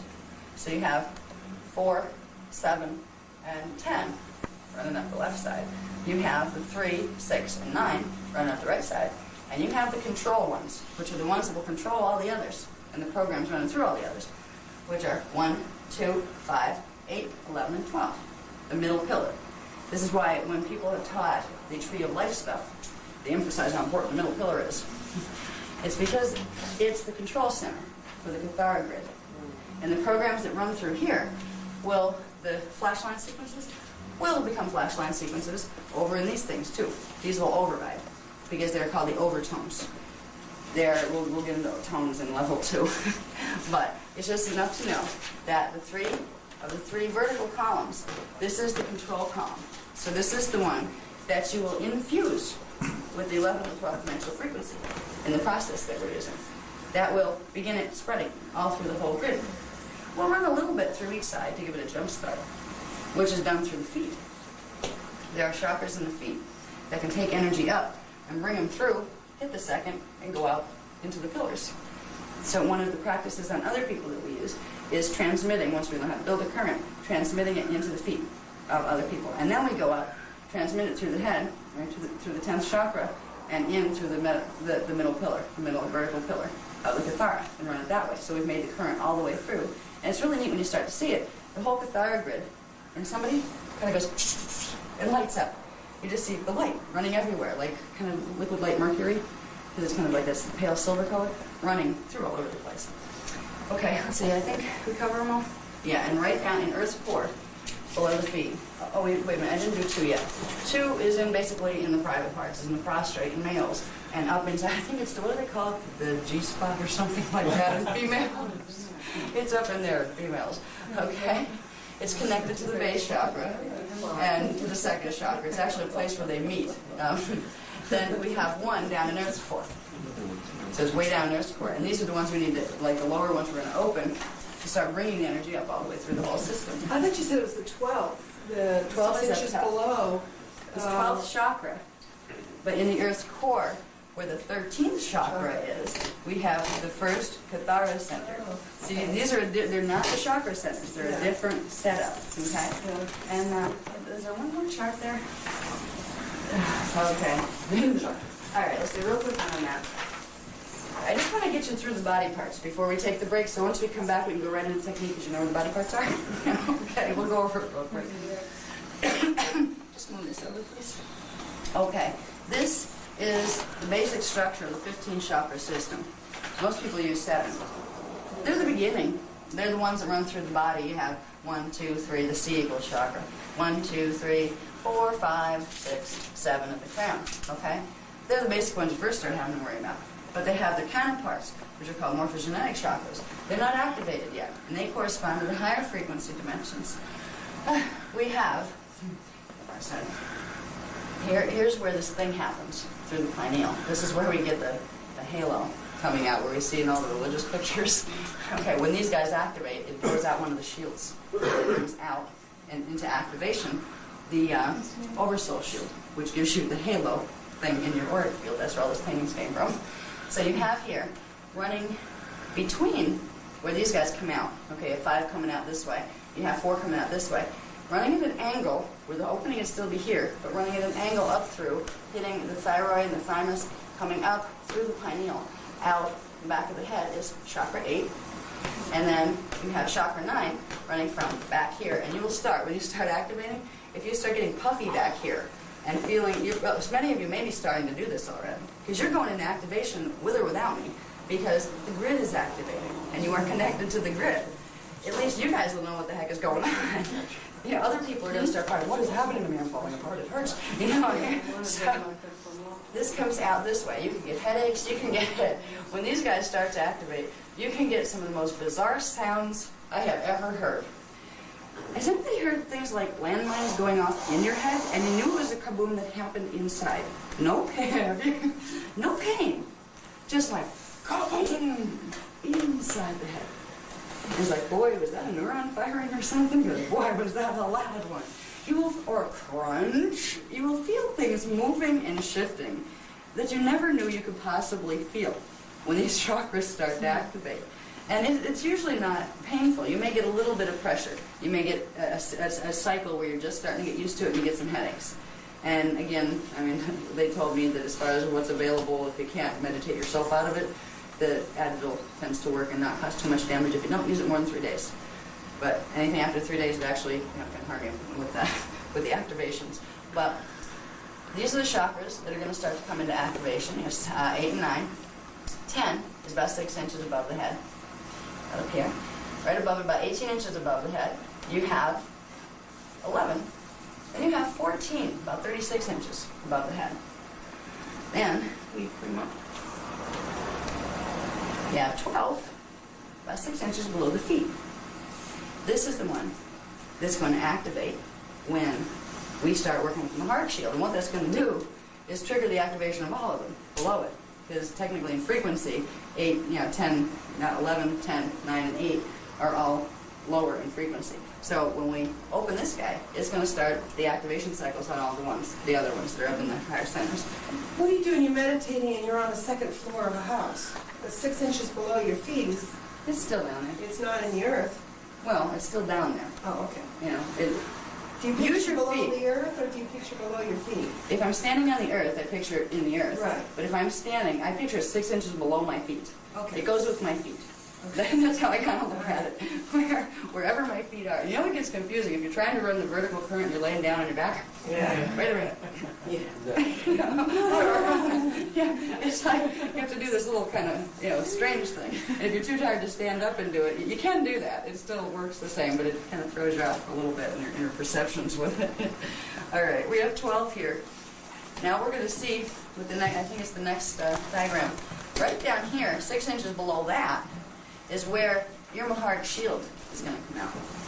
That's where that scalar grid is. And then down here in the Earth's core, you have your 13th chakra that's connected to the Earth's core. And this is where there are crystal seals that correspond to the Earth's grid. This is where the Kathara, you make your link to the Kathara grid of the planet through your own Kathara grid. So when we're working with this, 15 is if you went all the way out through the Earth and way out into deep space. Because like with 14, you go way up above and it disappears. It really goes way out into the universe to some point that you're actually connected to that gets into stellar family origins, but we won't do that at this level. This goes out the other side, way down through the Earth, way out in the galaxy on the other end, wherever you are, and you're rotating, so it creates a current of energy. Just knowing that's out in deep space, down the opposite of where you are, and 14 is out in deep space, you can have a little bit, you can access it from about 36 inches above the head, but it goes way up beyond that. You just won't see it anymore. So that's how the chakra system plays in.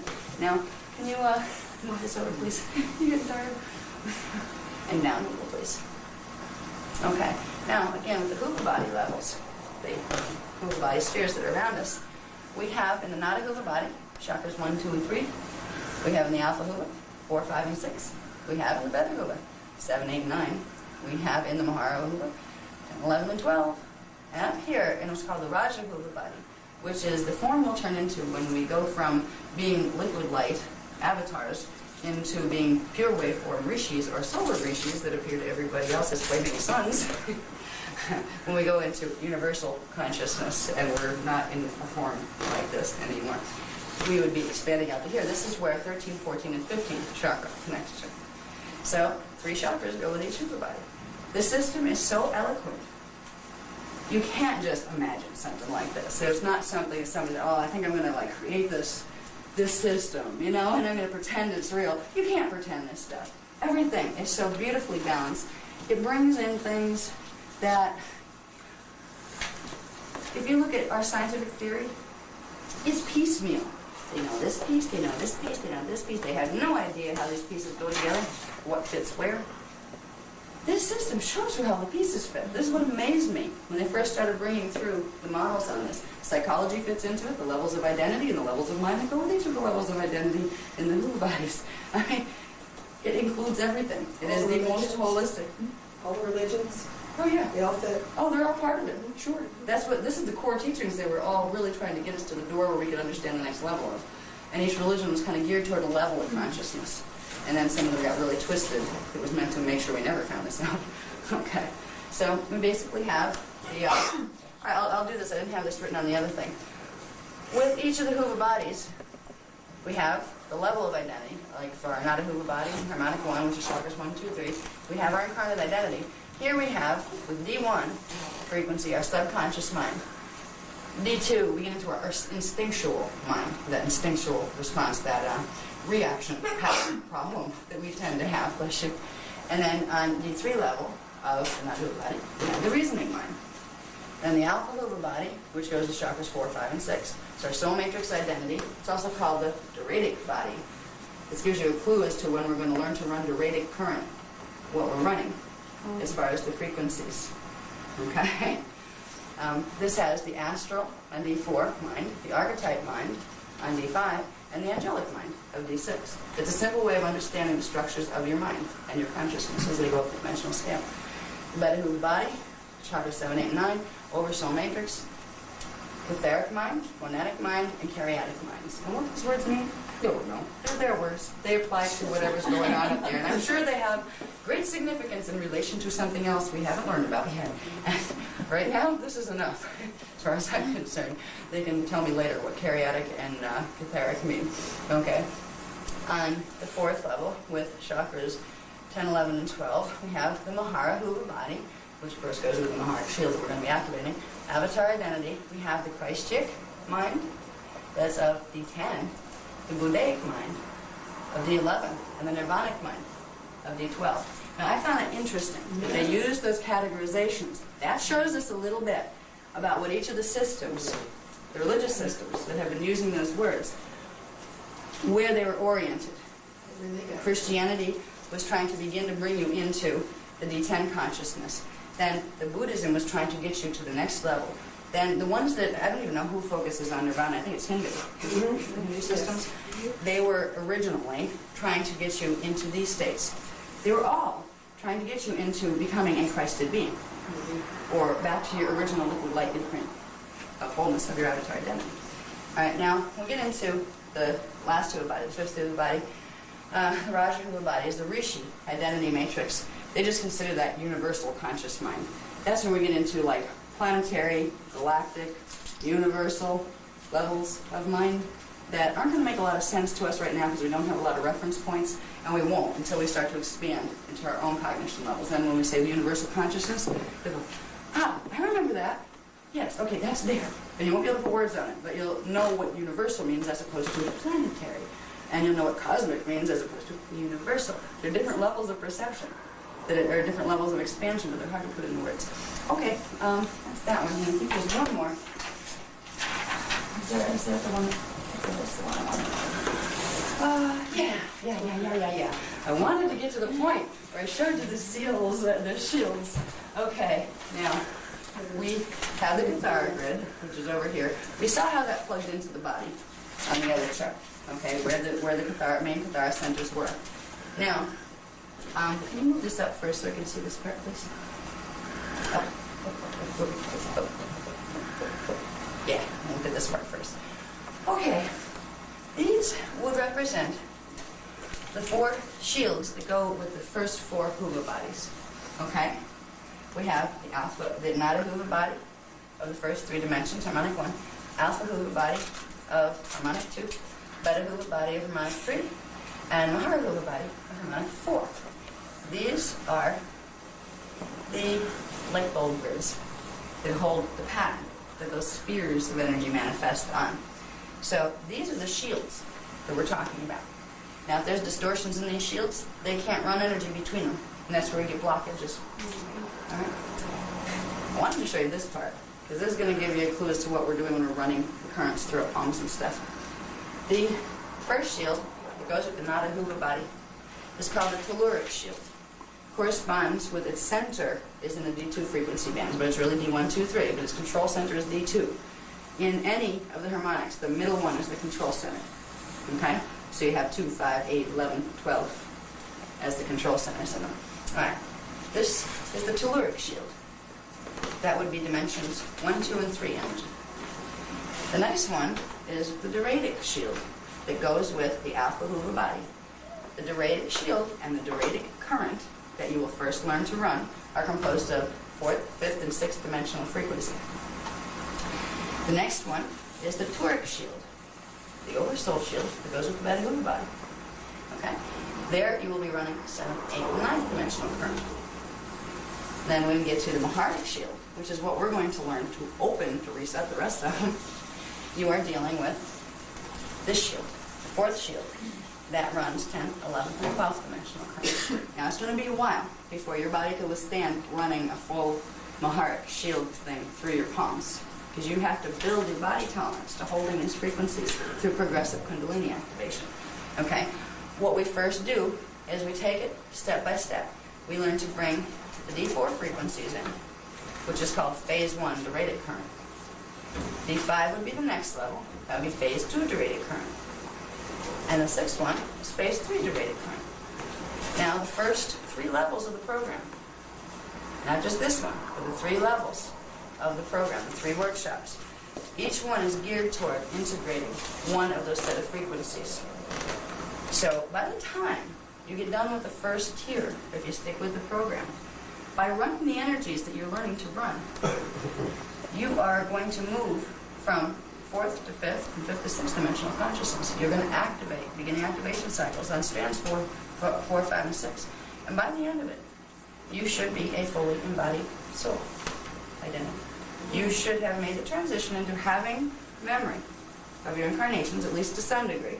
Also depends on how much distortion you have to clear, because some of us have more of a mess karmically than others. And some of us, started out at a deficit as far as what the gene code was, depending on what the parent pattern had, because we picked up a lot of that nonsense too when through immigration. All right, but these are the currents. These are how they run. We have telluric current, duratic current, toric current, Maharic current, and Rishik current, which would really just like blow the herb apart if anybody ran Rishik current pure down here. You could run subharmonics of it sometimes for. That will probably level 6, sorry. That won't be to level 6, so that you even get into touching running 13, 14, 15 dimensional current for anything. And you have to run it through the biofield, you can't pull it through the gene code. So that's something we won't have to worry about for a while. This one we're going to learn to run duratic current from the duratic shield. You can look at it as running soul current if you want. But if you want to be specific, it is the duratic shield, so you'll be running duratic current. Alright, now can we move this over? And alright. I'll start at the top. And then, as far as the shields go, they're not in order, as I showed down there. Okay, and then 1, 2, 3, 4. Here, it comes out at the base of the spine. That would be the first shield. That would be the telluric shield. That would also be the first level of the Merkaba to activate, if you were going to activate your Merkaba vehicle in your auric field. All right, that fully activates. There's 3 levels to it because there's 3 dimensions to it. That fully activates from D1, D2, and D3 frequency. When you're fully activated there, the normal cycle would be to start to trigger the activation of the next one up, which would be the duratic shield. That would be where you start to integrate the frequencies of D4, 5, and 6. That comes out here.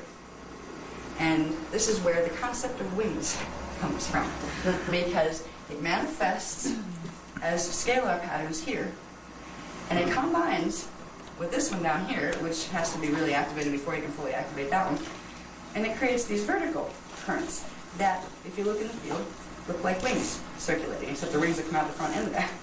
So a lot of our old religious paintings were translations of the halos and the wings and these kind of things. There are winged beings, but they tend to be part of bird people, which are a different race. The angels like to use the image with us because we've grown accustomed to it from their old mythologies. But most angels do not have wings, but they do have their duratic shields activated, because most angels are D6 consciousness, which goes with the duratic level, harmonic 2. So this is where the symbolism was always translated down through our mythologies, and it was put in like almost tongue-in-cheek form. Let me figure this out. You know what I mean? It's like a cosmic joke. Right there before our eyes, but we don't know what it means, you know? All right, here we have the one that goes with the oversoul body. We have the toric shield, and that's D7, 8, and 9. That goes along with activating the chakras that were in the head, and they actually start to spin. When they activate on their kind of vertical vectors. Then they start this spinning cycle that sets in motion this shield. And it's kind of like a disc sitting on your head spinning. And sometimes you can feel it when you get it activated. This is wild. But the one we're going to do first, because it's the one that has the ability to restructure any damages and all the rest of them, because you don't want to activate these guys until you clear them, because they hold part of your miasmic imprint. And unless you want to blow down here your mess from Terran karma cycles from before you even came to Earth, from way ancient times when there's all sorts of ET wars and stuff going on, unless you want to start walking through that hologram here, I suggest leaving those other shields dormant until you clear them with the one below your feet, which is the Maharic shield. It's positioned about 6 inches below the 12th chakra, which makes it 12 inches below the feet. And it is a little dormant spot. You can just feel it in the field. If you go down, put attention down there, it's a spot. You can feel it. It's like a little sphere of energy that sits there and is dormant. When you begin the processes of using the Hierophant symbol and running it through the main vertical current in a certain way, you begin to pop that little sphere of energy. And then you go further, and you go into the Earth's core, and you pop the same thing on the planetary shield, Maharic shield. You get the planetary shield spinning, and it starts to generate energy. And then you make a silver cord, using the Hierophant symbol to direct it. You pull it up from the center of the Maharic shield in the planet, plug it into your Maharic shield. That's called the planetary biofeed interface system. You can get that planetary grid spinning as fast as you want, and you can start to feel wobbly if you do it enough. Where when your shield is pretty stable, but if you start to really spin really fast, the planetary grid, once you get a feel for it, you can actually give yourself vertigo because you can feel the momentum changing underneath you. It's completely changing your orientation, so you need to start accelerating your own Maharic shield to keep up with it so you wouldn't have vertigo. But we're going to use that shield of the planetary core, Maharic shield, to activate and stabilize our Maharic shield. Where we're going to get this to temporarily come out. Now, if we got that to permanently come out right now, we'd blow ourselves out. Because our cellular pattern is not ready to hold a full blast of continual 12th dimensional frequency. It can handle little flashline sequences, and then they need to stop until that stabilizes and adjusts some of the flashline sequences.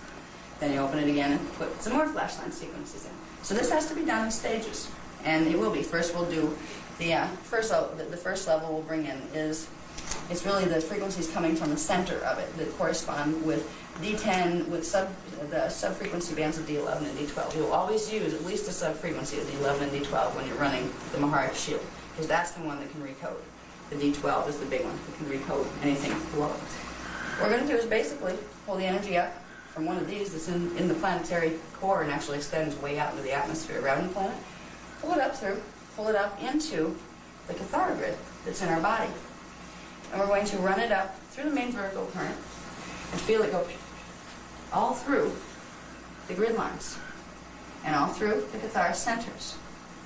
And we're going to bring it out up to the 14th chakra to connect it. So you're connecting the whole current. Then you use the breath. The breath is the push-pull mechanism. If you want to bring more energy up from the Maharic shield, you exhale. Inhale. Put your consciousness down in the earth core. And inhale and pull it up and use the breath to pull the energy. And you may get it up to the Maharic shield your own at first. Okay, leave it there. So you're going to pull it back up when you want to run it through the grid. You're going to use the breath to modulate the flow of current because they're all connected. The breathing rhythm will direct the movement of the flashline sequences and how fast they will move through the system. So when we're doing this healing modality, we're going to learn first to activate the Maharic shield, then to build something called a Doradic ball, where we combine that Maharic shield with the frequencies from the Doradic shield using the color spectra that corresponds. We're going to build a ball of the energy in the heart chakra. It's already online down there. You get it online to the Doradic shield, and then you run it down your arms and pick little balls for healing purposes and other things in your palms. So this is what we're going to learn. And as you get this shield spinning, it hits a certain critical mass point of spin. It hits a certain speed. It disappears. It goes pop, and it goes vertical. And it becomes a vertical pillar of frequency that hangs in your field. That is the Maharic seal that allows you to not have anything mess with you for all the way from 12 dimensions.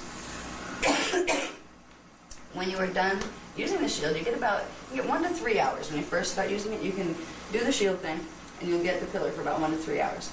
The more you do this exercise, and the more you tap into the planetary biofeed system, the more that pillar will self-sustain. You can get it to the point, if you use this regularly, where it's just there all the time. And at that point, you've activated so high that you don't really have to do the exercise anymore. It's just automatically the way you exist. And at that point, you're probably going into avatar awareness. So, it's worth working with it to get to that point. The process isn't that hard. But these are the parts of the anatomy that you don't learn about in health class. And boy, should you. I mean, if children were taught this, you could teach these basic little body parts to 5-year-olds, one level of it, 6-year-olds, another level, teach them to do this little part, that little part. They could be awesome. They could be avatars so fast. We are taught to repress ourselves here and to self-perpetuate it, which is scary. It's bad enough, we're using bad belief systems, but we're hell-bent on getting our children to follow them too. It's time to re-educate ourselves so we can help the children of this planet, so they can be the souls that they intended to be when they come in. When they came in, they wanted to be souls. They are souls. That gets blocked, and they get trapped in their personalities. They don't even remember who they were, just like we did. It's time to change that whole process. This is the beginning. So I think we're going to take a break, and Zora and I will come back, and we're going to do this together. We're going to go right into technique. Okay, now does everybody know when I say where the Cathara grid is in the body? You at least have a basic idea, okay, one down there in the earth core, and they're here someplace, right? You can at least visual. You don't even have to have the numbers and the centers memorized yet. That's in the book, so you can study that later. Just realize you have this tree of life pattern running through your body. I want to tell you to pull energy up from that thing below your feet. Just run it through there, and just imagine it and feel it, okay? You don't have to know all the specifics and remember all the real detail. Just remember you're trying to activate that shield down below the feet. Planetary biofeed, the system, is opening the shield of the planet to your shield to bring up a current of energy that you can regulate with the breath. So it's real simple. There are the points. This is what's going to get filled with liquid light. That grid is going to go running up here with your breath. You're going to inhale it up. Yeah, until it comes out the top. And you're going to feel that energy run through you. And some of you will feel it more than others, depending on what is activated in your system right now. Everybody's at a different level of activation, but we're very close, or we wouldn't be understanding any of this. So we're close in our flash line patterns. We're close in our... He's dancing back there. That was cute. All right. Anyway, when we come back, we're going to go right into the exercise to do this first. Then we're going to go into how to build the durated current. So you have the ability to not only activate your shield and your pillar, but to build the durated phase 1 current, which is the 4th dimensional frequencies combined. Now I'll talk a little bit about the currents later. The currents are not just single currents. The durated current will combine the silver, the pale silver, which is D11 and 12 frequency. It will combine the frequency of D4, which is a green color, and it will also combine the frequency of the harmonic above the one you're running, which would be D7 current, which is violet. So when you're running durated current, you're running violet, green, pale silver. It's a triadic current. It has 3 elements of harmonic to it. So by using those colors, those are the specific frequencies that you're pulling. You start to see how specific you can get with directing frequency by seeing how these systems plug into each other, how the colors mean this, and you can direct with color precisely what frequencies you want to run. This is something I've not seen in any other human system, because they don't know the dimensional structure. That's why I spent time in the beginning trying to show you the structure of the unified field, so you know what went where and what you were pulling from. So when we come back, take a short break, however long you want, but I could use a drink of water. Stop talking for 5 minutes. Maybe slow it down a little. Go. There you go. Okay. All right. We have areas in the body that are different than the Cathara centers. They interact with the Cathara centers, but they go with the biotic points that we talked about in level 3 Cathara. And there's lots and lots of them all over the body. By massaging certain points in a certain sequence, the sequence is very important because it's creating a flashlight pattern in the field when you do it. You can directly affect different levels of the Cathara grid. What we're going to learn in section 1 to go with the exercises that we're going to do is to first open the Cathara lines on the level 1 grid. To open them to receive the reprogramming from the 11th and 12th dimensional frequency that's going to come up later from the heart shield. Okay, there are 14 points, but it goes pretty fast in massaging them because you only massage them for a couple seconds just to stimulate, move energy through them, just stimulates them. The sequence is important, and we work ourselves down. It's opening up the grid lines, the Cathara lines that run between the spheres, which triggers the Cathara centers to open to receive the new patterns. So these points in this sequence will always be used when you want to open level 1 Cathara grid lines for reprogramming. There'll be another set at the end that we'll use that will close these, and there's only 6 of those points, so we'll close these, which will make it, if you kept running current from the heart shield after you close them, it would start throwing it into the outer layers of the field, into the chakra system and into that for more rapid revitalization of the cells and that kind of stuff. So through these points, these 2 sequences, you'll be able to modulate where you're going to put the frequency coming up from the heart. So this one we always use, and if you're doing a client session, this would be the first thing you would do to your client, would be to open these points so it can receive the energies that you're going to be pumping into their system. The first one is at the crown, right where that little spiral on babies comes out, where the hair starts to spiral out, like the fontanelle area that gets horribly or on your skull. Just rub it for a couple seconds, doesn't matter which direction, whatever feels comfortable. Just stimulate. Then you go, 2 points, you do 2 and 3 at the same time, at the temples. It's a little bit further back than up here. It's like a little bit back, and until you can find them specifically, just rub the whole area. That way you'll definitely stimulate it even if you didn't find exactly where it is. And you can kind of rub it hard to get, so the energy starts to move, and you can definitely feel that you're creating movement there. Then you can go to 4, which is at the base of the skull. That's where the 9th chakra comes out. Right back here. We press down. Just rub it a little bit. And you can go all the way up and down like that area just to make sure you're hitting it until you, kind of poke around at yourself enough to know exactly where they are. And you'll find them. They're a little sensitive too. Then you go into 5 and 6, which are in the placements, in the same places as the Cathara centers would be on the Cathara grid. Rub those. Wow. Anybody, did they hurt on anybody? Yes. Yeah, that means we're processing toxins, and we could probably all use a good energy flush and probably a lot more spring water and things like that too. Okay, then you would go down to the other ones that are hidden. There are center points. Down by the hips, below the navel, over the ovaries in the females. Rub those. Now these, next set, 9 and 10, are in the backs of the knees. Little tiny chakras back there, connected dyadic points. And it's easier when you're sitting, actually. And rub hard in the backs of the knees. Eventually you'll find touchy spots back there. They may be very stiff because we're used to having those chakras pretty blocked. Okay. Rub those good until you can start feeling like an expansion of some heat in there. Okay. And you can even move it up a little, where it gets into the nerve endings, up, moving toward the upper muscles a little bit. So down into the, right in the center of the backs of the knees, and then up a little bit into the muscle.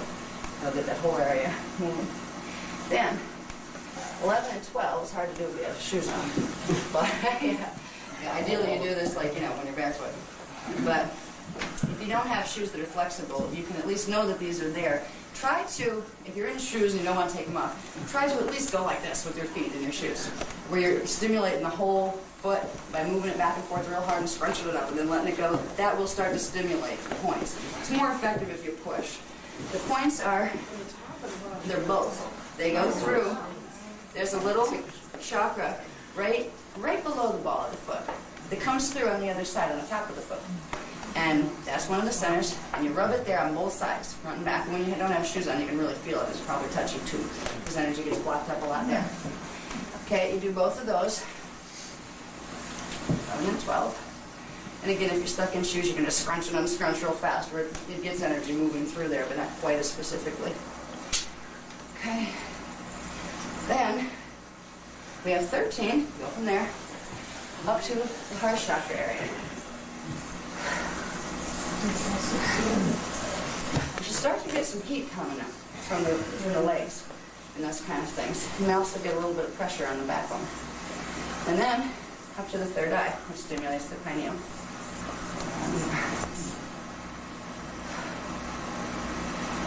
I tend to rub them until I can feel like, I feel that like it going down deep, through the layers of muscle and bone and stuff. Okay.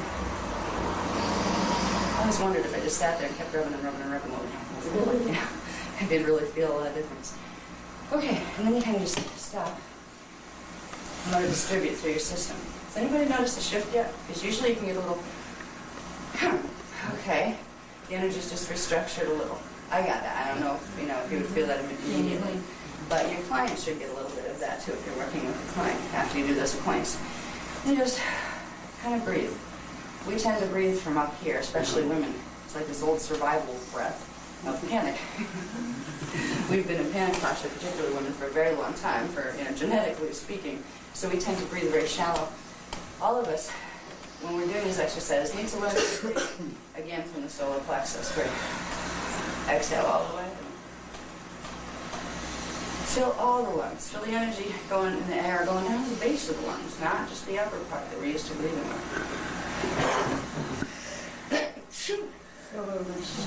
And it should take longer to take the breath that way. It's slowing the breath, which is harmonizing the fields much better than the little hyper breaths we're used to taking as a general way of breathing. We're going more into the soul breath now. Okay. Now, once we do this, we don't need to look at this anymore. We're going to go into experiential. Okay. We're going to, Zara's going to help. So if somewhere in the middle of this, I don't sound like me anymore. I sound like I have an accent from someplace that nobody else can figure out where, and I can't either. That means Zara's coming through.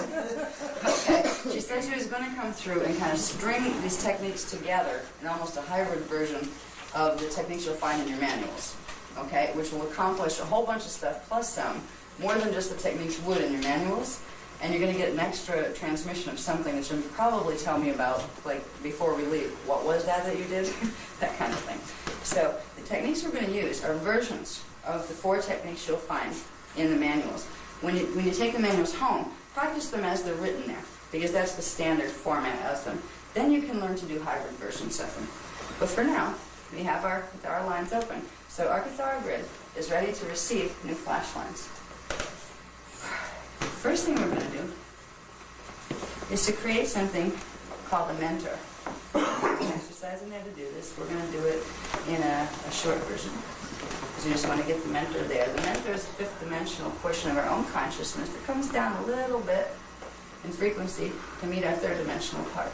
They kind of connect in the astral level. We're going to start it by remembering where the 5th Cathara center is at the navel, rubbing it just a little bit to stimulate it. You might feel a little burst of energy come out of it. It's spread this one. Just keep breathing, slow. You can stop rubbing there and keep your attention at the navel. And visualize there. If you can't visualize, just imagine it's there because you're setting a waveform even if you don't see it. Visualize or imagine a blue flame deep inside the center of the navel, attached to the main vertical current of energy that runs up and down through the body. The blue flame is the color of the 5th dimensional frequencies. Focus on the blue flame for a moment, stationed at the 5th Cathara center. That is part of the 5th dimensional frequency bands. You're now going to create a small white sphere of energy within the center of the blue flame. And that's going to be where you're going to put your focus of attention. You're going to put a piece of your consciousness in the sphere. You can inhale and use your breath to move that little part of your consciousness down into the sphere in the blue flame at the navel. And just relax there. Feel a part of you going in there. You can take another breath, inhale. And then exhale another part of you down. through into the blue flame. You're sending part of your consciousness from here into resonance with the flashline pattern to the fifth dimension by running it through the frequency of blue at the fifth degree of center.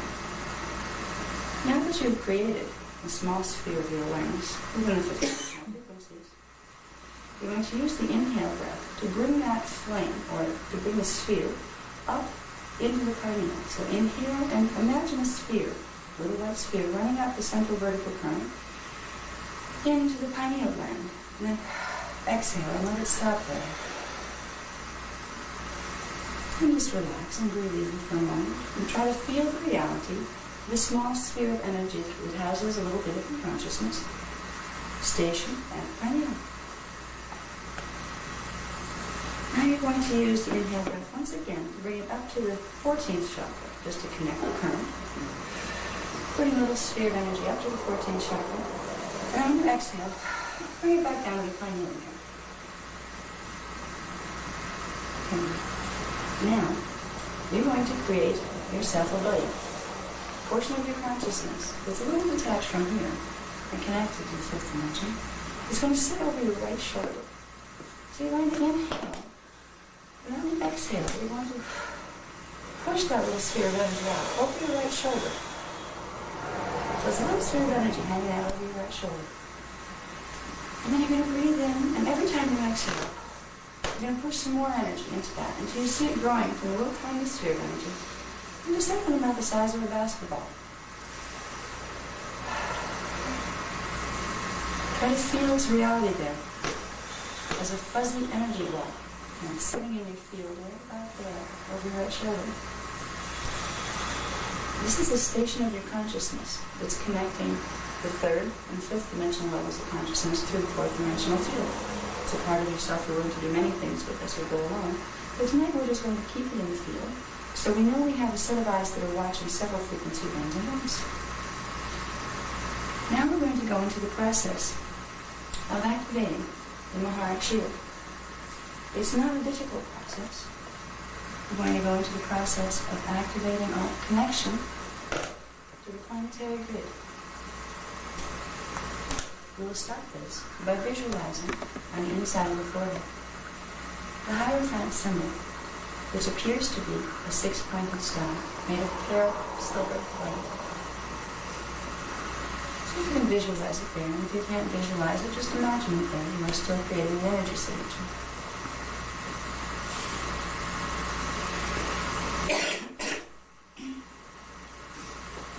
Now we're going to inhale for a moment and bring that symbol into the pineal gland. It's going to percolate back into the pineal.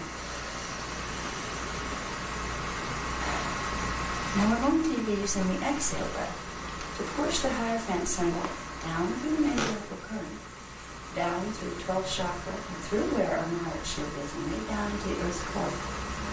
So inhale, and then exhale the Hierophant symbol down. And if you have to stop the end of the breath, stop the movement and inhale down until you see this pale silver star symbol way down below you near its core, way down. 13th chakra of the earth's core. Now put your attention there where the Hierophant symbol is. You simply begin to breathe. As you inhale, draw in energy, and as you exhale the energy, imagine it going into the Hierophant symbol and beginning to make it spin. It will actually be spinning both ways. So you don't have to worry about which way you see it spinning, because it will pick up both rotations. For a few seconds, and you can do this for a few minutes if you really want to amp up your fields. Breathe in, and every exhale breath, breathe energy in to make the Hierophant symbol spin faster and faster. Every exhale breath, you'll make it spin a bit faster until it starts to pick up a momentum of its own. And it will start to pick up even if you're not breathing into it anymore. You'll also, if you try to turn your inner hearing toward the image, you will begin to hear a raise in frequency and pitch of the frequency. Several rates there for those who are more auditory. Imagine a symbol, the Hierophant symbol, spinning deep down in the Earth's core, at the location of the Maharic shield of the earth. And it gets to a point where it's spinning so fast it appears to be a silver ball of light, a silver sphere of light. Watch the silver sphere spin and pick up momentum more and more until all of a sudden it will simply pop. You'll feel a little release sensation. And the more you do this, the more you'll feel that sensation. When the sphere pops, it will send the ripple of frequency out into the Maharic shield of the planetary grid. And imagine now, as that little spark goes out, you can see the disk of the planetary Maharic shield open up inside the Earth like a huge, massive, circular plane of energy, shield of energy, that begins slowly spinning within the Earth core, but also reaching out beyond the boundaries of the physical planet, out into the atmosphere and out into space. The shield of Earth.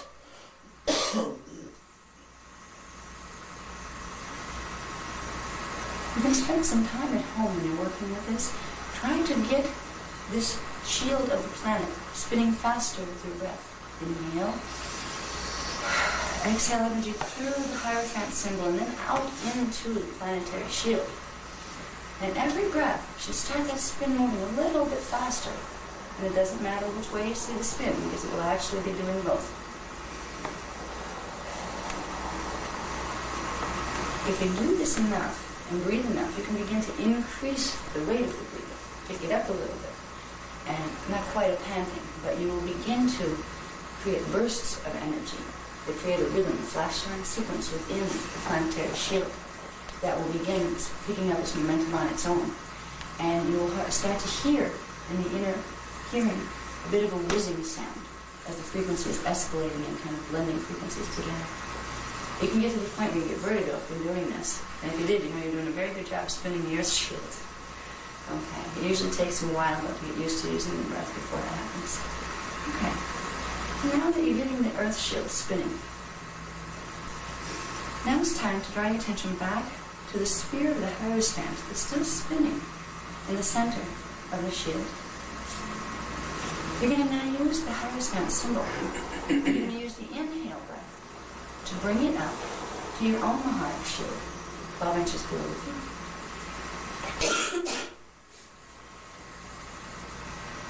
Inhale and imagine the sphere moving up to 12 inches below your feet. And then exhale and simply leave it there. Allow it to spin. It should be spinning at kind of a slow rhythm, maybe a little wobbly rhythm. Just imagine it there, 12 inches below the feet. If you do this a while, you'll be able to feel a tingle even with that much, moving the Hierophant. Now you're going to use the breath again and exhale more energy into it to make it spin faster. Getting into the Hierophant sphere. It begins to pick up speed. And watch it click into its own momentum, picking up speed. And feel its vibration becoming more. You can start to feel it vibrate below your feet. And then it will hit a popping sensation when it hits the right speed. And all of a sudden you will see your Maharic shield pop out. And it looks like a crystalline, circular plane of light that you're standing on. You're standing in the middle of. It will also begin to spin. The shield will begin to spin. It will stick out about 3 yards from the area of your body. So you're standing on this large disc of sparkling crystalline light.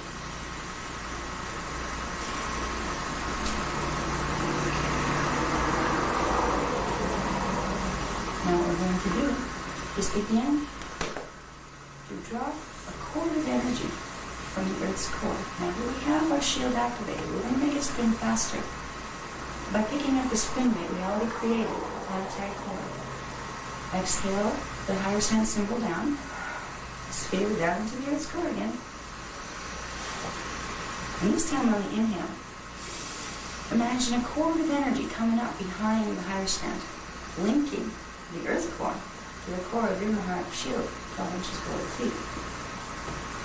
It will be a small cord at first, but the more you breathe, push your consciousness down there with the exhale. Now, inhale energy up. And every time you inhale energy up through that little silver cord, You'll see the cord getting wider and wider. Inhale energy up from the earth shield to the point of the heart shield and exhale it into your heart shield. You can do this for several minutes when you're at home, and it will continually energize your heart shield, make it spin faster. You breathe up the energy, exhale it into the shield. Now as the shield begins to spin faster and faster, you should be able to feel it starting to spin below your feet.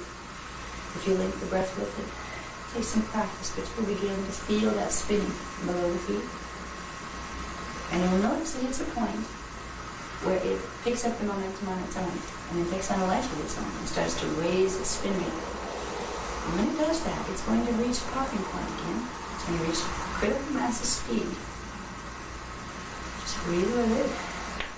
Feel it oscillating down there. Feel the oscillation increase a little. You usually feel it in the outer field a little bit, in the atmosphere around you. And finally, it's going to simply hit a pop point where it seems to stop the spin. And at that point, it is going to go into a vertical pillar of D11, D12 dimensional frequency that forms around your body. For everybody, it will be a little different as far as how close from the skin this pillar will be. Some will have it way out in the field. Others will have it very close to the skin. It will be outside the body, and the body will be standing inside. This is your Maharic seal. Right now, you have opened your Cathara grid and your body systems to the planetary body systems. Right now, every breath you take, every inhale, will draw energy up from the planetary shield into yours. And every exhale will disperse that energy someplace within your body and in your heart shield. You are now connected to the planetary battlefield interface system. This has tremendous potential. Right now, it's just enough to be connected. Try to feel the energy moving up the legs of it. You may feel like a little bit of pressure at first. You may get a little bit of pressure in the veins. You may get a little bit of pressure at the base of the spine. But it's not harmful.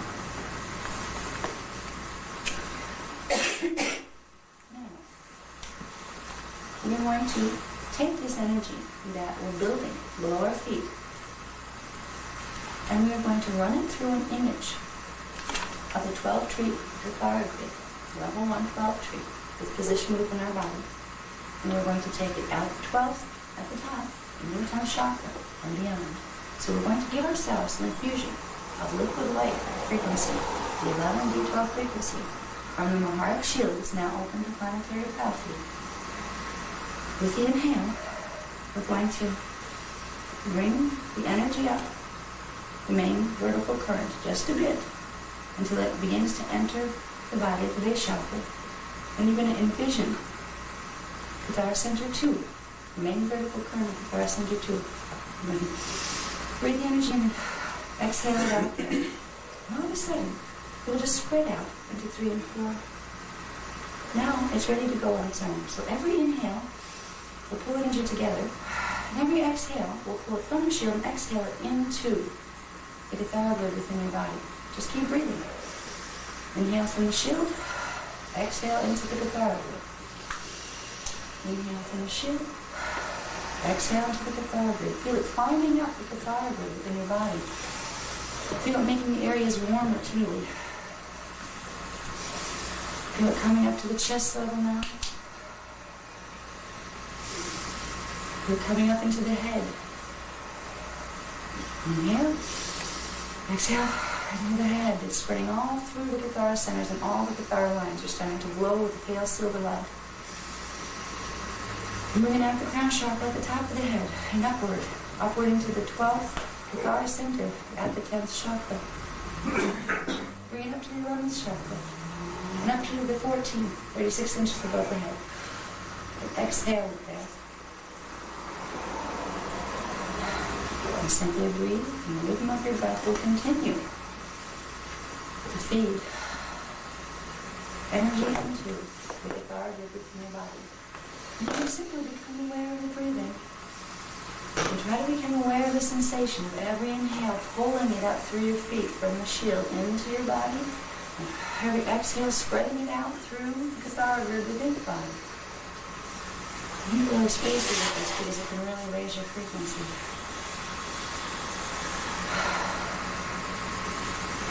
When your cathara grid has reached its maximum holding potential, where it has reached as much energy as it can hold right now, your 12th chakra will spasm a little bit. That's the one 6 inches below your feet.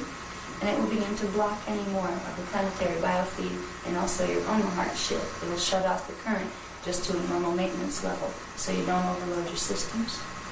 So begin to feel a little twinge down there. A little twinge a little bit below your feet. That's your 12th chakra saying, okay, I've had enough now. You can still feel a little bit for healing purposes, but you don't need to run the infusion and you get that little chakra oscillation point.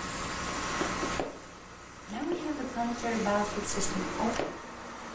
We now are going to learn to combine that with the Doradic current coming from the second harmonic universe.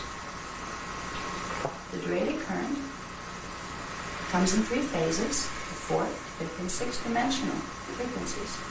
We're going to begin running Doradic 1 current, which is a 4th dimensional frequency, in combination with the D11 and D12 frequency of the Maharic shield.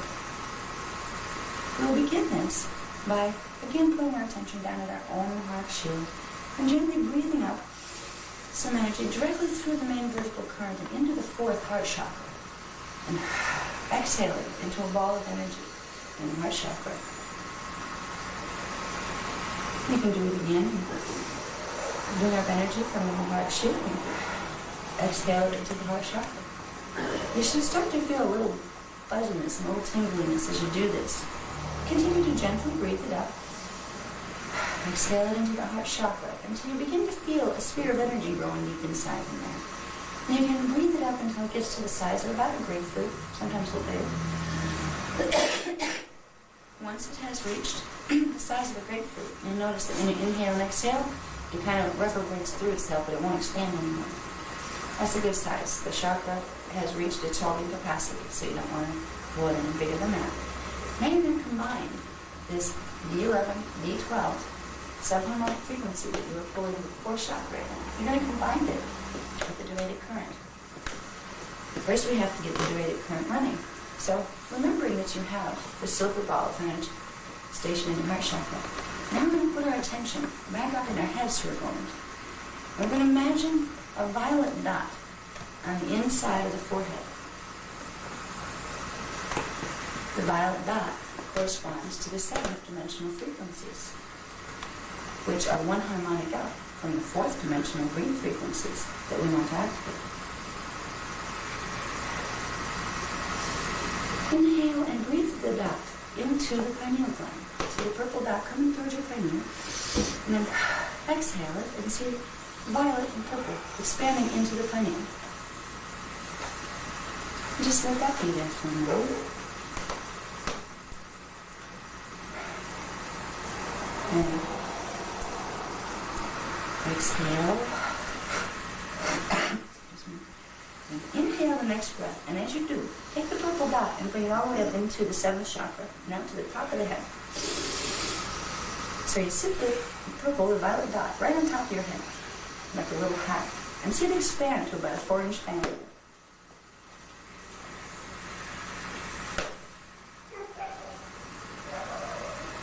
You're now going to put your attention back down at the silver sphere in your heart chakra.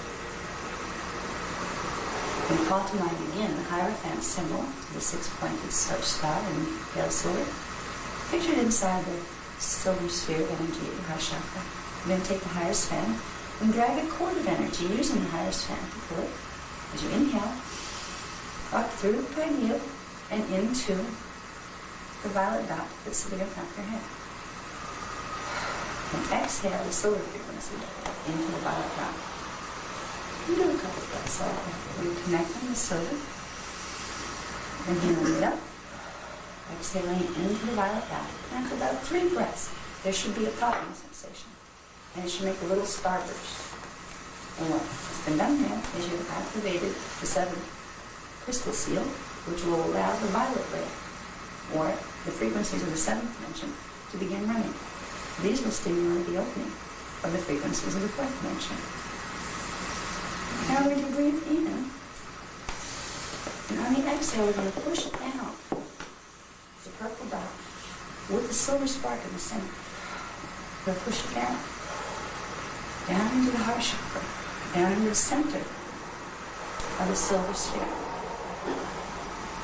And simply take a few breaths and relax.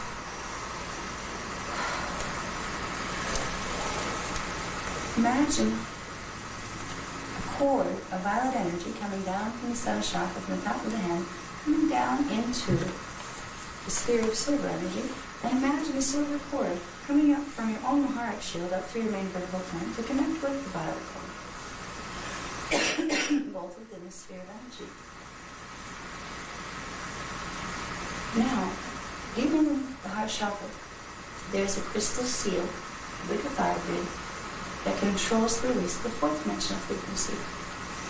You're going to imagine spark violet light from the violet current, B7 current. When you inhale, bring it into the spark, and then exhale that image into the little crystal seal at the center. And you can do that a couple times. Inhale and exhale energy of the violet ray into a little white sphere, the center of the heart chakra. And as you do this, begin to see a green color come out of the white sphere. It starts to glow green, I think. A pretty, not quite emerald green, a little more pure green.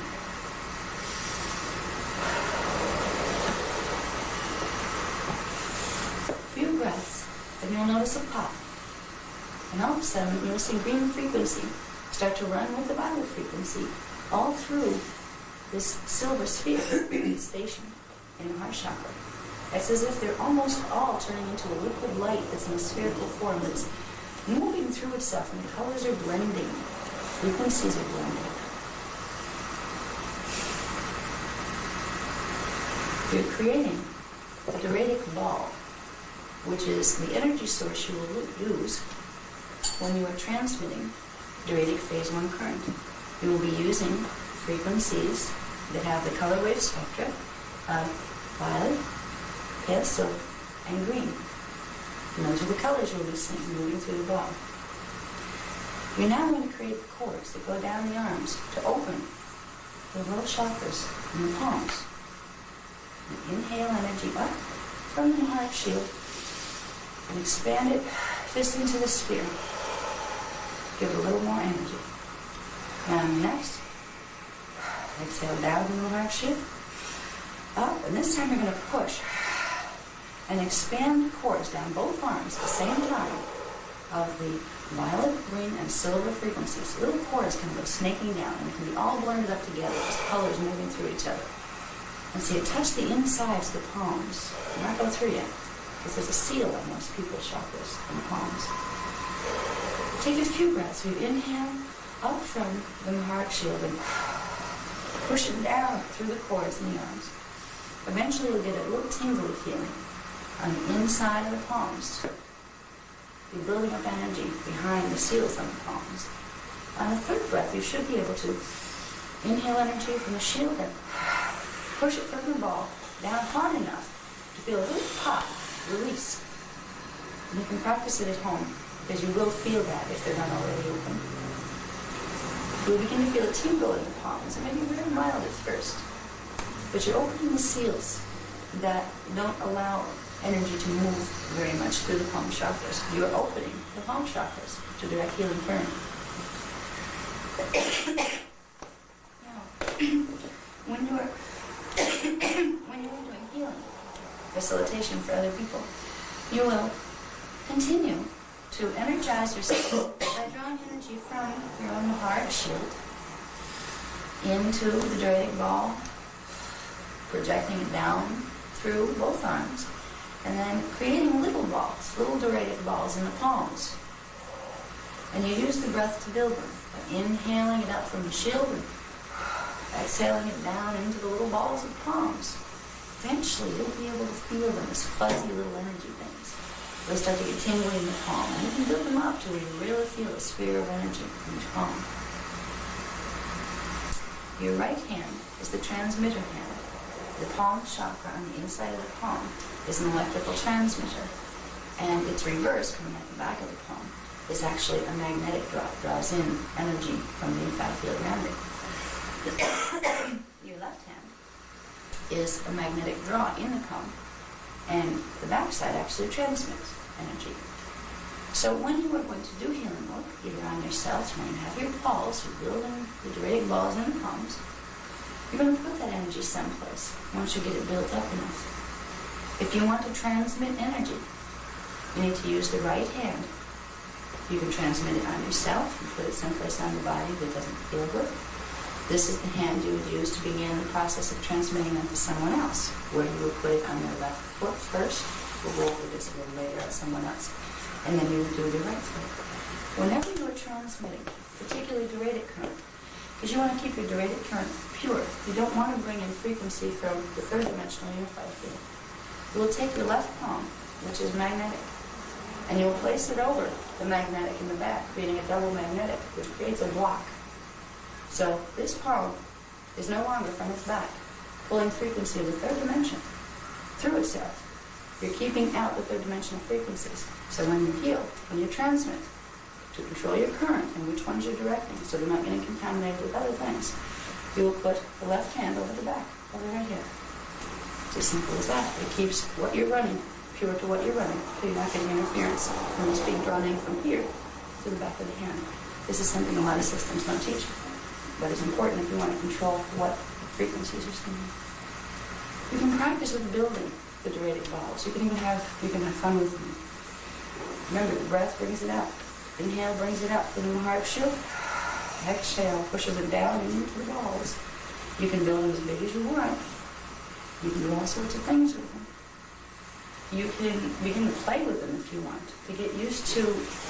It's almost like a form of a field energy dance that can help you stabilize. The balls will want to go where they want to go. If you start to let them move your palms, they will be directed to areas in your field that need help.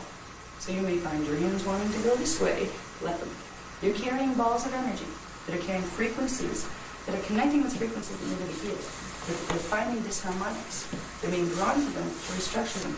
So for your own self, you can do field clearing by letting the hands go. They'll have a life of their own if you're really just going to let it flow. Build the balls. If you build them to about that size. They're about the size of bigger than a grapefruit, smaller than basketball. About that size. That's when they start to take on a presence. And all of a sudden you feel like you have these little psychic healers in your hands that have a mind of their own and awareness of their own. You can build them up even larger than that. You feel like you have collectives of psychic healers sitting in your hands. Let them move where they want to. You have your mentor that's watching from over your right shoulder. The mentor will help you to direct and help you to, if you're getting communication from the other person that you're working with, their higher levels of identity will communicate to this structure to guide you where you need to go with them. Will also, your own higher structure will guide you to just let the hands go. We'll talk right to the body consciousness. Let it move through the field. Let it clear the field. You're running balls of energy that everything they touch in the field is going to shift back to its original pattern because you're running deep 12 frequency. The more you do this, the more change you'll feel. You begin to learn a kind of personal shorthand that each one of us has a different version of, where there'll be certain very quick movements that accomplish large things that would otherwise take many long drawn-out movements. It will be different for everyone. Your own consciousness will teach you these things. Once you build those balls, they're balls of awareness, not just energy. They're balls of consciousness. They're balls of energy drawn from harmonic to unified field to the part of you that exists in harmonic 2. When you learn to run these currents, you can then later combine them with other currents and higher ones. But first you want to work with these, because this will start a rapid activation of the 4th DNA strand. It will also start corresponding activation within the Kundalini seals, the base of the spine, and also in the pineal gland. So you'll start to feel energy changes the more and more you work with this current energy.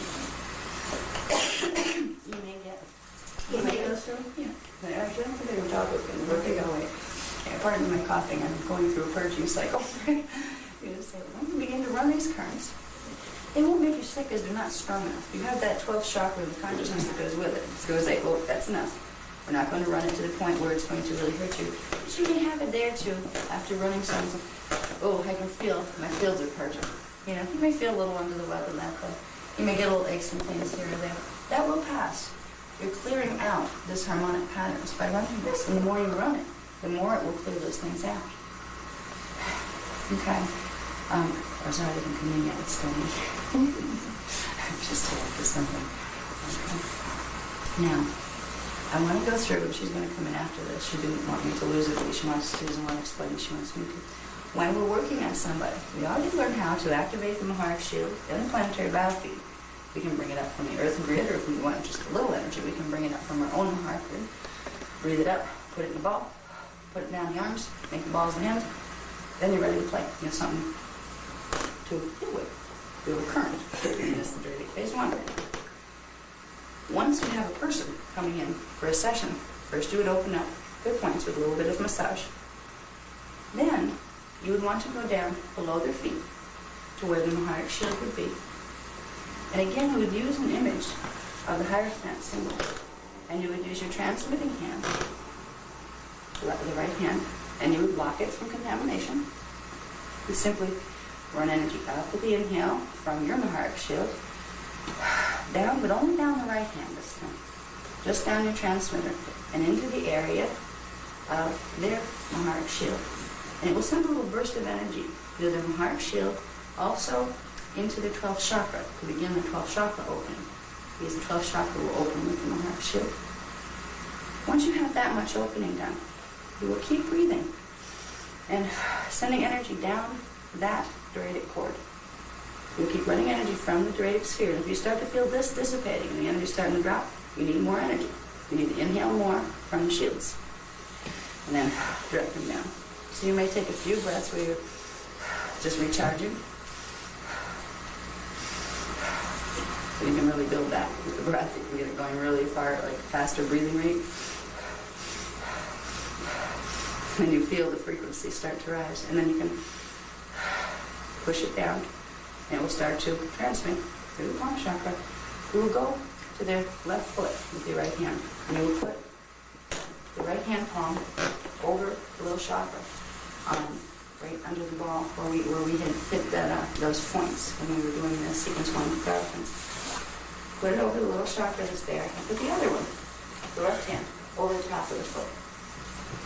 This time you don't worry so much about covering that, because you're running actually a electrical magnetic current that's phase locking into itself right through the foot. You inhale, transmit energy down the right arm, through that point, up the leg, and into the cathar grid that's on the left side of the body. The left vertical current. And you will continue to pull energy from your shield into your heart ball, down the arm, and continue to simply run the energy with the breath, exhaling it into their left side cathar line.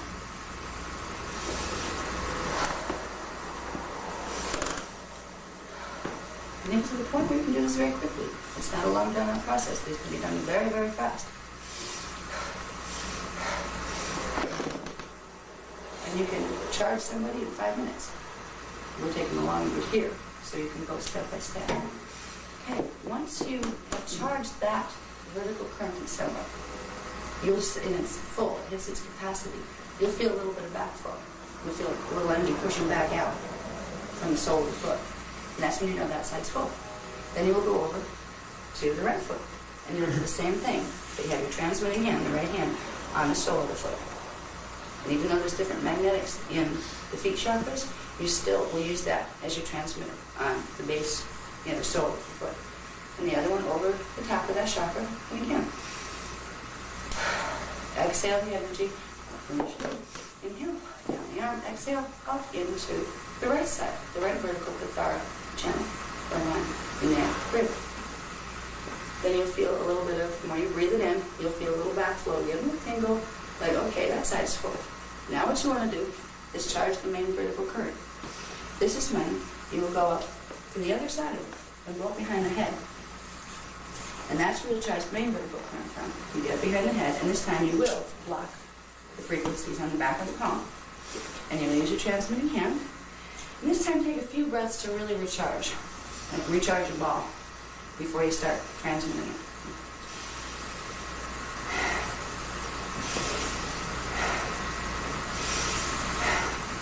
When you do this, if you like play around with this, you can like build yourself out where you feel like you're also all of a sudden out here. Like your Dradic ball's bigger than you. It expands once you have all those frequencies running together. Where before, it was just 11 and 12, it wouldn't expand past the point. This you can build for, which is another level. And then finally, we start transmitting it down right on into the area of the 10th chakra and the 12th Tkbshs center. Above head, down into the 7th chakra, which is like real close. Because they're actually stacked. The 14, the 11, 10, 7. They're all on vertical current. They all run with that main vertical current. So start kind of in the outer field. Say this is the head here. Just start out here.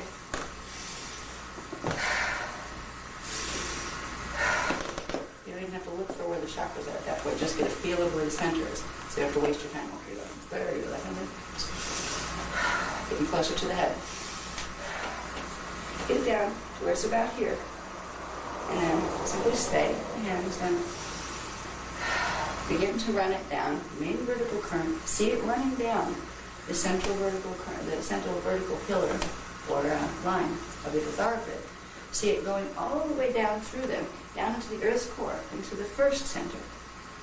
Past their shield, it's activated, all the way down into the center of the Earth, in their 13th chakra, in their first Tkbshs center. Keep running the energy. When that central current is full, again, you'll get a little bit of a fuzzy feeling coming back out. It's throwing it back at you because there's enough in there already. At that point, you've charged their field. You've charged their entire and recoded, temporarily. You have recoded their holographic template with its original liquid light pattern. Now, you can go back if you want to, down to the feet. And if it hasn't done it on its own already, which it should do in response to you running liquid light through the Tkbshs grid, you can try to check. And you'll get a feel for it. If you can't see it yet, eventually you'll get the vision. It'll come on with the DNA activations. And as you clear your grid, you'll get more vision, more audio inside.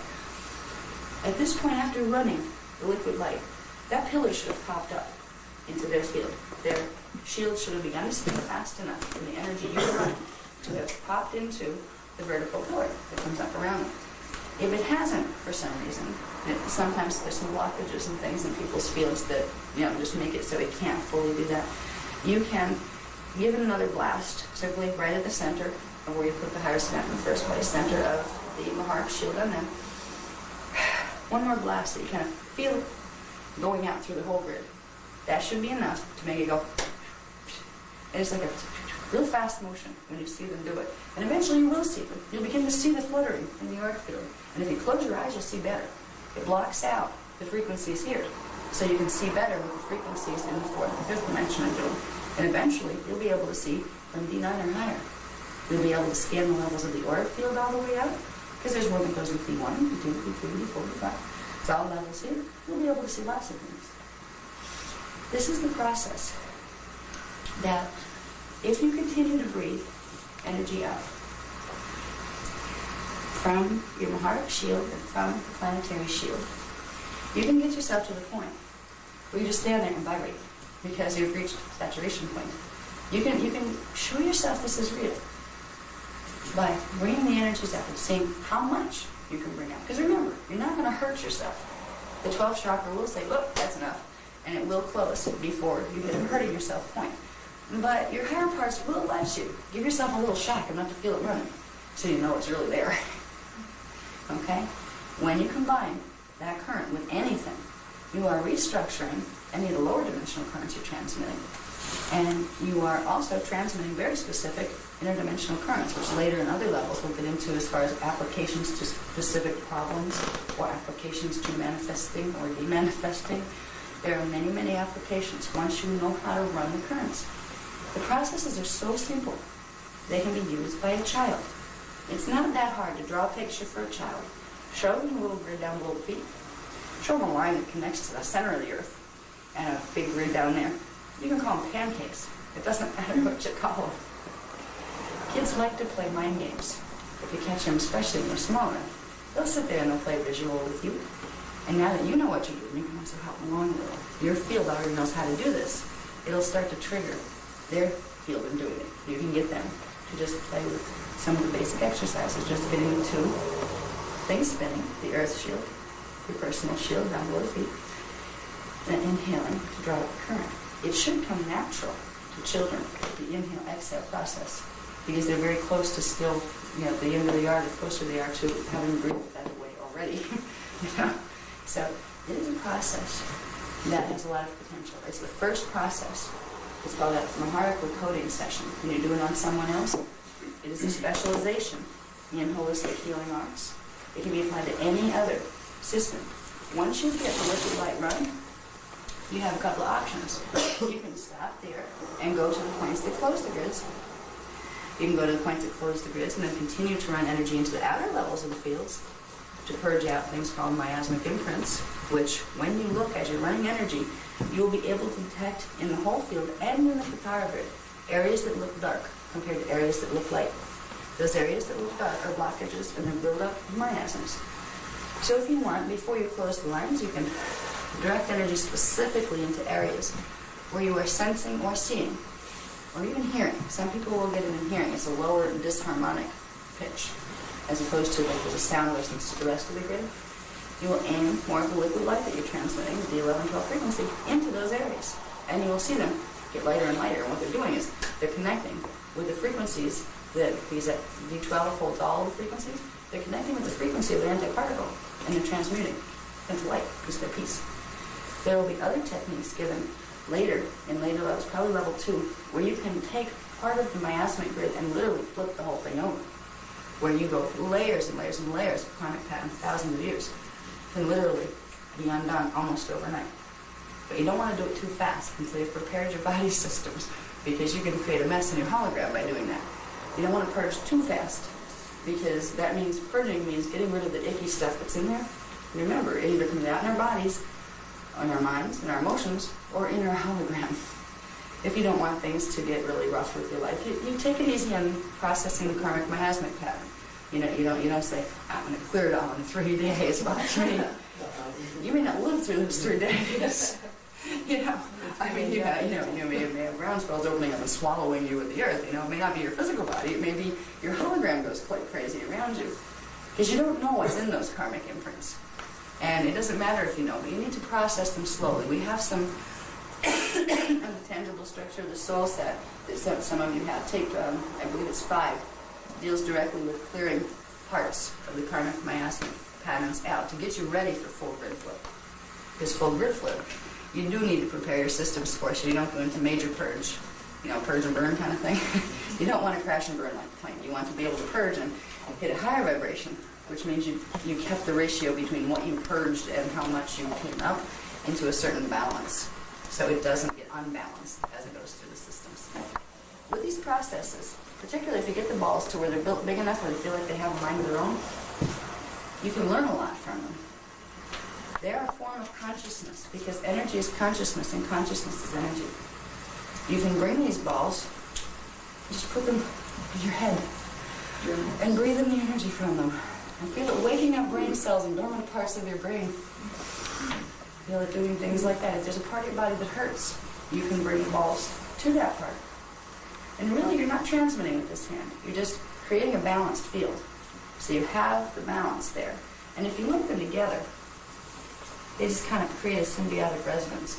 So it can pull from here. If this one starts to dissipate, it'll be pulling from the arm. It'll also start pulling from the other ball that's over here. So even though this hand doesn't transmit, this one can pull some of it in. So when we use them together, you can put them on an area by the hurts. And it can give actually immediate relief sometimes to outer field work. But if you want to recode, which is the first part, to make it receptive, first part is running that liquid light through your Katara grid first. And every time you need to reset your fields. Because remember, you're not going to hold that 12th dimensional seal until you have integrated 12 DNA strands, basically. So you're going to have to build this in your field. So every time you want to use these currents, you're going to have to take the time. And it comes fast after a while, which is like, send a Hierophant down through it, the field's going, you're ready. It doesn't have to be a thing that takes a long time. But you do need to reset. So if you have a client coming in, you do your reset before they get there. You get your currents running. They're there, you open your points. So then when they come, you're ready to open their points and get moving. You can apply things like Reiki or other healing systems after you get the liquid light running. After you've done that phase where you could then go into the closing cycle, instead of closing, you can go into other techniques you've learned elsewhere and apply them there. Because that's when, once the grid is open, it's been coded, it has the receivers now. It will pull in the healing pattern from other systems. And if you happen to be using systems that have contamination in them and you don't know it, because there are some bad symbol systems out there. Some strains have been messed with, and the people working on them don't know the difference. They're just taught that these are the codes to use. They don't know, what the difference is. If they couldn't tell if there was a problem with it. What will happen is if there's any problems in the coding sequences that you're using in other systems, they will be realigned because of the 12th dimensional frequencies coming through. If there's any disharmonics in there, it will shift. So you can't put in bad codes by accident. So that's where you would put in your other applications. You could also, at that point, do something like an incarnational reading.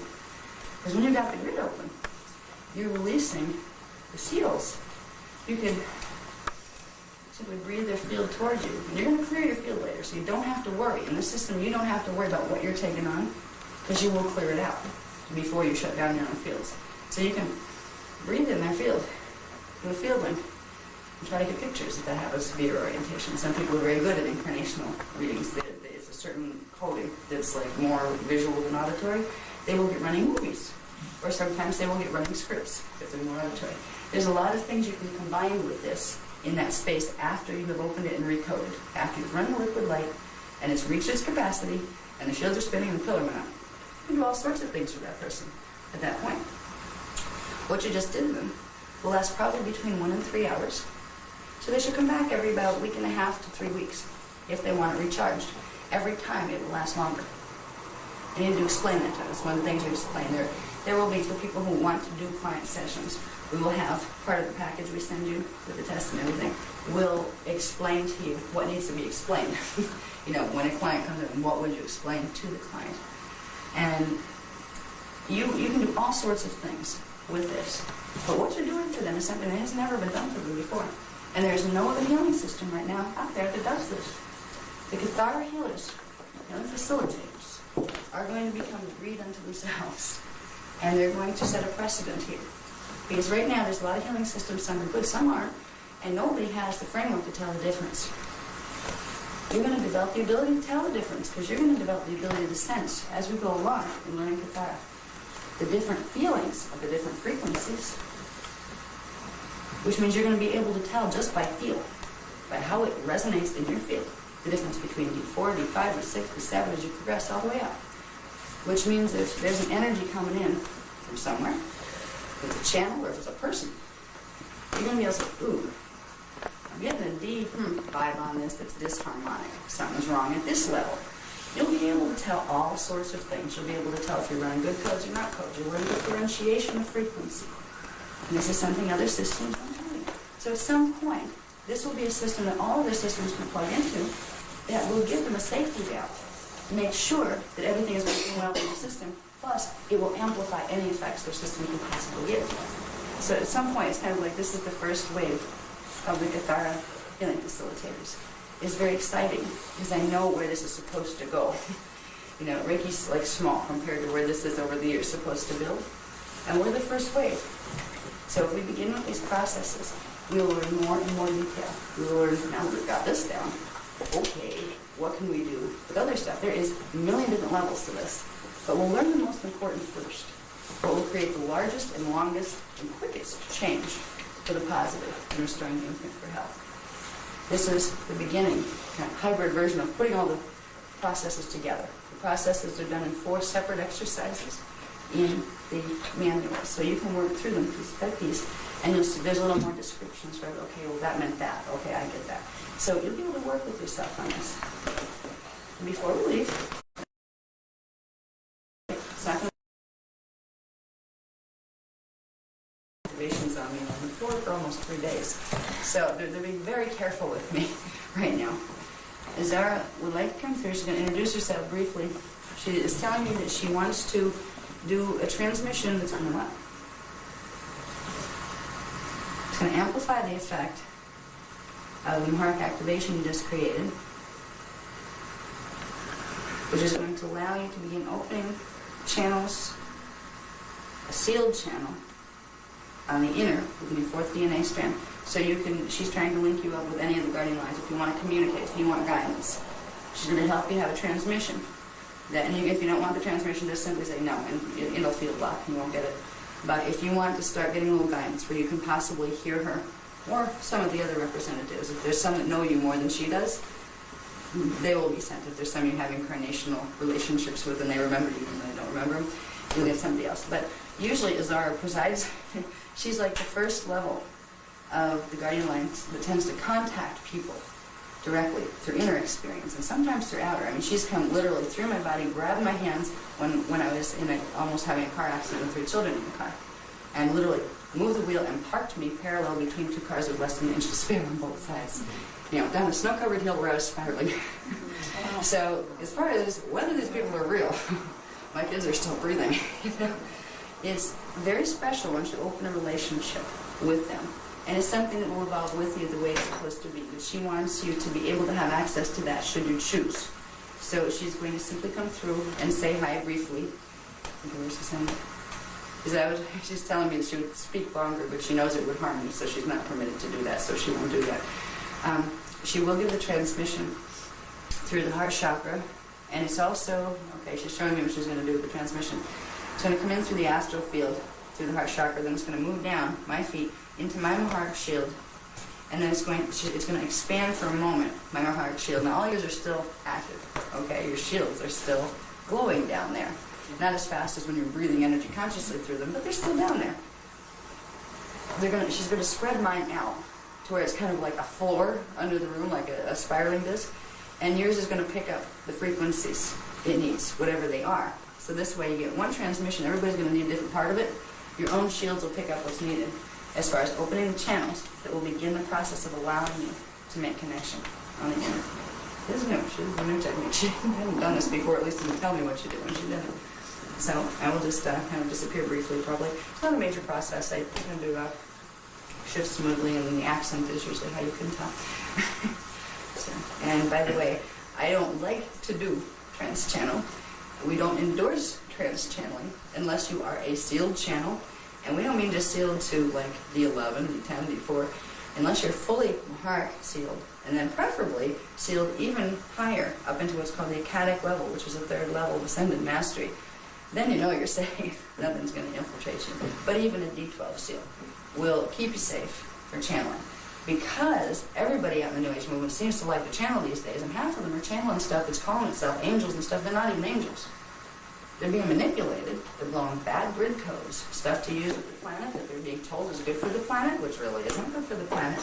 There are healers out there who are transmitting bad codes to make sure people's DNA doesn't activate, and they think they're doing good stuff. So you need to seal. So when I do a channel thing, even though I can channel, it doesn't mean I like to, because I don't want to. Same thing with wearing furs. I know you can clear the karmic imprint from a fur and release the spirit, so therefore it's just a gift from the spirits of the animals to have that fur coat. If I wear the fur coat, it's still endorsing killing the animals to make it to anybody else who sees it from that level. So with channeling, I try not to do it. It's only with only 2 groups I've done it with, probably this one and the one in New York City yesterday, and both was a surprise. So I just want you to know my stance on channeling. It's not something we actively endorse. When I work with Enoch, who is another member of the Guardian Alliance, he works with us, he does not channel at all, because he knows it can harm the biofield. It can put you into molecular compaction to channel anything but your own higher parts. If the coding, if those flash lines don't line up, it can throw yours out of whack. It can create molecular compaction, which can expedite very much. People that channel a lot, they don't know what they're channeling, they tend to put themselves into very early deterioration. They lose years and years off their lifespan that would have normally been there. This is part of the reason we don't tend to endorse it, so I kind of qualify that before I let it happen.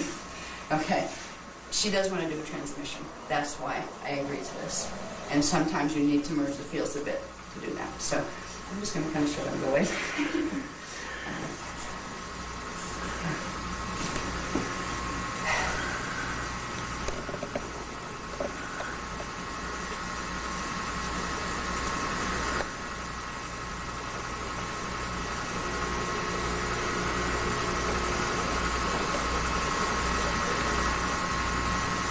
just about to end this morning.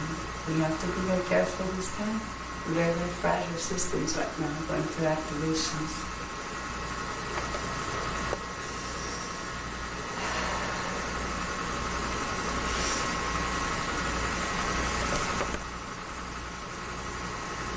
I'll briefly introduce myself. My name is Azara. I am a spokesperson for a collective. We are considered an Ascended Masters collective out of the Azurite Council of the Rock Confederacy. This is where the Azurite Temple in the Islay Cloister comes from. It is part of the Gestalt consciousness that we are part of. We work with many, many of you on the inner and have for many lifetimes. We remember you. But when you come here, you forget yourself, so you don't remember us either.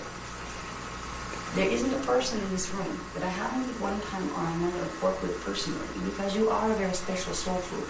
And I was appointed with this soul group as one of their advisors and their trainers. So through the years, through many, many centuries, here and other places, I have been with you. The systems are working well and going in a row, at least people who know that I promised. I do know you. You wouldn't be here, drawn to this material. You would not have the privilege of knowing these things. When 90% of your people out there know nothing about them, there's a reason you are being given this information. And it has to do with earning in a sense, but not earning to some higher authority that passes judgment on you. You have evolved your consciousness to a level, to a flashline rhythm, where it can absorb this information and use it positively. So it is given to you because of that. That is the earning. Not having someone tell you, yes, no, you can't, you're good, you're bad. But you have reached a level of consciousness and a level of frequency accretion that has allowed you the privilege of passing through to this side of this knowledge. I'm very delighted in this because I have watched you and the larger group you're part of who are all here. You are all back this time. There are about 500,000 of you on the planet. It is a large group and rarely do you all come in at once. It was an agreement made 200,000 years ago that at the last time, when it's time for everybody to get out, you would all meet again. You would all come back at the same time. That is what is going on here. And I'm working with all 500,000 of you plus more.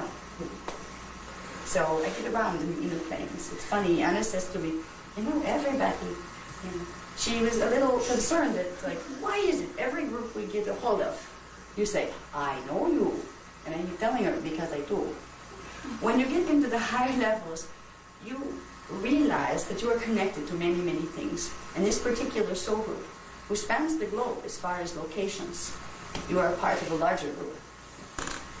I've worked with you for eons and eons in your time calculation.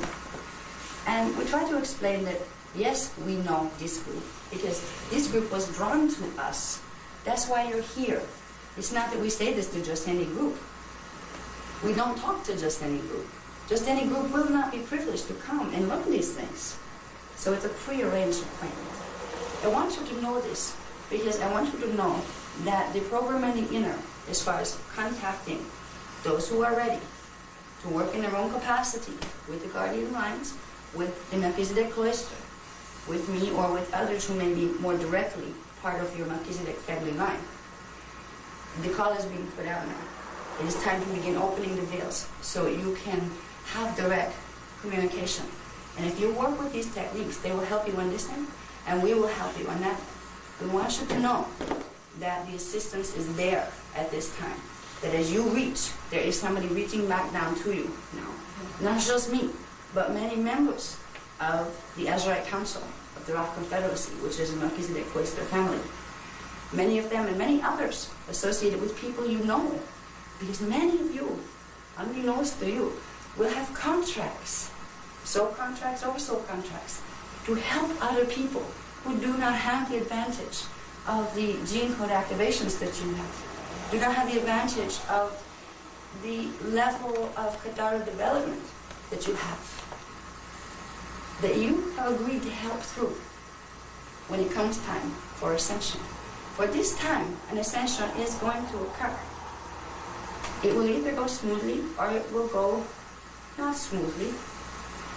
We don't know, because we don't know how high the human consciousness could become in the time period we have between now and primarily 2012. Once 2012 hits, we're phase locked into whatever frequency we're going through particle conversion on.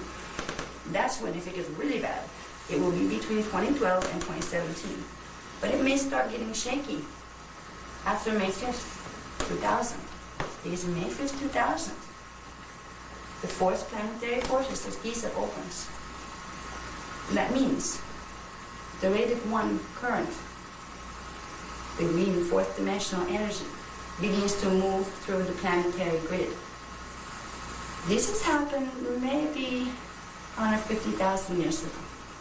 The full radix 1. It has been 250,000 years. So 210,000, 216 to be precise, since any of the higher currents have been running through. You are going to get the full blast of it this time. They're going all the way up to the ninth dimensional currents. You are preparing. You are part of a team that has soul agreements that you've just been working up to. Soul agreements to help this planet and its people through this transition. And you do it first by helping yourselves, becoming as strong and high frequency as you can, clearing as much as you can as you can. None of us want to see the suffering that will come to humanity if, as we go through the opening of the 7 seals, or 4, 5, 6, and 7 that are left in the planetary grid, nobody wants to see what that would do if it goes poorly, if there are grid imbalances, if they are not able to bring in the frequency and we end up with molecular compaction in areas that causes tectonic cracking, that causes major volcanic activity, that causes over here major flooding activity. We don't want to see these things happen. But we must tell you, this planet has no record of a stellar activation cycle going through. It's not left here anymore. This is the first time the information's come back here. It's not a joke. If you understand anything about your own biosystems, you will begin to understand what the Earth is going through. The Earth needs help into birthing, into holding these frequencies. Every time you activate the Mahara shield, you are helping the Earth to recode the blockages that will cause tectonic stress. So every time you use and run your current, even if it's not to do it on anyone else, you are helping the Earth to avoid Earth changes. Every person you teach to do the same. Every man, woman, child of all ages, doesn't matter. Every person you teach and teach to teach another, it will spread. And progressively, you have the ability to directly influence, as a collective and as individuals, whether or not we are going to see a progressive chain of first bad weather, strange weather patterns that progressively get worse and worse. It will culminate into more localized first areas, volcanoes erupting. There's one in Mexico that is very, very close, as it is. And even the scientists know this, but they don't know what to do with that many people. So they simply are downplaying. They're just not telling them. What are you going to do with how many million people are in the city? There's no place to put people. If their area is going to have a problem. Mexico City? Yes. The Popo, I believe they call it for short, it's the Popo. That is very, very close to eruption. The chances of that making it through between the opening of the 4th vortex and the opening of the 5th vortex 4 years later are very, very slim.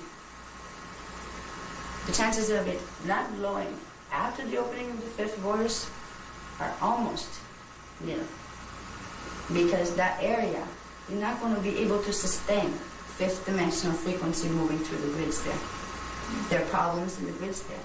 Now, we're also learning to do work with the grids. So some of this we could change. But that is very, very volatile. There's a few other spots that are very volatile. That's not going to help you to go get you scared about what's going to blow and where the weather change is going to be. We will tell you this. Pay attention to your saucer chasers, to your UFO people who are out there trying to find saucers. A lot of them aren't spiritual people yet. They haven't realized that this is important. Eventually they'll get it. But what they're doing for you and for the collective is they're keeping an eye on activity.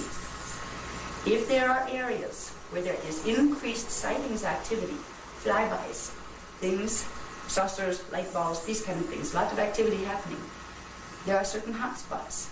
These are the areas that are most likely to go through real problems as these vortices open. There have been in Mexico City flybys for quite a while now, but nobody knows what to make of it. You heard it here and spread the word. If there are areas of concentration where, wow, I have sightings here all of a sudden, what does this mean? Uh-oh. I might be down for vacation. Tune to inner guidance to see if this is where you should stay. If it's something you can help fix, or if it's too late and you just better be gone. This is where your inner guidance becomes extremely important. And this is where when you open your inner guidance to your own portions and to those of you who want to work with us, you will be able to find exactly what you need to do in relation to the very volatile and changing situations on the planet right now. You'll be able to be kept safe. And you will be able to teach others to do the same thing.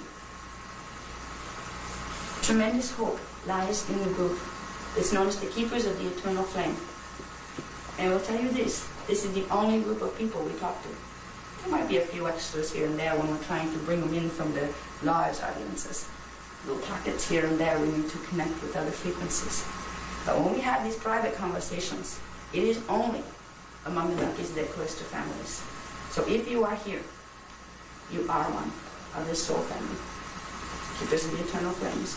You are the only ones on the planet right now who have the coding to really understand what is being talked about here. This is extremely high-level information.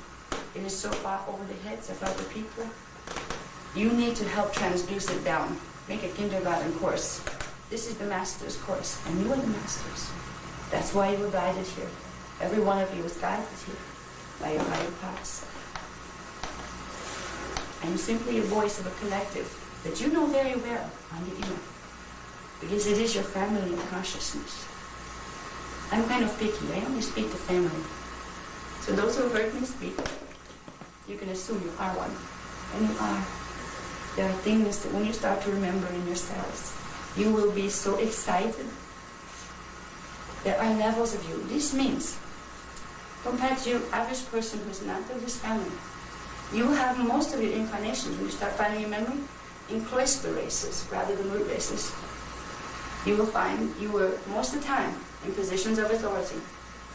Because most of the time, you were the group that had the highest consciousness on the planet at any given time. Because of your coding. Because the Keepers of the Flame, or the Melchizedek cloister, came in to hold the codes of ascension intact, so they would still be available for the rest of the races that got through code convolution and messed up their coding. We had a very sacred commitment that made us miss a lot of fun in a lot of ways. And some of us still do. But it's worth it. But it's worth it. Because we have kept something sacred for the rest of the races. If it was not for that sacred trust of keeping the codes of ascension, the flash line patterns, we were keepers of the flash line patterns that would lead all the way through ascension, out of bodily matter, and into ascended mastery. So we would completely get home and not get stuck in the illusion in the hologram. There are many, many beings stuck in the hologram. No being can ever be separated from God. Because every being is created out of the units of consciousness that are part of the substance of God. You are all God beings. You're all manifestations of God. But what can happen is if your codes get messed up, and you are unable to resonate, and you are unable to get your oscillation rates in the same frequency, you will feel as if you are disconnected from Source. And you can disconnect the ability to take more energy from the higher levels and bring them into your levels. And therefore your consciousness will be stunted. You will have only X amount of energy to work with, and you will become finite, which means you don't disappear. You simply go into smaller and smaller forms and fragment more and more and more until you space dust. You're still blessed. You're still part of God. Space dust belongs to God too. It's made of the particles of the consciousness of God. But space dust tends to not know itself anymore. It lost its memory matrix. It doesn't remember that that's significant to be part of God. It doesn't remember any of it. It simply exists in a non-time kind of space, which is fine. But when you have been beings that have started full with full memory and full alignment with Source, as creators, co-creators with Source. It is very sad to take that level and break it down into little pieces where it doesn't recognize itself anymore. Eventually, you can re-evolve billions of years later. To be where you are right now, you have tried so hard and come so far. We would like to see each of you fulfill that plan. That's why going in the upward spirals, learning to do the energy work, saying, somebody understands this thing. Be glad you are who you are. Because you hold the hope. Everybody says the children hold the hope for the future. I hate to tell them. Children are important, yeah. You hold the hope for the future. And anybody in any of the other soul families that you can get to listen to you and you can get to work with you, they are the hope for the future. If we put it on the children, as if, well, we'll take care of the children now and then pass the work to them, then it's their job to fix things. It is not their job to fix things. It is our job to fix things. I don't care if you're 103. You are a powerful force on this planet. You need to mobilize yourselves and realize that with every step of commitment and responsibility, you will also get a step of privilege. So you are not being denied by accepting responsibility, saying, okay, I'm going to help this race evolve. I'm going to help this planet through these tough times. You will be rewarded.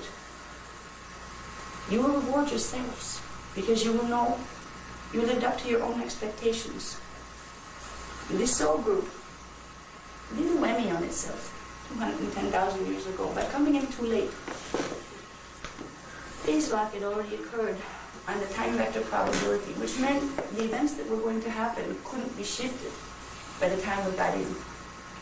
There was a slight miscalculation that ended up in something called the Temple Wars, where the planetary grids and where the Halls of Amente stargates were taken over by the Nephilim, which is a draconian race.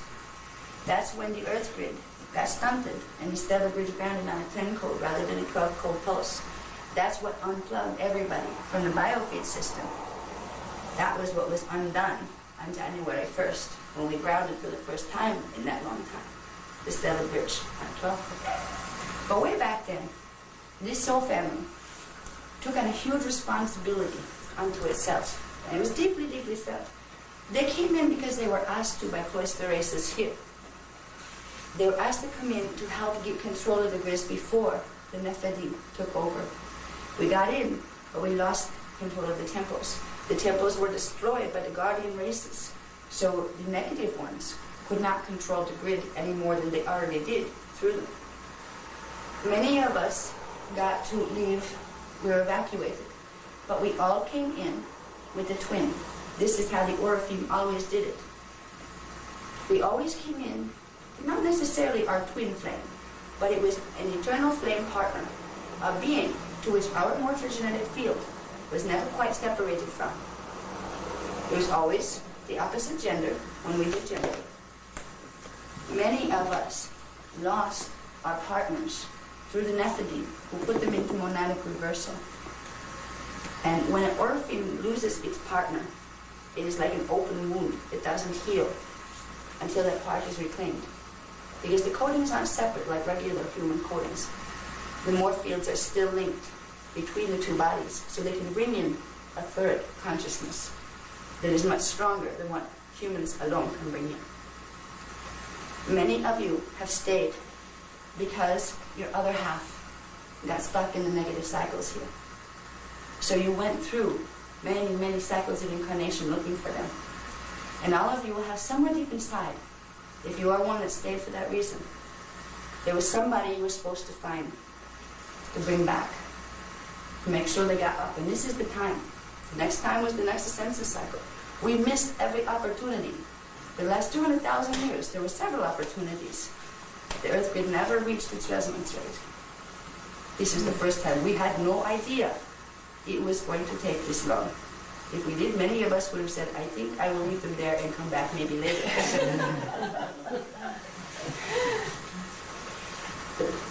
Through this life, you may find them while you are still here, because it is time for them to reassemble them. They may not be embodied.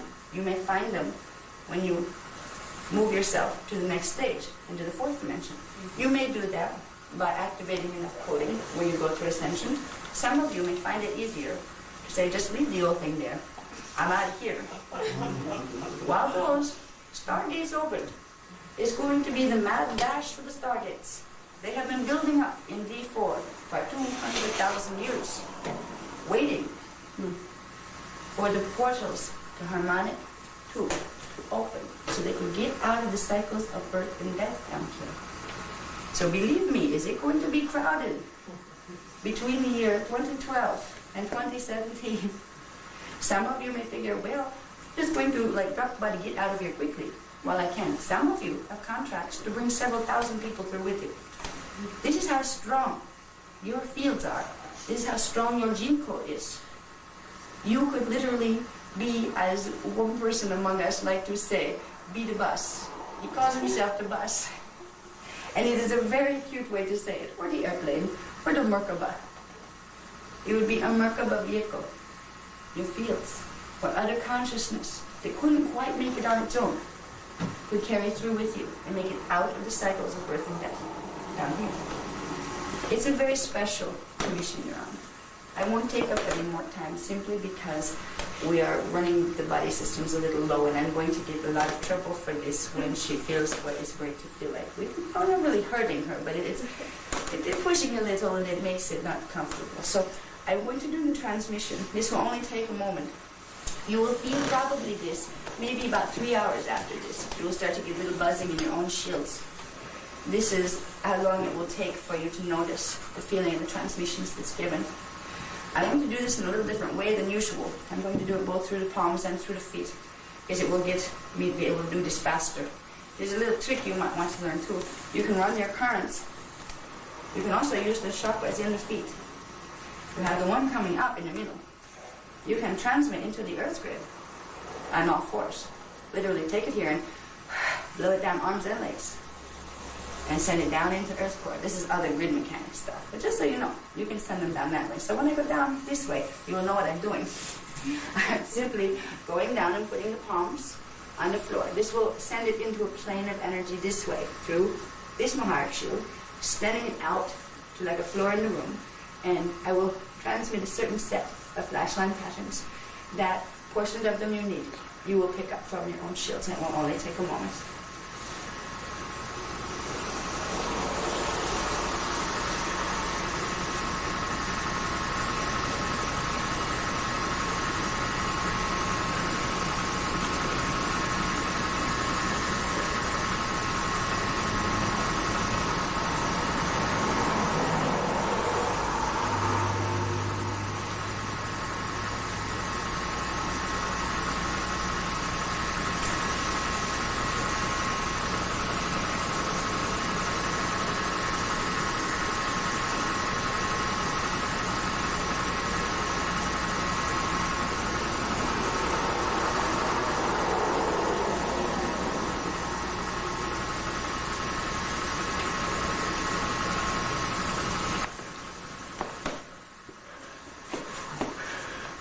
You may be able to feel it.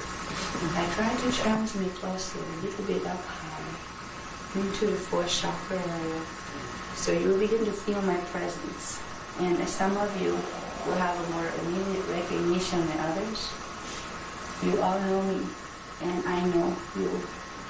That little blast in the astral field there will start to trigger some memories. Will you start to remember your eternal selves of your past? I want you to know that you are very beloved. The we of Melchizedek Whisper always have been. And you take on some of the hardest jobs, particularly in the lower densities, because people don't understand you very much, because you are coming from a level of consciousness so much broader. And you come back repeatedly sometimes to help them learn, because you know they can become what you already know you are. So you take on the guise of their limitation, and you suffer through it, walk through it, and you help them transmute it as you go. It is time for a changing of the guard, however. It is time to call the Orpheum home. And let a new set of guardians come in. There are a few appointed this day to become the guardians of the 12 pillars, and that will guard the ley lines that will guard the guitar, that will stand to hold the frequencies as they're meant to be. But this is your time for freedom. I hope you can feel the note of celebration that I transmitted to all of you about with this behind. I hope now, and I probably kept you long past the time you expected. Now we'll turn it around. It is with great love and great respect and a great desire to see you embrace yourselves as the avatars you are. For when you came in here, you did not birth in. You were sliders. You came in by consciously lowering the densities into form. You didn't birth in like a way sister. You didn't birth in like a story sister. You had the imprint to reverse that in your cellular memory. Because as an orphan, that's how you got here. So if anybody is going to get themselves in through code clearing to ascension, anybody might have the time to do this fast enough, it will be you. You have the potential to be the ones to walk through the halls of the mente and end up in the future. In several places, one of them being the year 6520 AD, which is a place that is helping this place back in time. You have the potentials, and it's only something you can work out with your own higher parts. We're giving you the tools, but what happens from there is between you, your higher parts, and God. But just know you have the potentials. I see we're being joined. I don't know if anybody saw that. I just got about 4 that came in from council. They are doing their own little transmissions. They just wanted to say hello. I don't know if you can see them over the fields. If you close your eyes and try to, just a little, move what you're perceiving up just a little, you may be able to see them as fuzzy white things hanging in the field here. We have 4. We have one named Rian, who will be soon to incarnate. He is one of the avatars too. And there are 3 others. One I don't know, which is kind of funny because I noticed about everybody. This one belongs to a person in the room.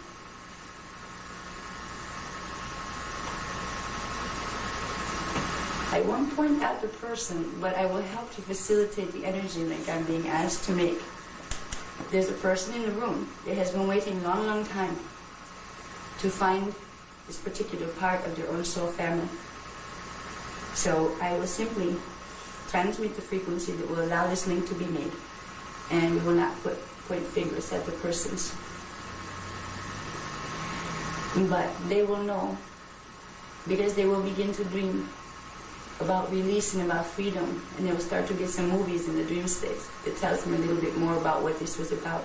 They were guided here tonight to get this transmission. It was a specific person.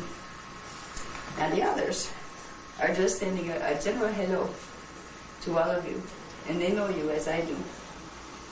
We have Rian, we have Jonathan. He is another one that works with many of you and you don't know it. He also goes by the name Gopal Das when he's working with the Tkbshs. But he is known as Jonathan and numerous other things in the higher planes. Jonathan has blonde hair. He's an attractive looking blonde man that has a bit of tan skin most of the time. You see, when you see us in more of our organic form, we would look like folding sheets of white light in the air. We are not confined to the forms that you know anymore here. We are free from that. And when we downscale, we tend to take on folding fabric, as Anna calls it. They look like living folding fabrics of energy that can take any form. And this is what we truly look like. We tend to use, when we communicate with you, we use images that you have known of us in other incarnations from when we were in physical. Because you will be able to relate better to those images. You will have more cellular memory recognition. But there is a part of you that exists just as we.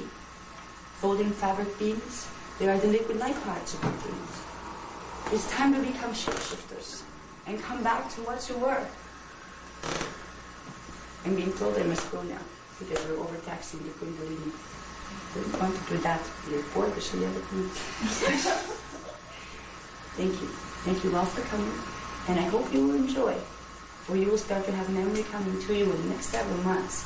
You know, it started here with the activations that went down tonight. And you start getting, I think I know that. How would I know that? No, you know that. Whatever it is. If you get these little instances where something pops up, oh, I couldn't know that, or you start to self-doubt, it is time to start trusting yourself. All right, you're being worked with, you're being guided. You need to start to trust the inner voice. None of you, at this point, have any field attachments where anybody is messing with you. So if you start to hear communication, you are safe to listen. All right, you are being protected because you are activating now. That's when they tend to sneak in and try to grab the light workers, when they're activating, because they need the activated codes to mess with the grid. You are in such a field of protection right now, you don't have to worry about it anymore, any of you. I just wanted to let you all know that there's some people that are a little concerned. And I will bid you good evening. And hope to see you in your dreams. For if you look for me, I will be there. And what we will do, and we were thinking of it, actually I was thinking of it and gave the idea to Anna. We're going to send a picture. She had done a picture of what I looked like in my last incarnation. It's the picture I used, the image I used to contact her before I let her see my falling fabric shape. It was kind of hard to paint a picture. We're going to do pictures of it and give some color copies so you see kind of what I looked like when I was Tunisian. And I lived on Para 560 million years ago, long time. But it's still me, and it's the image I use when communicating. So if you see that me in the dream state, you'll know who you're talking to. Now we'll say good night now. Thank you. Thank you. Thank you very much, Steve.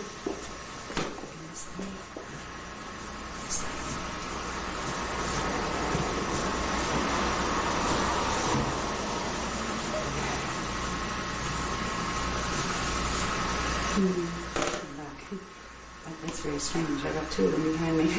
We got company tonight, more than usual. They still there? Yeah, there's actually one on each guitar center, and I went into it. I don't know what they're doing. This is neat. Anyway, I hope that was a good conversation. I'll see it. Thanks to Scott, I'll see it when we look at the video. It gets a little strange for me because, like, it was supposed to be my workshop, and I have no idea what I said. That's what happens when. That's another reason I don't like to do more deep trance channel. I don't exactly go into trance. I move out of the way. I move myself out into the higher fields, like I do when I want to astral project, and I go busy myself someplace else. And then I get this tug, and it's like, oh, okay, back here again. And I forgot a couple times, and I kind of like kept drifting and drifting, and I heard this just like trying to reel me in, like, let me get back here. That kind of thing. So it's a real strange experience. Someday you may get to know that experience if you ever work with them in that capacity. I want to thank you all for coming. It's went much longer than I expected. Thank you. And finally, I feel better. I hope you enjoyed it. Did you enjoy it? Yes.